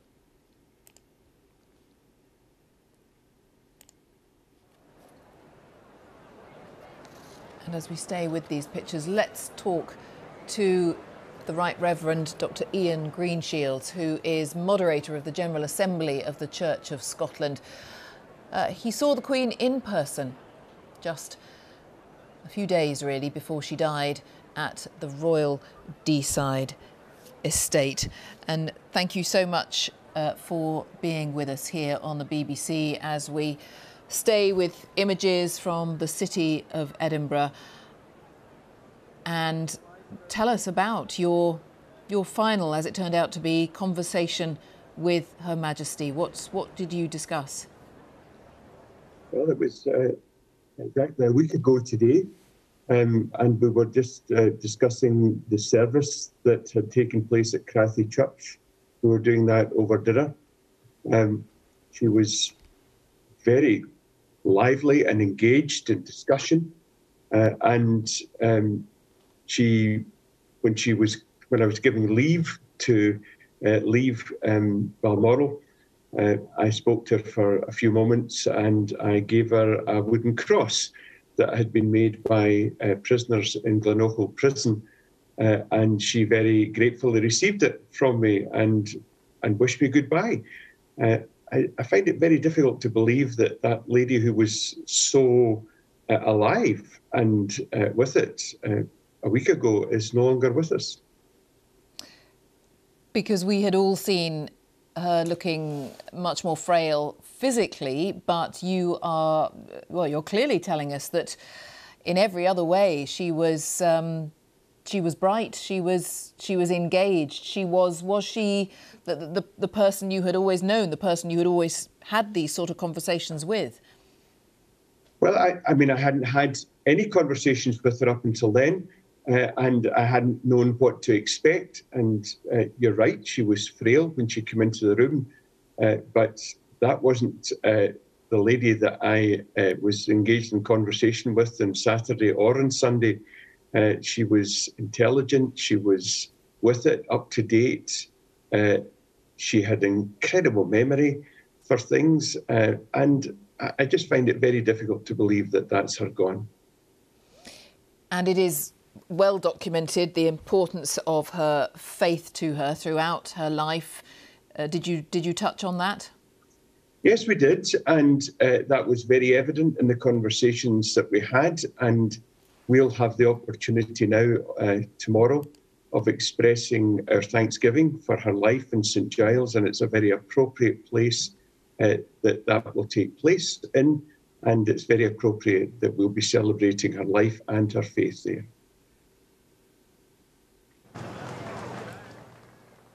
And just on a more personal level, I suppose, again, I'm struck by the number of people over the last few days who've said to me how much the Queen would put you at your ease when you entered the room, despite the inevitable formality surrounding her. I think everyone has said once you are actually in her presence, we forget that, she was remarkably easy to talk to. Would you say that was your experience? Absolutely. She was the Queen, yes, you knew that. And there was a certain respect for Her Majesty, but absolutely had you right at your ease from the get-go. She was quite a remarkable lady. Thank you so much for your remembrances and for your time here on BBC News. Thank you. That's Right Reverend Dr. Ian Greenshields, the moderator of the General Assembly of the Church of Scotland. And now let's return to the centre of Edinburgh. Well, I don't even know how many deep those crowds are.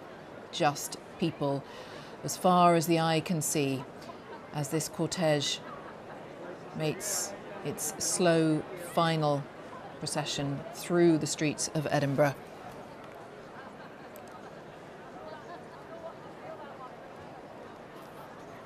And the Queen's coffin will rest there in St Giles Cathedral for 24 hours. This is the capital of one of her kingdoms, to which she's returning the last time. And I think, I mean, it's almost become a cliche, people saying, I'm here because of the history. But why not? It is an age passing. Such a shy person to command such loyalty and love. Well, it's actually a tribute to her shyness and, I think, to her Christian faith. I mean, it's not for him to say, but I'm sure she greatly enjoyed meeting the Dr. Ian Greenshields. Her professional duties brought her up with a number of classes of men and women, men of politics, men of philanthropy, men and women of philanthropy, and women of politics. But it was always said that she and the Duke of Edinburgh, who did enjoy a good philosophical argument, loved to talk with men and women of God, and to discuss the faith that both of them, the personal faith that both of them had, and which we heard the new King Charles express so eloquently, talking about his mother and father now being joined in heaven. Let's just hear a little of the crowds again, shall we?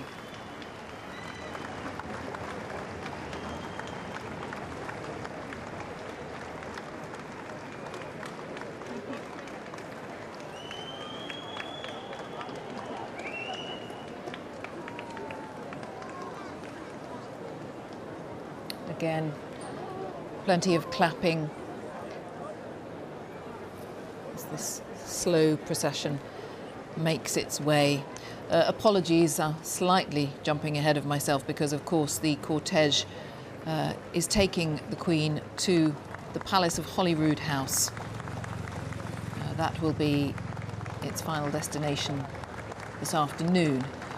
But, of course, ultimately, the Queen will lay at rest at St Giles Cathedral, the cathedral we've mentioned many times today, and that is where people will be able to pay their respects. But at the moment, the cortege wending its way to the Palace of Holyrood House.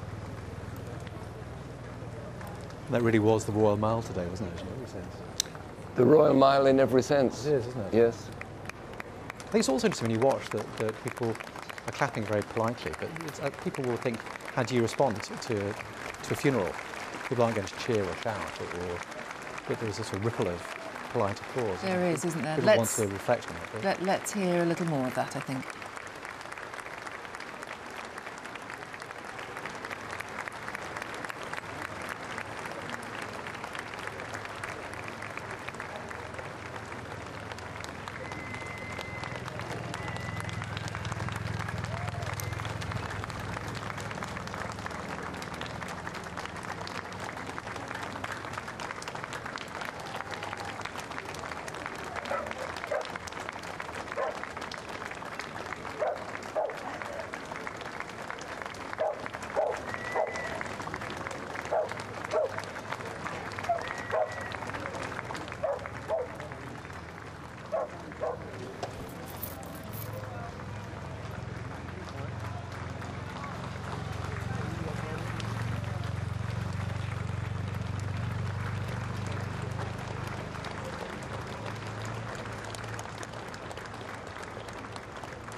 And so the Queen is very nearly at the end of her journey for today.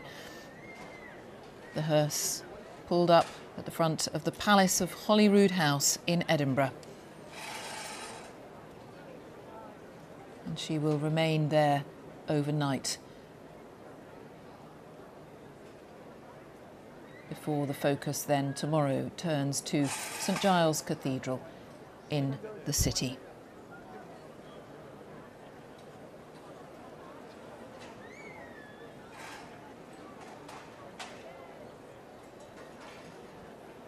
The coffin will be taken into the throne room inside Holyrood House.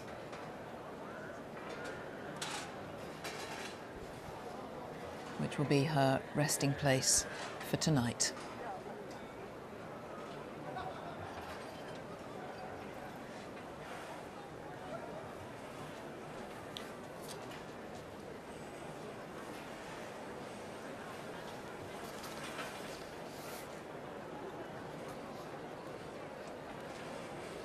So quiet at Holyrood House.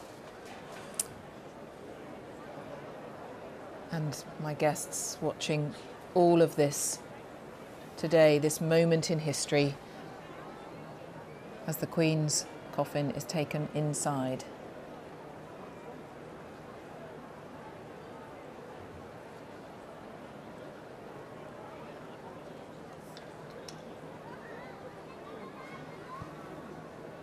The Princess Royal, Princess Anne,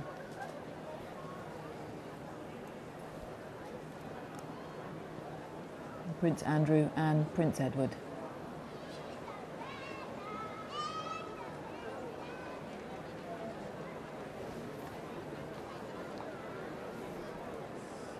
The Queen's children. So she now has 3 of her children with her, and King Charles will come tomorrow. Yes, the Princess Royal and her husband made that journey with the cortege, staying with her mother throughout that final journey from Balmoral to Edinburgh. And now the Queen's 3 children there inside the Palace of Holyrood House, where the Queen will rest tonight.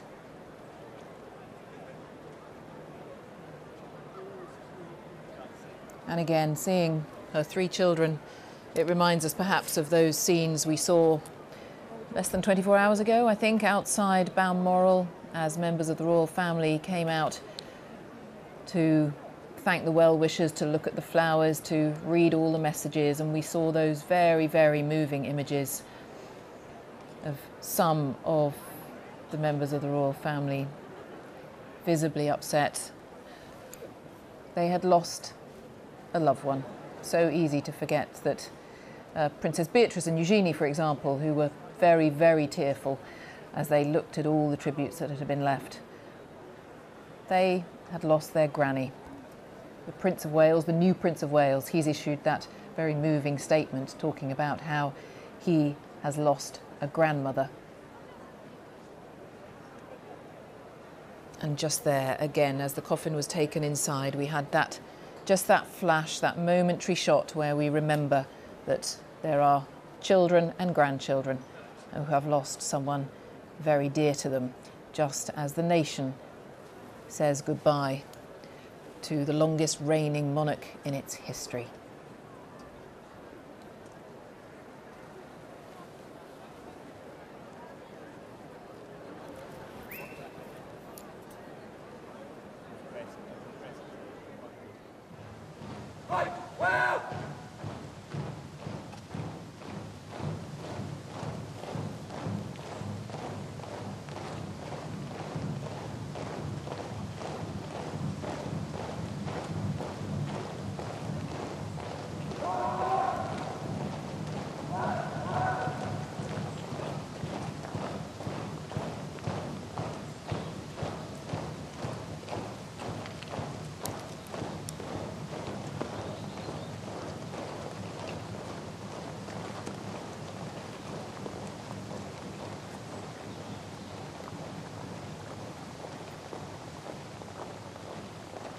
Robert Lacey, who's been with me here throughout the day. You have studied history, you write about royal history, but we have not seen these scenes before, and we may not again. Well, we certainly haven't seen them before, and I think maybe what's totally unique about today is hundreds of miles of clapping. Has ever that happened before? Starting, as Sean said, with the small, humble church and finishing now in the grandeur of Edinburgh. But it was thanks to the helicopter, which had to take a break halfway through. That's what's unique. As we remarked earlier, other monarchs have died away from the capital, reminders of the United Kingdom we live in. As the generations have gone by, they've been from Queen Victoria, who was just whisked up by train and taken to Windsor, to George V and George VI, who came from Sandringham with more ceremony and public attention. But this moves beyond them all. Every camera shot we saw, where we saw two images, what the camera was showing us and what all those upheld mobile phone screens were showing us too, which were in fact people's memories getting preserved that they will be taking home and looking at tonight. New technology bringing these eternal emotions, an old-fashioned ceremony and meaning home in a new way. Yes, and what were people clapping? Were they saying thank you? Were they saying goodbye? Were they, as we've heard so many times, that even all the people we've interviewed at Buckingham Palace today, wanting to be part of this moment of history, as you've said, Robert? Well, we wondered with Martin, didn't we, how people would react with the conflicting emotions of farewell and then also the welcoming of the new era. Yes. Old-fashioned English clapping. Sorry, British clapping. Scottish clapping. Well done. Don't make me correct you. Proved to be the way, but it was discreet, restrained, respectful all the time. It was, wasn't it? Throughout.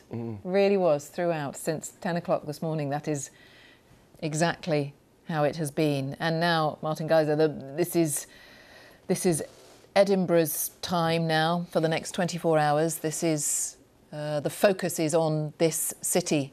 Do you know what's just struck me is that the journey today has taken the Queen from a place where she knew as a place of rest. It was an informal place for her, and we saw the cortege emerge through the gates of Balmoral without much ceremony, to a place of absolute ceremony. We've seen the marching bands there, we've seen the drilled soldiers in the courtyard at Holyrood House, and that's what Holyrood is for the royal family. It's their official residence in Scotland, and it is for ceremony. And so begins a week of ceremony, the quiet, behind closed doors aspect of that long and remarkable life is over, and for the next week it will be about people getting the chance to say those goodbyes. She will rest tonight in a room that she will have known very well. The throne room in the Palace of Holyrood House was used for receptions and for state occasions, so she will have seen many evenings in there. And last night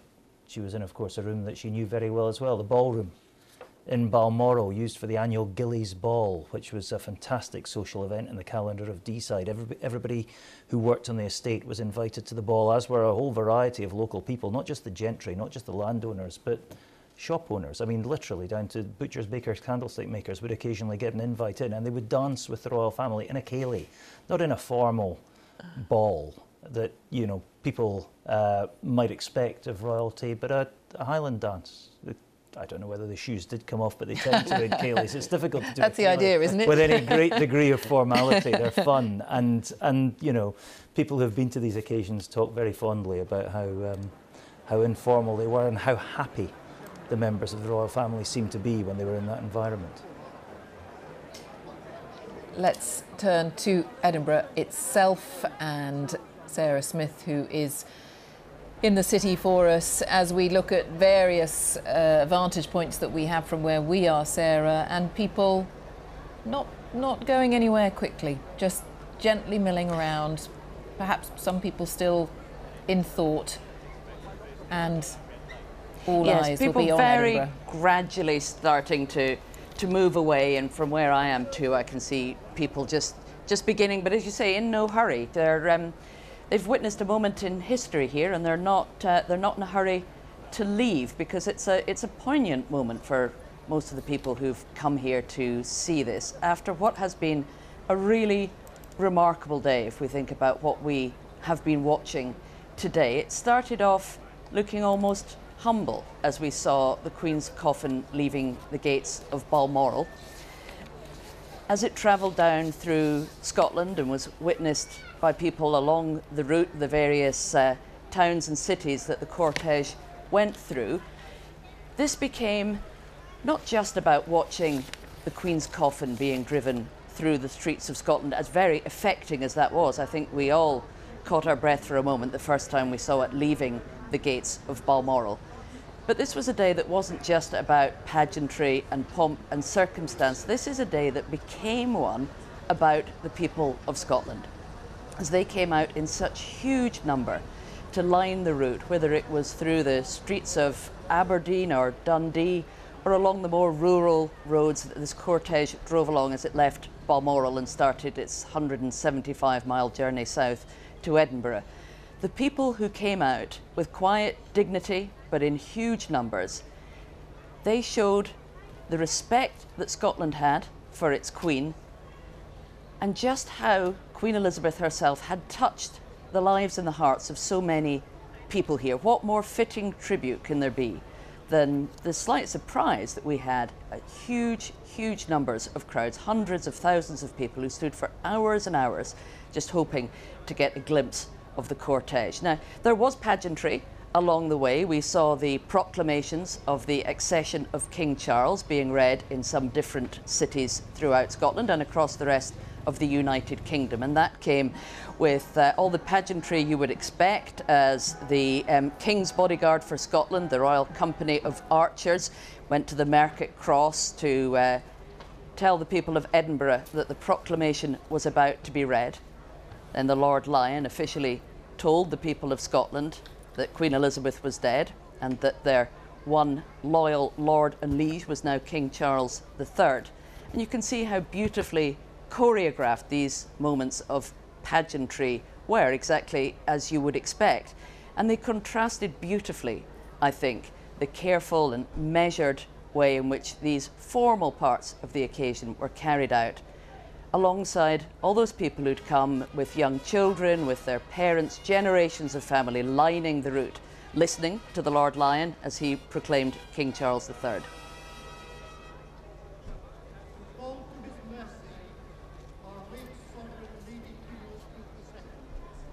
Of blessed and glorious memory, by whose decease the crown of the United Kingdom of Great Britain and Northern Ireland is solely and rightfully come to the Prince Charles Philip Arthur George.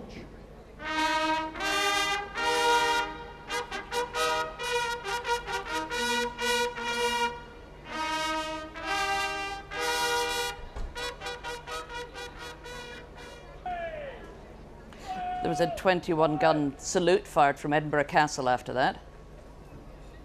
God save the King!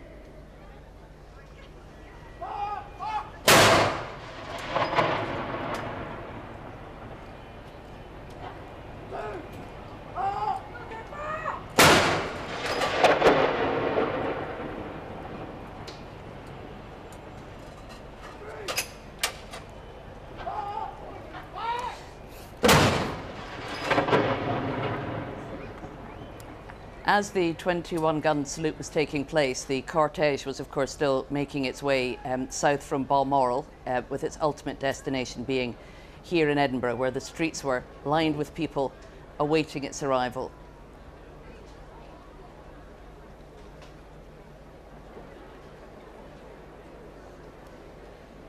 And then the very last part of the journey of the Queen's coffin came through the historic heart of Edinburgh, came down the length of the Royal Mile, the street that runs from Edinburgh Castle to the Palace of Holyrood House, which was, of course, the Queen's ultimate destination.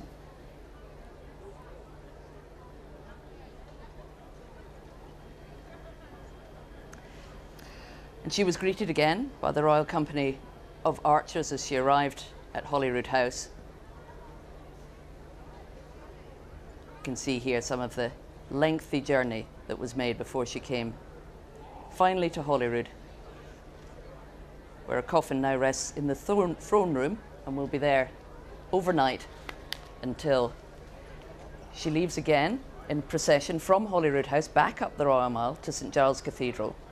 King Charles will be following on foot behind the coffin, with other senior members of the royal family being driven up to the Servants of Remembrance at St Giles. And as the cortege arrived at Holyrood House, we saw other senior members of the royal family, 3 of the Queen's children, Princess Anne, Prince Andrew and Prince Edward, there to greet her. And now you can see just people very slowly beginning to move away the Royal Mile in Edinburgh, which will be thronged with crowds, even more people, I suspect, tomorrow, trying to catch a glimpse of the coffin as it makes its way back up the Royal Mile, before lying in state at St Giles Cathedral for 24 hours.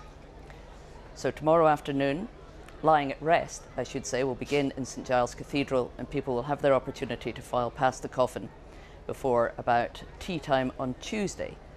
The coffin will be flown from Edinburgh Airport to RAF Northolt, and some of the proceedings in London will then commence. But for now, it's people in Edinburgh who had their opportunity to pay their respects and say goodbye to Queen Elizabeth. Sarah, many thanks for now. Sarah Smith in Edinburgh. Well, as we stay with these images from the centre of Edinburgh, let's just get some thoughts of the historian Robert Lacey, who's been with me throughout, and the BBC's Martin Geisler. And still, in fact, Martin, it strikes me, still people just, no one is in any hurry. People are moving away, but it feels quiet, contemplative, no one is rushing around. It's been a sober moment, and I guess all of us are absorbing what we've seen today. It's the kind of day it's been, isn't it? It wasn't a day for rushing anywhere. It wasn't a day for events. It was a day for thoughts and contemplation. And I think that's probably what people. Nobody should be in any rush to do anything. Stand and chat and get a bit of perspective. I suspect it's what people are looking to do just now, and then gently head off and let the rest of Sunday evening take care of itself, whatever that involves, but with a thought, I suspect, as they go, for what's happened today and what's happened over this remarkable life. We were saying earlier, weren't we, that you know, it was worth taking a moment to think as we watched this cortege. Somebody's brought their corgis.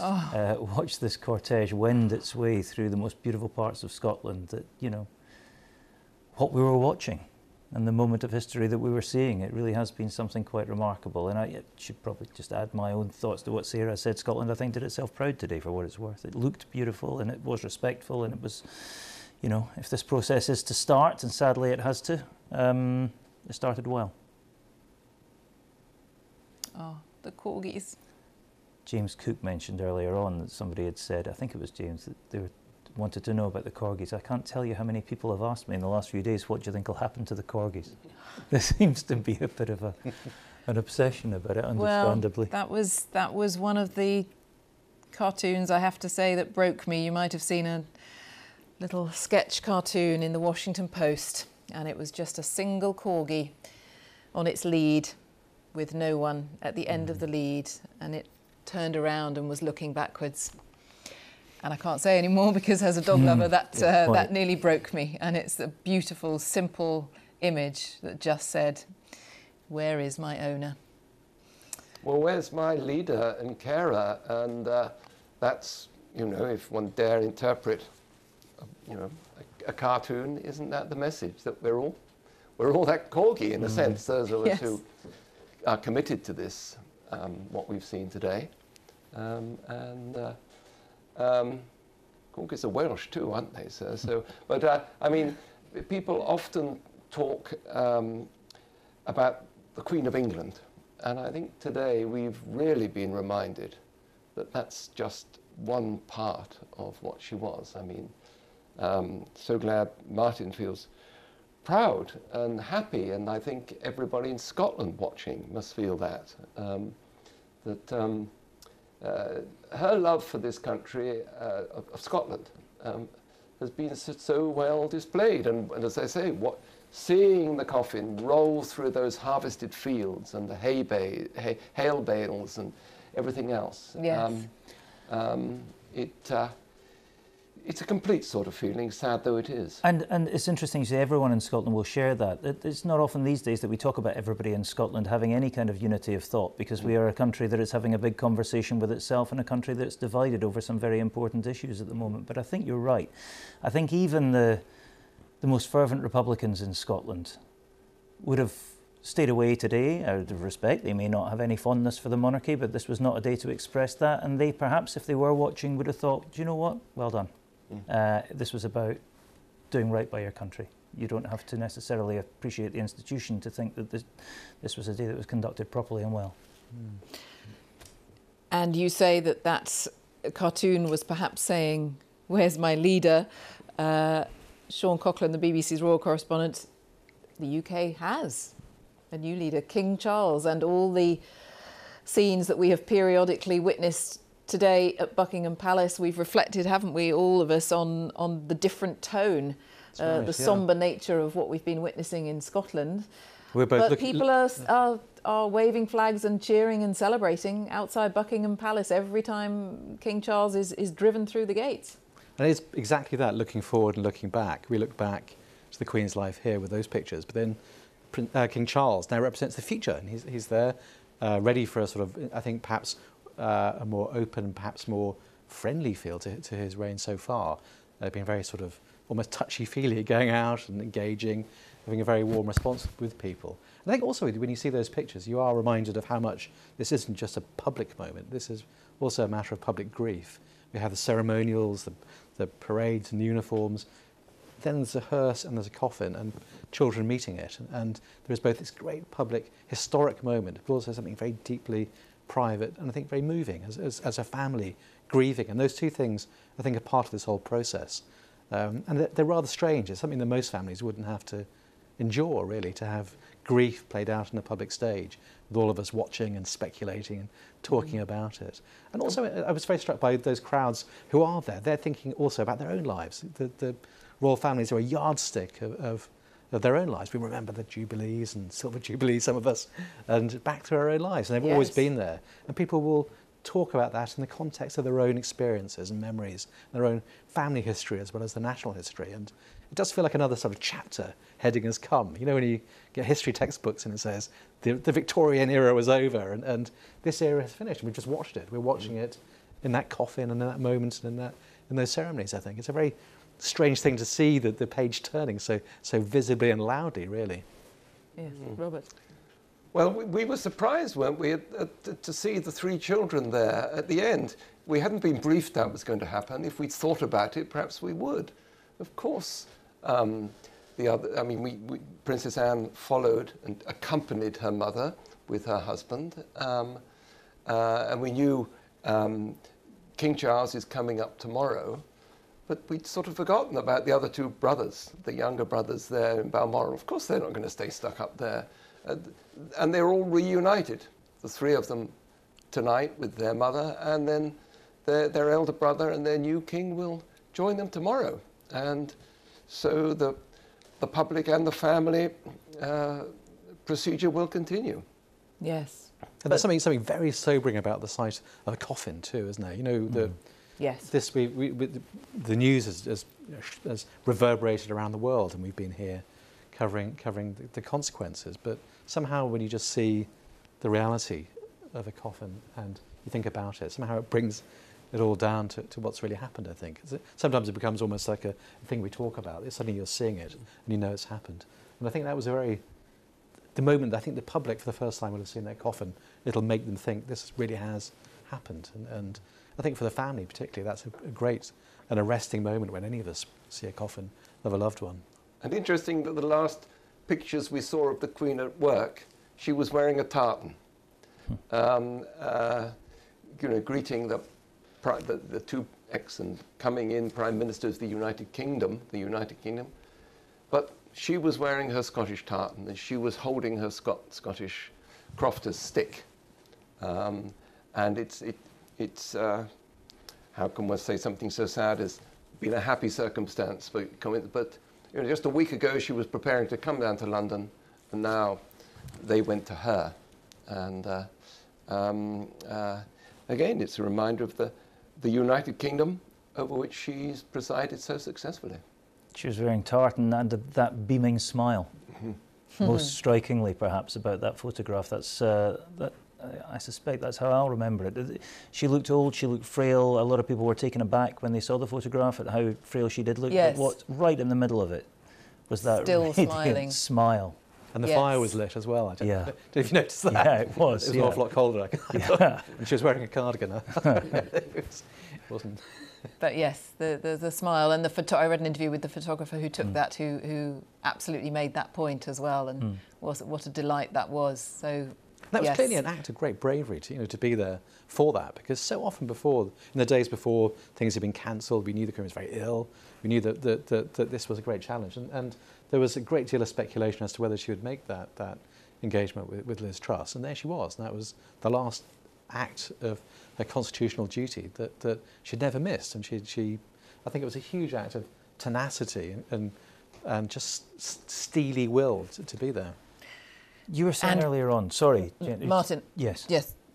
No, you were talking about Braemar when you were there, and when the royal family turned out, the clouds broke, and oh yes. Do you know what? It's just started raining. Oh yes, a good spot. Yes. The rain has held off all day, and now the brollies are out. No, yes, I hadn't spotted that, and you're absolutely right. Yes, takes me back to those soggy, muddy Braemar games. Apart from the moment when the Queen arrived. We mentioned, of course, the new king. He has been carrying out duties all afternoon inside Buckingham Palace. But of course, as we said, he will be making his way to Edinburgh.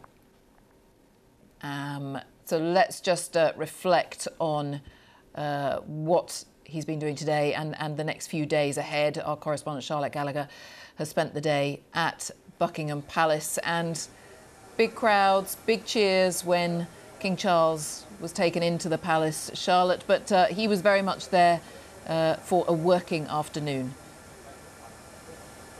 He was indeed, Jane. He's meeting representatives from the Commonwealth inside Buckingham Palace. You can tell he's there because the royal standard is flying high above the palace, as well as mourning the death of his mother. He's getting used to his new role as king, King Charles III, and we know the Commonwealth was so important to Queen Elizabeth.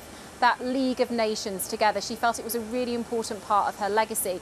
So I'm sure what King Charles wants to do is continue that and strengthen that. And we saw cars going in earlier from the different Commonwealth countries. We think they've left now. We also saw the Queen Consort Camilla. She drove in earlier, cheers and screams from the crowd even. She was waving, and you know that she was coming because people had their phones up in the air ready to take pictures of the Queen Consort as she drove past. And there's a real feeling of not just remembering the Queen here, but also excitement, really. People were really excited to see King Charles, this new monarch, for the first time in 70 years. People are coming here to lay their flowers in Green Park, but also to cheer on this new king, and lots of families here, multiple generations. There's grannies telling their grandchildren about when they were growing up and the Queen was growing up and how they saw Prince then Charles becoming king as he is now. Lots of mums and dads taking their children, lots of babies having their photos as well, and I'm sure the parents are really wanting to mark this historic moment. And we've seen the ubiquitous Paddington is appearing on a lot of the cards being placed down at the floral tributes at Green Park, and children, one child I saw had even brought her own Paddington toy to put down there for Queen Elizabeth. So there's a real sense of community, I'd say, people talking to each other, and you don't often get that in London, do you? It can be kind of sometimes a fairly, not unfriendly place, but almost an anonymous place. But here, people have come down and they want to meet people and talk about their memories of the royal family. Charlotte Gallagher, thank you, and thank you for your contributions to our programme this afternoon at Buckingham Palace. As for the last time for this evening, we reflect on the two elements of this story running today. The crowds we've seen at the palace, the cheering for the new king and the Queen Consort, and then the solemnity of what we've watched, that long 6-hour-plus journey of the cortege, which left Balmoral at 10 o'clock this morning and now has finally arrived at the Palace of Holyrood House in a now rainy Edinburgh. And perhaps just, Robert Lacey, I can just have one final thought with you as someone who has studied the monarchy, studied history, written so much about it. A moment in history, that is why a lot of the people we've heard from at Buckingham Palace said they wanted to be there today. We are witnessing this. We are living through it. This is the end of the first stage of the Queen's final journey, with more ceremonies to come over the next week. But this is an enormous week in this nation's history. It's, well, last week seemed pretty big, with prime ministers changing and the Queen herself passing away. But I think the coming week will move people even more and give reality to this cliche we've all been uttering about being part of history. We've watched history this afternoon being made, and the people out there were part of it, but people watching have also been made part of it as well in all sorts of new ways that have come into being in this Queen's reign. And we saw all the anticipation of the future, respectful anticipation of the future outside Buckingham Palace, and mingled with the sadness with which we saw the people of Scotland starting to say goodbye to their Queen, who loved them so much and who loved being there so much. And if she had to pass away, for her to pass away in her beloved Balmoral was the place for it to be. Yes, and that very fact means that we have all witnessed what we have today, and that so many people in Scotland, the country that the Queen loved so much, has made her final journey there. And so just in the last few minutes, the coffin of Queen Elizabeth II arrived here at Holyrood House in Edinburgh after that journey from Balmoral Castle in Royal Deeside, a journey that took her through so much of Aberdeenshire, the country she so loved, the countryside she so loved, the place where she and her husband, Prince Philip, felt relaxed, where they could, to a degree, as much as they ever were allowed, switch off from the rigours and the duties of royal life. And some of those famous photos of them relaxing around the Balmoral estate, just those perhaps stick in our minds as a place where they were, perhaps as much as we can judge, at their most relaxed. And now here tonight, the Queen will rest inside the throne room there at Holyrood House. That is her resting place for tonight, as she is borne in front of her other three children, the Princess Royal, Prince Andrew and Prince Edward. And those images bring to a close our coverage here from BBC News of the Queen's final journey through Scotland. Enormous thanks from me to my guests, Robert Lacey and Martin Geisler, who've sat with me here and followed the Queen's final journey. So from me, Jane Hill, I wish you a very good evening